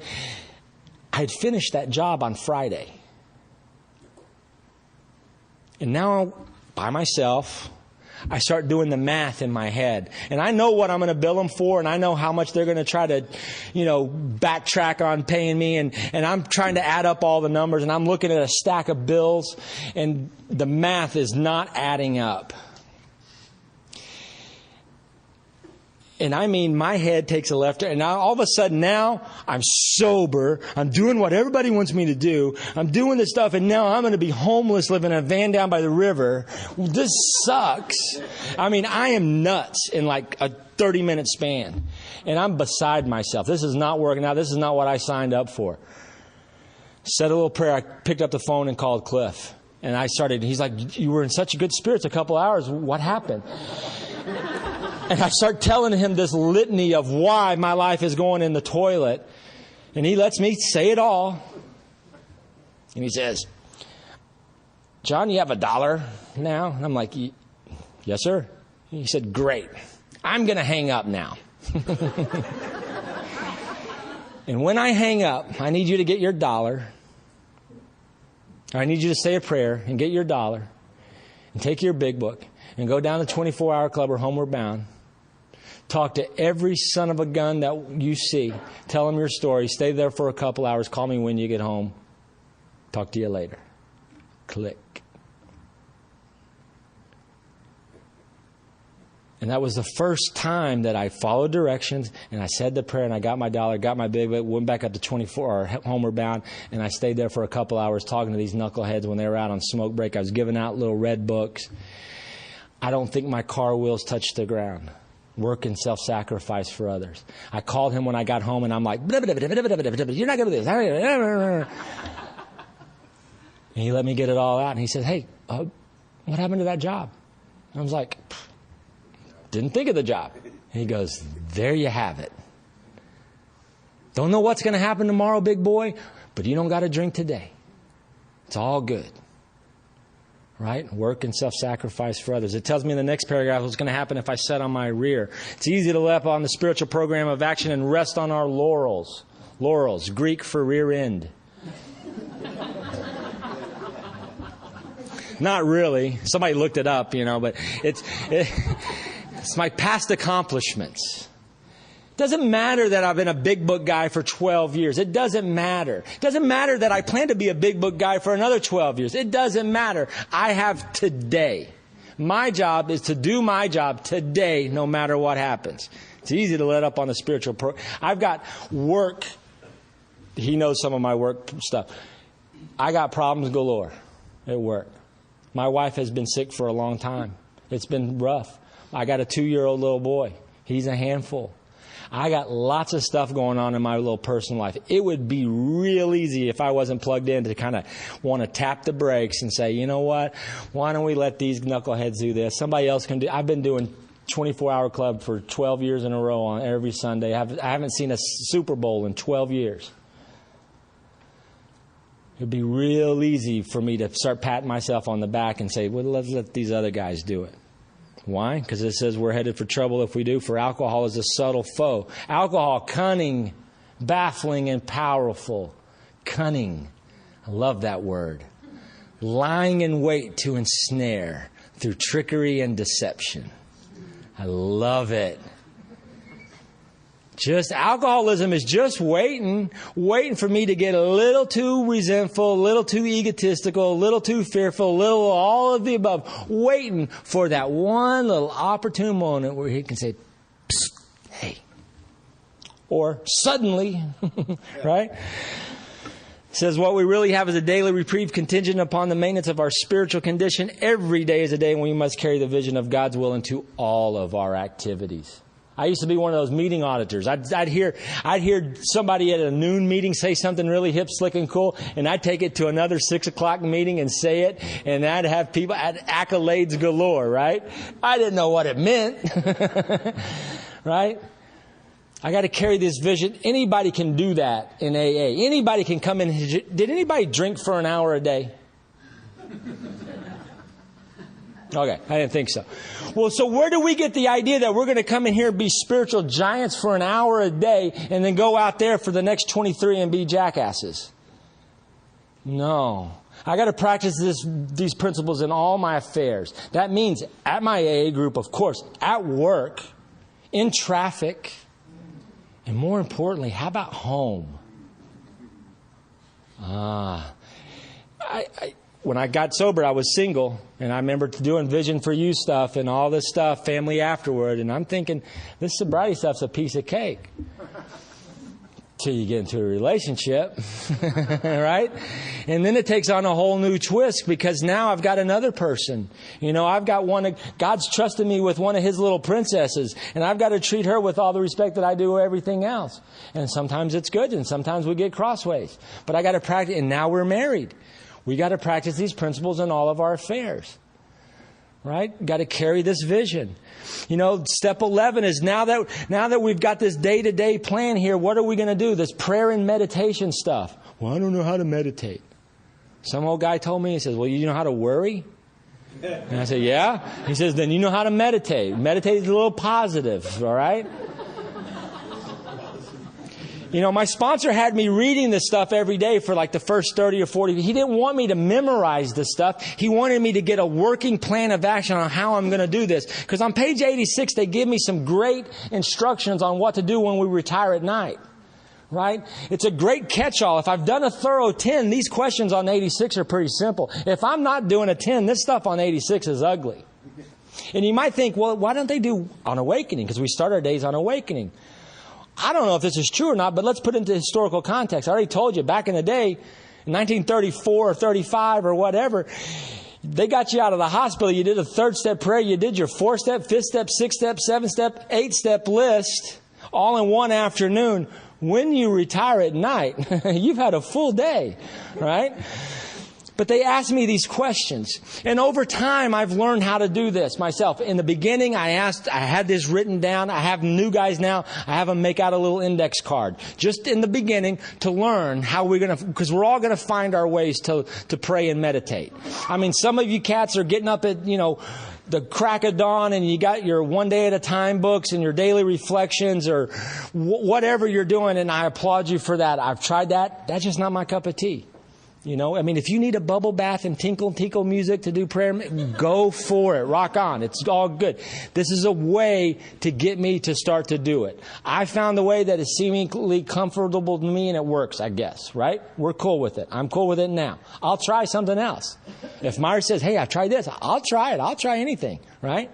But they give me some stuff to do. Because am I doing a thorough 10-step? Am I keeping my side of the street clean? Am I being as useful to God and His children as I can? And then on the awakening part, Myers mentioned it earlier, I need to get God into the equation right off the bat. Why? Because if I get my feet on the floor and start walking, because the first thing, I'm waiting for the day when I'm spiritually enlightened, and the first thing I think of is, wow, I wonder how the people in Laguna Niguel are today. But y'all aren't on my first, these are the guys at 24-Hour Club. When I wake up in the morning, you know what I thought of? I'm cold, I gotta pee. It's all about me. Right? So they're asking me, the literature is asking me to get God into the equation at the first opportune moment. And so before I even get out of bed, I tell God, thank you. Thank you. Thank you, God, I didn't wake up with a bottle of vodka next to my head. Thank you that I woke up, period. We're all good. I try to get God with it. I take care of my little business, and I have a little time to myself, and it tells me what to do. Because like on facing indecision, I mean, my gosh. Maybe I'm interviewing for jobs. Maybe I've got court. Maybe I've got a custody hearing. Maybe I've got all sorts of things on my plate that day. I don't know how to handle them. What they're telling me to do? Relax, take it easy. In the 11th step in the morning. That's the only place it says take it easy. What am I doing? Hooking it back up with God, asking God for guidance. As I go through the day, they're telling me to continually get back with God. Get back with God. Tell God thank you. Something cool goes on in my work, or I make a good call, or I get another lead on a deal that I'm working on. I tell God thanks. I actually told God the other day, thank you for weeding out a bad deal. It was a very lucrative deal, but wasn't meant to be. It was a tough blow. Obviously, that's not what God had in the cards, right? I moved on. I ain't stewing about it. It is water over the dam. Move on. Look for the next one, right? This is all of me this is all God's glory. And because somebody asked me one time, and said, well, how much time do you spend? And I'm like, well, I don't know. I don't ever put a clock on it. I'm not like spending an hour in the morning praying with God. But throughout the day, I get little miracles in my day all day long that I never ever would have seen left to my own devices. And so I tell God thanks along the way. Because it was through His grace that I get to experience everything that I'm experiencing, whether it's good, bad, or indifferent. And what I think is good one day may be bad the next. And you know the drill on that.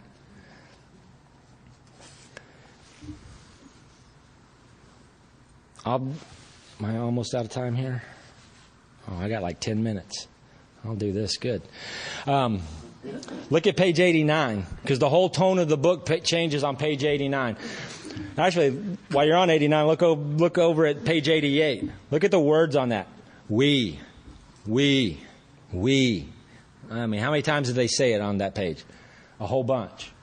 Because up until this point, the book it's a we thing.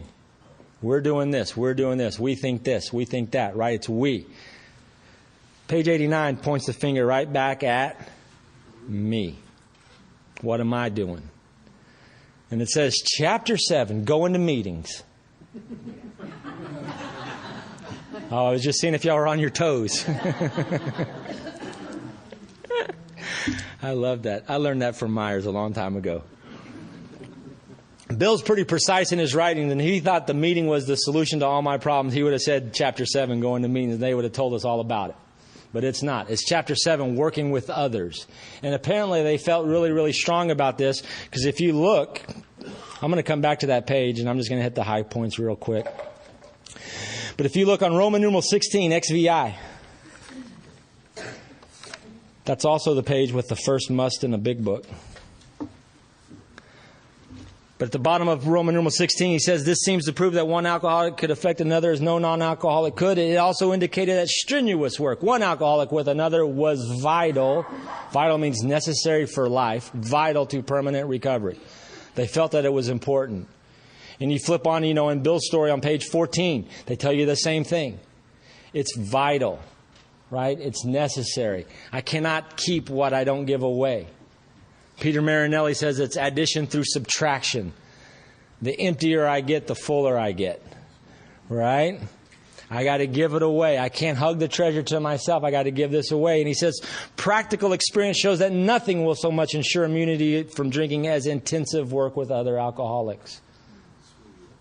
Intensive. How did I drink? Intensively.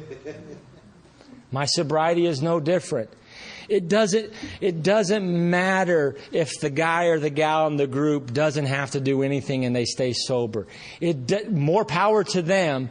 In my instance, it does not matter what you do. It matters what I do. And I drank all day, every day, nonstop. My sobriety is no different. That's what they told me. It says it works when other activities fail, and I'm going to try other activities. I'll go to the store and buy some Nikes. I'll wash my car. I'll do this. I'll do that.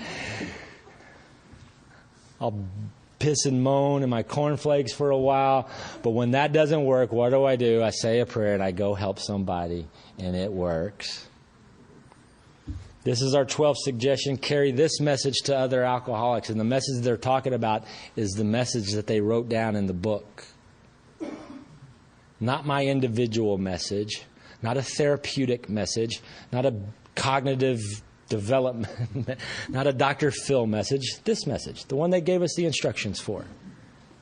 That's the message I can do. But look at this little paragraph. Life will take on new meaning. Life will take on a meaning. But to watch people recover, to see them help others, to watch loneliness vanish, to see a fellowship grow up about you, to have a host of friends, this is an experience you must not miss. We know you will not want to miss it. Frequent contact with newcomers and with each other is the bright spot of our lives. And they go on in this chapter to tell us how we engage the new guy, what we're supposed to say on the first meeting, and they do all this stuff. But one of the things that I am so grateful of, and I hope my actions on a day-to-day basis show that, one of the things that I'm so grateful for in my life is that there was guys around and gals around in my group at the time that knew the drill. I'm so grateful for my sponsor for not giving really a rat's rear what I felt or what I thought or how he should love me into sobriety. He just told me the drill and threw me in the deep end, and we did it. Because see, man, left to my own devices, left to my own, I'm the guy that sits on the back room in AA, and I let the game come to me. And I'm hopeful one of you cats will say something cool enough and witty enough that's going to keep me sober for the next 23 and a half hours. And I will do that for as long as I can do that till I drink again. And I will continue that process until I drink myself to death. I am sure of that. And I didn't have an option this time. Clifford told me where to go and what to do. Myers started telling me what to read and what I'm supposed to do and how to do it. And they gave me the parameters and they gave me the guidelines and they gave me the opportunity to get out. I'm like, Myers, what do I do? You have a name, John. Introduce yourself to these guys, And that was my job. And that was my little getting my feet wet. But over time, all of a sudden, now I've got a knucklehead to sponsor. And that guy, the coolest thing in AA, he could tell you stories. We could all tell stories and sing Kumbaya. But until I actually did it the first time, it's all theory. And that first little knucklehead at Homeward Bound asked me to help him. And I told him, I said, I got like 27 days. And he goes, I've heard part of your story. And if you can get 27 days, I'll try anything. I called Cliff. I'm like, Cliff, what do I do? He said, John, you're a very good reader. Read the book. That's why they wrote it.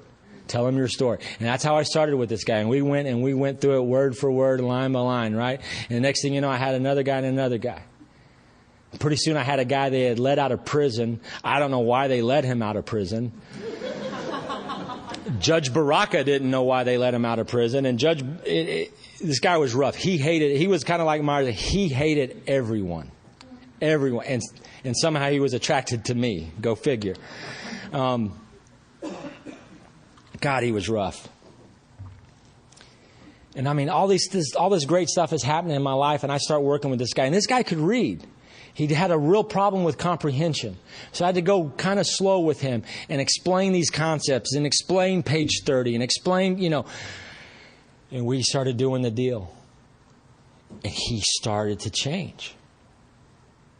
And he's still in Homeward Bound, and I'm giving him a ride to our meeting. And I remember one night he'd done his 4-step, we had done his 5th step, right? We've got his amends list, and he had some god-awful amends. And some horrible stuff happened to this guy. And I picked him up and we got him to the meeting, and we were walking up to the group, and we just stayed. We stopped right at the edge of the sidewalk where this cyclone fence is by this kid's playground. And you still got to walk into the meeting. And Ben and I stopped, and he's like, "Why are we stopping?" I said, "We're going to be greeters tonight." "I don't want to greet." I said, "Exactly, dude." And we stayed out there with his gruff old voice, and we shook. And I mean, it was painful, right? But we made these little steps, right? And we're all a little beehive of activity. And I don't know if it was the following week, it was shortly thereafter. We go do our little rah-rah thing down in the cafeteria and everything, and we're back up. Everybody's having a smoke break, and we're all kind of gathered around. I'm sure Myers is telling a very spiritual story to me. And as he's telling me, I'm looking over his shoulder, and I see Ben. And he keeps telling me the story, and I'm finally like, "Stop, look." And we look, and at the edge of the thing, there's Ben. He's got two guys over there cornered up. And you could hear him say, "I'm Ben Woods, and I just got this cell phone. Here's my number." And he's giving out this number. He's giving out little red books. We're both crying. Michael Kelly's crying. That is, if you want to know what the magic handshake in AA is, that is it. Seen a busted up guy or gal who everyone was done with, and see them grab hold of this thing, and in a short journey, God transformed them into a helpful part of society again. That's the best thing in the world. That's the best thing in the world. You can put me anywhere on God's green earth. I have a big book. I have a God of my understanding, and I know how to find drunks. And it's my job to go find them. And it's hard at my group to find drunks. Why? Because we got 250 people there, and 200 of them are qualified sponsors. It's hard to get a new guy. He's not joking. You see a guy you don't know, go talk to him, because that may be your only shot with this guy. I talked to a bunch of people the other night, and they're like, "Oh, I already got a sponsor." I'm like, God. Well, if that doesn't work out, here's my no. I'm going to have to resort to well, that guy sucks. Why don't you come over here? I'm not going to do that. No. It's a good problem to have, but I got to go find I got to be on my toes to find these people. But that is the good juju. Right? I don't know how it's all going to play out in the end of time. I don't know what my life is going to be like 50 years from now, but I know what God has in plan for me. God has a primary purpose. I went through all of that crap for all of those years to get me to a point to where I was teachable, to where I could be useful to God and serve Him and help others. And like I said last night, I hope God keeps me hungry. I'll let Myers finish her up. Thank you. There are milestones in everybody's sobriety. There are times when we do things. Some of us think, well, the biggest milestone is when I sobered up, and then there's the biggest milestone is when I first started sponsoring, or when I did this.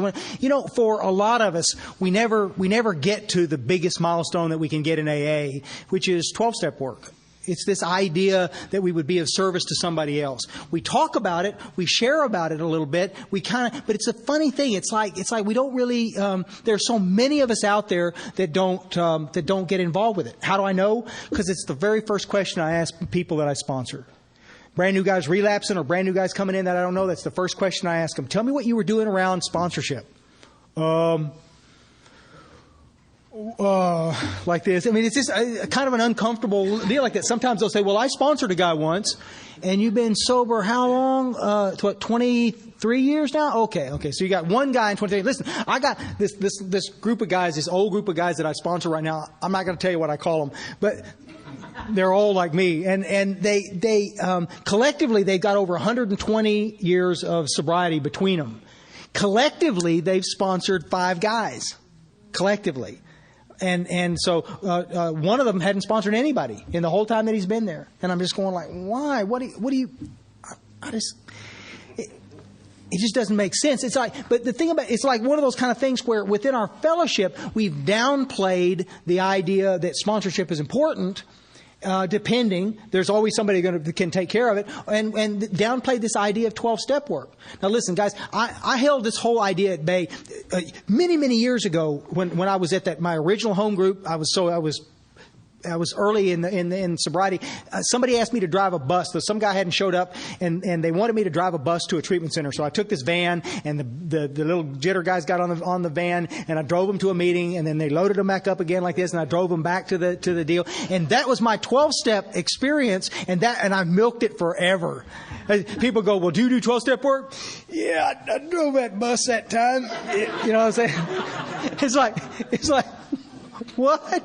I mean, where does this line up with intensive work with other alcoholics? You know what I'm saying? But I guess I got a head full of stuff that says you can't do this. Listen, people have been telling me how stupid I am since I was a little kid. My mama used to tell me that all the time. Man, twins just aren't real smart. Your sister, now she's the smart one. I mean, just like I had to give her a noogie when I got older, but I mean, I just not, but the truth is I'm not that bright. And so I can buy into this thing and say, you know what? I'm always going to be too stupid to do 12-step work. And so we'd sit in these meetings, I'd get smart, and I'm learning stuff like this, but I'd always let somebody else do it. Somebody else would come in and I'd go, look, and I'd kind of look the other way and ignore them until I look, I missed that guy. You know, like this. It's just like, I'm just playing games with him. I don't want to, if I actually got the guy, I don't know what I'd do with him.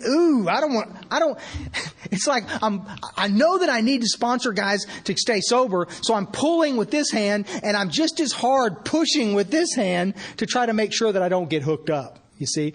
And so I know most of you spiritual giants never would do that, but I mean, I practiced that. I had it down to a kind of a science for a while. I was going to write a book on how to avoid proteges, but because I just want them, I don't want to do it. Well, anyway, so 2 years now. I'm 7 years sober in AA hell, and I come over here and I get involved with his AA guys, and I'm there almost 2 years. I'm buddies with some of these guys, but people are kind of walking big circles around me because I don't really have anything to offer, and I'm not really a part of what they do. And one night we were having this meeting, and I remember, look, you know how you have these moments of clarity? And so I'm looking at this guy, and I'm saying, I'm just different. I mean, JK wasn't there yet. He would be there later, but I'm looking at these members, and and every time I'm looking in their eyes, I'm seeing something that's not reflected back. I'm seeing something different than what I am, and I'm just going, this is not good. Man, by now I'm almost 10 years sober, but I'm still not who you are. I'm still not part of who you are because I'm not doing what you do. And so after the meeting, I got in with Cliff. We talked a little bit this last night, and Clifford's just really frustrated with me by now because he knows what I need to do, but I'm not going to do it. And so anyway, he tells me to go get busy and do some 12-step work. I'm not going to get into that story, but I want you to understand that I just everything in me said you can't do that. And I had done such a good job of selling myself that it was a real obstacle. And so when people say they're not doing any 12-step work, there's a part of me that would like to jam them up and say, well, you know.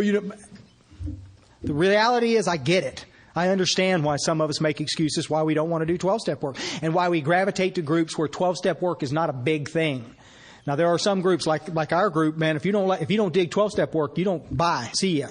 You'll feel so uncomfortable there because that's all we talk about. That's all we talk about is that stuff, is trying to help somebody else. And so let me read something real quick, and then I want to get into some stuff that's important on the stuff. Page 14, at the bottom of the page, they're painting this picture that I think is pretty cool. Bill Wilson is in Towns Hospital. And he's talking about his friend Ebby, and he says, my friend had emphasized the absolute necessity of demonstrating these principles in all of my affairs. Now, particularly was it imperative to work with others as he had worked with me. Faith without works was dead, he said, and how appallingly true for the alcoholic. Now listen to this. For if an alcoholic failed to perfect and enlarge his spiritual life through work and self-sacrifice for others, he could not survive the certain trials and low spots ahead. If he did not work, he would surely drink again, and if he drank, he would surely die. Then faith would be dead indeed. With us, it is just like that. Now hold your finger right there. We're not finished with this little piece here. But look at what it said. Work and self-sacrifice for others. He could not survive the certain trials and low spots ahead. Well, guys, we know this is coming. We know it's out there. And J.K. was talking about it. This is the secret handshake in Alcoholics Anonymous. This is the thing that nobody wants us to hold us accountable to do. And yet it's the one thing that will save our bacon. It's the one thing that will change everything about who you are and what you are and your purpose for being in these rooms. And I got to tell you, I hate to break it to you, sitting at an occasional meeting, sharing your day is not intensive work with other alcoholics. That's not what he was talking about. Okay? It hadn't even been invented when he wrote this. What I think is the really profound part about this stuff, though, guys, is the next line. My wife and I abandon ourselves with enthusiasm to the idea of helping other alcoholics to a solution of their problems. Guys, I don't know how long it's been since you completely abandoned yourself to something, but for those of you who remember doing that, any of you guys hunters in here or fishers in here, I don't know what you guys do in California, but maybe whatever it is, fancy cars, surfing, it doesn't make any difference. Remember the last time you actually got into something and totally abandoned yourself to that, and how cool it felt to just simply get involved like this? And I mean, this is what they're talking about. Flip over to 160, bottom of 160. It'll start right there. A short little piece. He and his wife would leave elated by the thought of what they could now do for some stricken acquaintance in his family. They knew that they had a host of new friends. It seemed that they had known these strangers always. They had seen miracles, and one was to come to them. They had visioned the great reality, their loving and all-powerful Creator. Wow. Wow. He and his wife would leave elated by the thought of what they could now do for some stricken acquaintance. You see the gist of this thing? Everything that they're talking about, everything that we were preparing for, everything about the reason that you are here. If you think that you're here sober because you're a great guy, you're mistaken. Seriously. You ever wonder why there are so many drunks out there that don't sober up, that don't get this deal? The reality of this thing is that I think that we're here for a reason. I think God gets us and allows us to be sober for a reason, so that we can be what? Those spearheads of God's ever advancing universe that he talked about earlier. I think that this stuff is important. So I don't think sometimes we want to look at it in such a heady way, but it's the truth. Why did you get sober and somebody else didn't? I think we have a profound responsibility to carry this message to other people. I think that's the way it works. So let's talk about a couple of things real quick, and then we'll tie this stuff up. One of these guys that I'm sponsoring, one of these old dudes said, I understand from my original sponsor that there's no way that you can effectively sponsor more than one or two guys in your experience in AA. And I'm thinking there's a couple of myths that I want to bust right now if we could. I just like to take this big pen about this big and just burst them, because some of this stuff is crazy to think about it and to talk about it. This idea that we have to be friends with everybody we sponsor. Listen, if Bill Wilson had wanted us to be friends with everybody he sponsored, he'd have said that. Now, there's some, I got to tell you guys, there's some men that I've sponsored over the years that I've known in AA that I fell head over heels in love with, and to this day would take a bullet for. But I got to tell you guys, I've sponsored some guys that give me the heebie-jeebies. They do. They just flat give me the creeps. I don't even want to be in the same room with them. But it doesn't matter. But see, because of the way that the program sets up, the way this thing sets up, I can love them enough to do what? I can love them enough to carry them through this work so they can have their own experience with God, so they can walk out free and clear of this thing and go out and help some other guy that gives them heebie-jeebies. I mean, the thing of it, I know, but sometimes if we buy into this idea that we have to have these long-term, long-distance relationships with these guys, and it always has to be warm and fuzzy, the problem is that you'll start concentrating on friendship, and you won't be concentrating on the things that you need to tell these folks about the book and the steps and their own arrogance and their own pride and their own ego and their own blah, blah, blah. It just goes on and on and on. It doesn't mean you won't fall in love with a bunch of these folks. but you won't be friends with all of them. Okay, so if we can follow that like this, some of you guys who sponsored 2 people and you're in love with them, you disagree with me already, that's okay. But I'm just saying, guys, what happens to you when you get to a place where you've sponsored hundreds of them? You see, you goes, oh, you can't sponsor that many. Sure you can. Let me. How many of you guys have kids? Little kids? A whole bunch of us. Okay. Or maybe they're big kids now, but they were little kids at one time. Okay, listen, this sponsorship is like raising kids. It's like little bitty guys. You got a little bitty poot like Adam Kelly, his little son, who's 2 years old, and it's this number right here. He walks over here, we're walking over here. He walks over here. I mean, you just don't take your eye off of him. You don't let this little guy run free because I know his daddy. You don't let him run free, okay? But that's the way it is with little kids. You're just shepherding them wherever they go. Now, as this little kid gets a little older, you begin to kind of back away. You guys, by the time your kids got into junior high, most of you guys were able to go like this. With my daughters, I could sit back like this and I could just kind of look at them. When a guy would walk in, it'd change completely. But when they're all by themselves like this, I would just kind of look at them like this. But I'm watching everything that they do, but I'm just at some distance like this. And everything in me says, go where they go, do what they do. I mean, just be real protective. But you can't do that. You can't keep doing that. By the time these little rascals get to be high school, you better be able to sit over there like this and just watch them from the door jamb. And just watch them. By now, they should be able to operate on their own. You're tweaking a little bit here. You're tweaking a little bit there. You understand what I'm saying? This is exactly the way sponsorship looks like. Could I start 30 men at one time? Only if I wanted to die and kill some of them. I mean, no, you can't do that. You don't want to do that. You don't. Nobody's got that kind of stamina like this. However, could you effectively sponsor 30 men? In a heartbeat. You bet you could. Because what you're doing is you're starting new guys, you're getting them healthy. You're starting new guys, you're getting them healthy. And those brothers in the deal are helping these guys, brand new guys over here. And pretty soon that lineage is helping each other. And they see each other across the room and they look at each other like this. And listen, let me tell you something. It's the coolest thing in the world to walk into that meeting with 250 people in the room. And I'll look at the men that I sponsor in that room. And I'm like this. And they just kind of look up. We don't have to talk. We don't have to do anything like that. They just look up like this. And they look over there like this. And they point. I know exactly what they're talking about.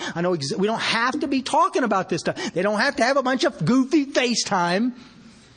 I'm accessible. They can get hold of me anytime they want to. We can talk about it like this. I'm not dodging or ducking any of them, but I got more important things on my plate. I got brand new sweating guys that are hurting like a big dog that need help. Let's go get those guys. You see, I want healthy men that are willing to get in there and go do the deal. Now, let's just for the sake of it, let's play this game for a second. What happens if you got a guy that you're downrange, you've been sponsoring for a year, and he's still doing goofy things in the meeting? It's a bloodbath. It's a spankathon. We deal with this guy. Because not everybody gets it the first time around. Sometimes you have to go like this. And then they come, sit down, and they make jokes when we're walking out of the room, but they don't make jokes when they walk back in. Because the correction has been made. It's swift and it's sure, and it's not mean or anything like this. It's just like this. Hey, I know you think this is a game, Slick, but this is life and death for some of those people in there. If you want to play life and game, get out. If you want to stay here and save some lives, come on. It's just like that. And then I smile at him, and I hug him, and I tell him I love him, and we'll go. And if he wants to get all bowed up about it, screw him. I'm so tired of walking a line on eggshells around people with sensitive feelings who don't get this deal. You understand what I'm saying? I want these guys to get in and enjoy it and see it from my perspective of how cool it is to affect and change people's lives. So Clifford makes me go do 12-step work. I don't want to do it, but I'm going to do it. And once I did it, I was completely altered. I mean, I'm telling you guys, I was completely changed. It changed. All of a sudden, everything connected up. The steps, the history, the old guys, the new guys, the whole program, everything. I just all of a sudden felt like I was a part of it. Instead of being over here on a fence, standing and watching you guys do what we do, I'm in it. Live in it, and it was just an amazing deal like this. So I'll tell you this story, but this guy. I'll tell you two quick stories, and three. No, just three. No, I'm just kidding. Two stories, and we're smoking. And so I'm at Homeward Bound that night. It's just funny. All this seems to revolve around Homeward Bound. There were 50 some odd places that we were carrying the message, but that was kind of kind of a magic place for a lot of years. And so I'm sitting there like this, and I'm doing this talk, and the podium's down on the floor, and this guy walks in, and there's a couple of, they're bringing some detoxing guys in pajamas, and then they're bringing some other guys in like this, and there's probably 60 people down there, girls and guys. And this guy walks in, and it's like his face has been kicked in. And I went, holy cow. And I don't even want to look at him. I'm telling you, this is the ugliest guy I've ever seen in my whole life. And his face, this cat was living on the street in Oak Cliff, he was sleeping in the back of a pickup.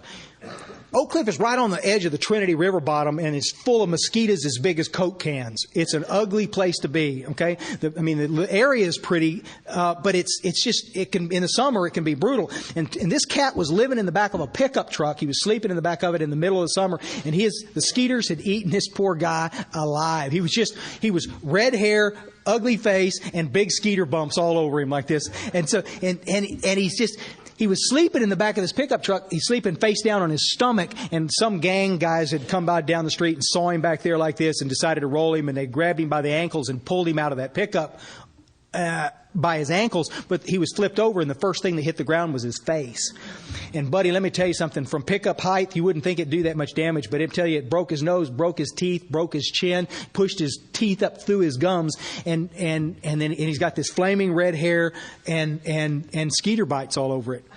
And I'm telling you, I just kind of went, oh, like this. And I didn't even want to look over there like this. I do my whole talk like I'm talking to Jeff like this. And I'm just like this. And these guys over here, you guys could have been on fire over here, and I never would. If I didn't smell you, I wouldn't even know you had a problem over here. Because it's just like, and I'm thinking, okay, if I can play this right, as soon as we finish like this, I had a lighter in my pocket like this, and I started Scout's honor. I started lighting my lighter in the building, hoping that somebody would run up with a cigarette so I could start talking to them. Okay, I don't even smoke. I just used to carry the lighter. Okay, and so I wanted to do anything I could to not look at this guy because he's a mess, man. And sure enough, God in His infinite wisdom.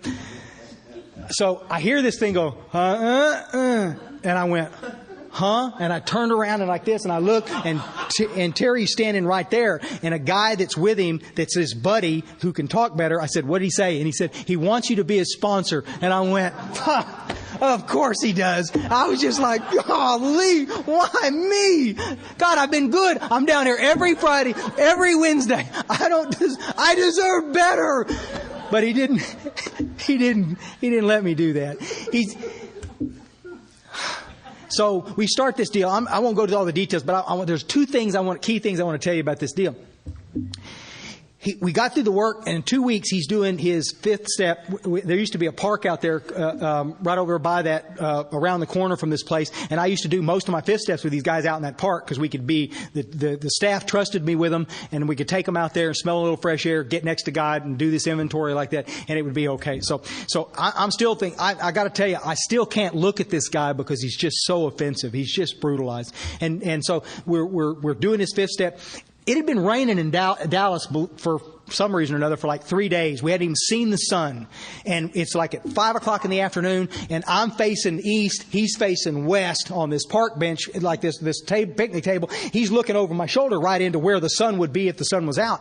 And just as the sun's going down, it breaks out of the clouds. Now, we finished doing this cat's inventory, and we're all done. He sees it, and it's one of these inventories that goes like this. I say something, and he goes, oh, but don't forget, see how selfish I was here? I go, yeah, Terry, I see how selfish you were right there. I mean, he's getting this. You understand what I'm saying? I mean, he's real proactive in his own stuff. And so just about the time that we get done with this thing like this, he says, man, I'm a mess, aren't I? And I said, Terry, you are, but we're going to get through it. And he said, man, I don't know if I can ever do what you guys do. He said, I'm just so ugly. And I just said, Terry, we're going to fix the ugly part. They got medical stuff to fix a lot of this thing. You're going to be fine. And about that time, the sun broke out of the cloud, underneath the cloud, and it just goes like this across that park, and it's shining right into Terry's eyes. And I'm telling you right now, that red hair was like it was on fire. And I'm telling you, his eyes were as green as emeralds. I swear, I'll have to shake it out in therapy someday. I've never seen a man so pretty in my whole life. It's like I was talking to an angel. You understand what I'm saying? I was just like, holy cow. And I just never looked at him the same since then. I always just looked at him like he was an angel sitting there talking to me, man. I just like, so tell me about Michael and them other angels. Y'all carry them big old swords? I mean, you know what I'm saying? It was just, wow. So Terry is with me like this. He's always with me. It's a 2-hour bus ride from the hood to where we have our meeting. And my deal with Terry was, if you'll get to the meeting, I'll get you home. That was the deal. And so he was always there. He'd go to the deal like this, and I'd take him home. We'd talk about stuff like this, and I kind of fell in love with this guy. And it just like, he was just always there. He comes up to me one day and he says, I need to borrow $5. And I said, I don't have $5. And Terry, I don't loan money to drunks anymore. And he said, I just need some money. And I had a $20 bill. I said, here, take the 20. I'm thinking he's going to go do something else with it, bus fares or something. And he said, I'll see you Thursday and pay you back. And I said, okay. Thursday, when I get there to set the meeting up, which is like almost 2 hours early, he's waiting for me. And he's got a little white bucket with a squeegee sticking out of the top of it like this, and a little sponge-looking thing. And he hands me this little hand-done business card, and it says T&L and something or another, 2 more initials, window washing. And I said, Tara, what is this? And he said, I'm going into business. And I said, doing what? And he said, well, we're washing windows. He said, we take the bus over here. He's now moved into some long-term care at Homeward Bound. And he said, I've got a couple other guys that are with me, and we're washing windows over in the rich folks neighborhood over where our meetings are in that neck of town. And we're washing windows during the day, and we'll just stay over there and wait for you to get there for the meeting like this. And it works out great. And he's got this little posse of guys running around. This guy's not probably 3 months sober at the time when he's doing this, okay? And he's got these guys, and I'm telling you, they're out there going through their equipment, looking, getting ready like that, splitting stuff up, and I'm listening to him talk big book, and I'm listening to him, and I'm just going like, what's coming out of this kid? I mean, I'm telling you, he's working with these guys, teaching them big book, and he's been in the trenches 3 months. And I'm just like, this is something, man. Well, he stays for a while, and he comes in one day, and he hands me this card, and he says, what do you think about that? And I said, what is it? And he said, it's a CDL, something or another. And I said, Terry, I don't know. What is it? And he said, it's my commercial driver's license. I'm going back on the road. Oh, man. And I got to tell you, I'm not happy. I'm just like, and I'm thinking, I got to tell him I'm not happy. And I'm going to tell him he can't do it. And I'm going to tell him all the things but he wants to do this real bad. And I said, who's going to wash windows? He said, oh, my guys. I got this little posse, and they're going to do it, and it's going to be great. And I said, well, all right. You stay in touch, okay? A couple of weeks later, he's gone. He's on the road. And I said, you've got to call me and keep in touch so I know what's going on. And so I don't hear from him. Natch. And I'm just stewing. Weeks go by. Probably 2 months out, I don't hear from him at all. I get this call about 10 o'clock at night. Now, listen, if you sponsor anybody you know, nobody calls at 10 o'clock at night and it'd be good.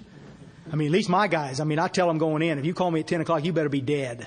I mean, really. Upside down in a car calling me, because otherwise it ain't going to fly. I mean, I get up. I'm at work at 4:30. So he calls, and I said, where are you? And he said, well, I'm in Kentucky someplace. And I said, well, what are you doing there? And he said, well, here's the problem. And he said, we dropped a load off and on Friday, but we missed the people that we were supposed to unload with, so I'm stuck here over the weekend. I said, yeah, what's the problem? And he said, it's a weird deal. He said, we had breakfast this morning in a coffee shop, and we're talking, and there's some local guys there that used to have a big book meeting there, and they used to have it right there in the coffee shop, but they don't have an AA group there anymore. It just kind of fell apart. And I said, Terry, I'm real tired, and I'm not following just tell me what the problem is. And he said, well, you think we could start a meeting here? And I went, you got a big book? Yep. Well, I guess so. And he hangs up. And I go, no, Terry, don't hang up. Like I hadn't finished talking to him yet. But he went and he goes to do this deal. And I'm thinking, this is too weird. About 2 weeks later, I get another call on a Friday night, late again, and I pick up the telephone, and it's Terry again. I said, Terry, first off, don't you hang up until I say we're ready to hang up, okay? And he goes, okay, all right. Hey, listen, I got this problem. I said, what's the problem? He said, well, listen, I'm up in Maine, and you know what, Myers? They don't have a big book study up here either. They don't have any kind of AA in this little town. I said, no kidding. And he goes, you don't reckon I could start one up here, do you? And I went, Terry, maybe. And he said, okay, I got to go do some work. And he hung up the phone. And I go, oh, no, like that. And so what began to happen was, over a period of time like this, what this cat was doing is he was making this long haul route that went up through Kentucky, back up into Maine, back up, about by Halifax, and he'd turn around and he'd come right back down through the Dallas area like this. And what he's doing is he's buying big books, and he's getting big books from various places like that. I must have given him 2 cases of books. And what he was doing was he was just starting meetings wherever he could. Now, the fact that this guy would be doing this is not so unusual. What's unusual about this thing comes from 2 different directions. One, you've got this little busted up knucklehead who had every excuse in the world not to do this. I'm not too smart. I'm ugly. I'm this. I'm living on the street. You understand what I'm saying? He's got every reason why he can't do this. The other part of this thing that always gets me about this thing is that on his own, he decided that this is what he was going to do. That he was going to get in the trenches. Nobody had to cajole him. Nobody had to say, this is what we need to do. He simply knew that there was a need, and he could fulfill the need because he understood the text. He could understand that thing, you see? And it just kind of freaks me out. I've got guys that I've sponsored for years and years and years that I can't get to crawl off in the trench. I just can't get them to do it. They just won't. They're content. They're happy. Their wives love them again. They're sleeping in the good end of the house again, and that's enough. They won't come. I mean, you always get this guys. We're going to go out. We got gigs every night. I'll be out there Thursday night and Friday night at this place like that. Some of you guys that are looking for a place to hook up, come out there. And these guys will always come up after the meeting. And these are men I sponsor. They'll come up after the meeting and I'll go, well, I really want to get involved with you, Myers, but you're talking about this weekend, right? This Friday and yeah, every Thursday and Friday we're doing this gig. Oh, well, man, I can't do it. But I got a thing I got to do. But one of these weekends, I'm gonna come out there. And we've been doing this. We've been playing this same stuff for 6 years on one guy. It's like he just can't.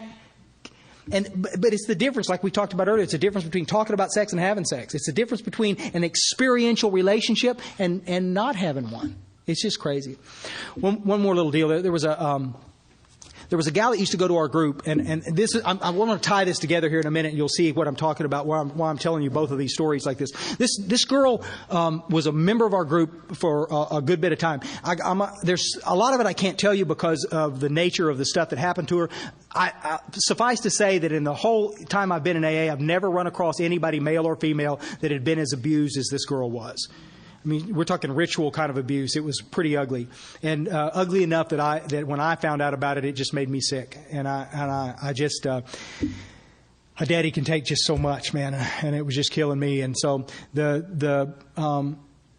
so this girl comes for a while, and she's worked out this deal. She's a single mom. I mean, she's a single gal, and she wants to adopt a baby. And she's worked out this thing. She's brilliant, smart, wicked smart. And she wants to adopt this baby, and so she finally finagled this deal. I don't know any of the details, but she finally worked this thing out so she could go get this little kid from overseas. And so during this period of time, she got real busy doing other stuff. She making plans, getting the house set up, getting her job set up, getting all this stuff. I mean, she had a lot on her plate. I get that. And so, but she drifted away from us, and she drifted to another AA club where she'd meet with them a couple of times a week, and it was one of those kind of typical Dallas meeting makers make it kind of clubs. They don't know, just a different club. And so where I come into the deal is that I get this call one evening from this lady, and she says, "Do you know this girl?" And I said, "Yes." And she said, well, she keeps asking for you. Can you come see her? And I said, "Where is she?" And she says, "She's at home, and she's in pretty bad shape." And I went, "Drunk?" And she goes, "Well, no, just come look." And so I came. So I went over to her house. And she'd had some kind of weird psychotic break. She'd had a lot of mental stuff going on, and I knew about that. And so anyway, I walk into this room, and the lights are all turned off, and there's 10 or 15 women in the house. And there's a couple of guys out front smoking cigarettes, and then me in the bedroom with her, and there's 2 or 3 girls in the room with her. And as I walk in, she recognizes me, and she sits up and she grabs me. And buddy, I'm telling you, she's just a mess. She hadn't bathed in days, and she's just laying in her own filth, and she's got this nightgown on, and she's just a mess, and she's just struggling to mentally. There's a lot of stuff going on. And I said, "Are you okay?" And she said, "No." And I said, "Let's get you to the hospital. That's where you need to be." And she said, "I can't go to the hospital because if I go to the hospital, they're going to take my baby away." And I said, "Sugar, you got to go. I mean, we're not skilled to help you with this stuff. I don't know what else to do. And she said, well, we could pray. And I said, yes, we could do that. And so we pray, and I'm looking around. Now, the other girls in this thing, they don't know me from Adam. But they're kind of looking at me like this. And I said, guys, I tell you what, give me a couple of minutes because I got to figure out what to do here. And they said, we're handling it just fine. And I said, I know, but she seems to be struggling. So let me just, and so I walked out in the backyard for a couple of minutes, and I'm sitting there praying, and I'm thinking about what it is I'm supposed to do. And I don't have any direction. I don't know what to do. She needs to be in the hospital. And so I walked back in, and as I'm walking back through the door, I had this crazy thought. It was the dangest thing. It's just like one of these, Are you kidding me? And here's what the thought was. She needs to go do some 12-step work. And I went, no way. So I walked back in. I said, listen, I need to get you dressed because I got someplace to take you. And there's the deal down at a treatment place that had a female side, a women's side, and a men's side, and the meetings were concurrent. And I was going to go down and do the men's side of the deal like this, and there were some other women in our group that was going to do the other side. And I said, I'll call these other girls and let them know that we're coming, but I need you to come with me for a little bit, and we're going to go carry the message.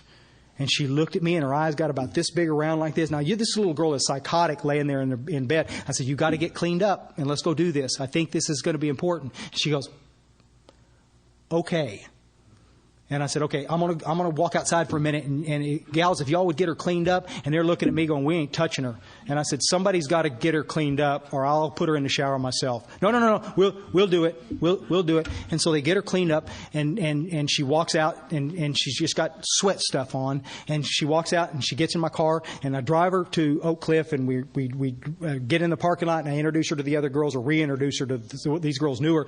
And I said, you guys just go do what you can do, and I'll see you in 55 minutes.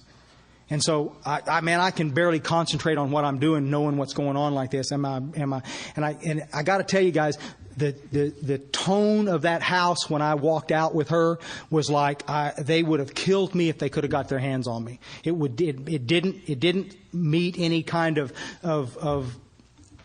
acceptance. We get to the end of this deal like this, and I cut my part short. Somebody else finished up, and I went down in the parking lot, and I'm just kind of wringing my hands like this, standing in the parking lot waiting for her to come out. Pretty soon, the door opens up, and I watch these girls walking out of the deal like this, and I walked out, and I looked at her like this, and she kind of looks at me, and she shows me a peace sign like this, and she smiles, and I went, And I walked over towards her like this, and I said, what's up? And she said, man, I'm not gonna lie to you and tell you I'm perfect, but I'm going to be okay. And I said, what happened in there? And she said, well, ask one of them. I'm going to go sit in the car for a minute. And one of the other girls, I said, what happened in there? And she said, it was the damnedest thing. She said, we were throwing our best stuff in there, and we couldn't get anybody to talk to us. Everybody wanted to talk to her. Everybody wanted to. And she was covered up with people talking to her. And at the end of this deal, she just kind of like snapped out of it. She just walked out. She was just busy getting out of her head trying to help somebody else. Now listen, I'm no physician, and I'm not suggesting that you do this all the time. I'm just trying to explain that my reason for telling you the story is that sometimes, guys, I think that we soft sell the idea of how effective 12-step work really is. I think sometimes that we manage to discount the impact of what it is that we're asked to do. She did indeed get better. She did indeed go to wherever it was overseas to get her baby, and she's doing fine. And I see her pretty regular, and she's special times 10. Special times 10. And I just, if you've held that at distance, stop. Let's collectively get off into the trench and try to do something to help. As takers, we're just useless. We're just useless. Once we decide to do something, once we decide to actually step out on faith and do what we tell ourselves we can't do, amazing things happen. And we see this stuff all the time. And if we had a chorus of men and women in the trenches singing that song, I think probably what would happen is we would swing the tide, and we would get more people understanding the nature of why we're here. You see what I'm saying? At the end of the night, when you're sitting there on the edge of your bed and you've had your last glass of iced tea, or you smoked your last cigarette, or you've done whatever you do right before you go to bed, how amazing it is to be able to just sit back, take a deep breath, and know that God is good and that this program works. and that we can, with our efforts, change and affect lives. And sometimes we can save those lives. Pretty powerful stuff. Guys, I love you all. And if there's anything that we can ever do to stay connected, Facebook is indeed a great thing. There's some little articles down here that Angie made for us that I sent her, that some stuff that might be of interest for you, excuse me, for you to read.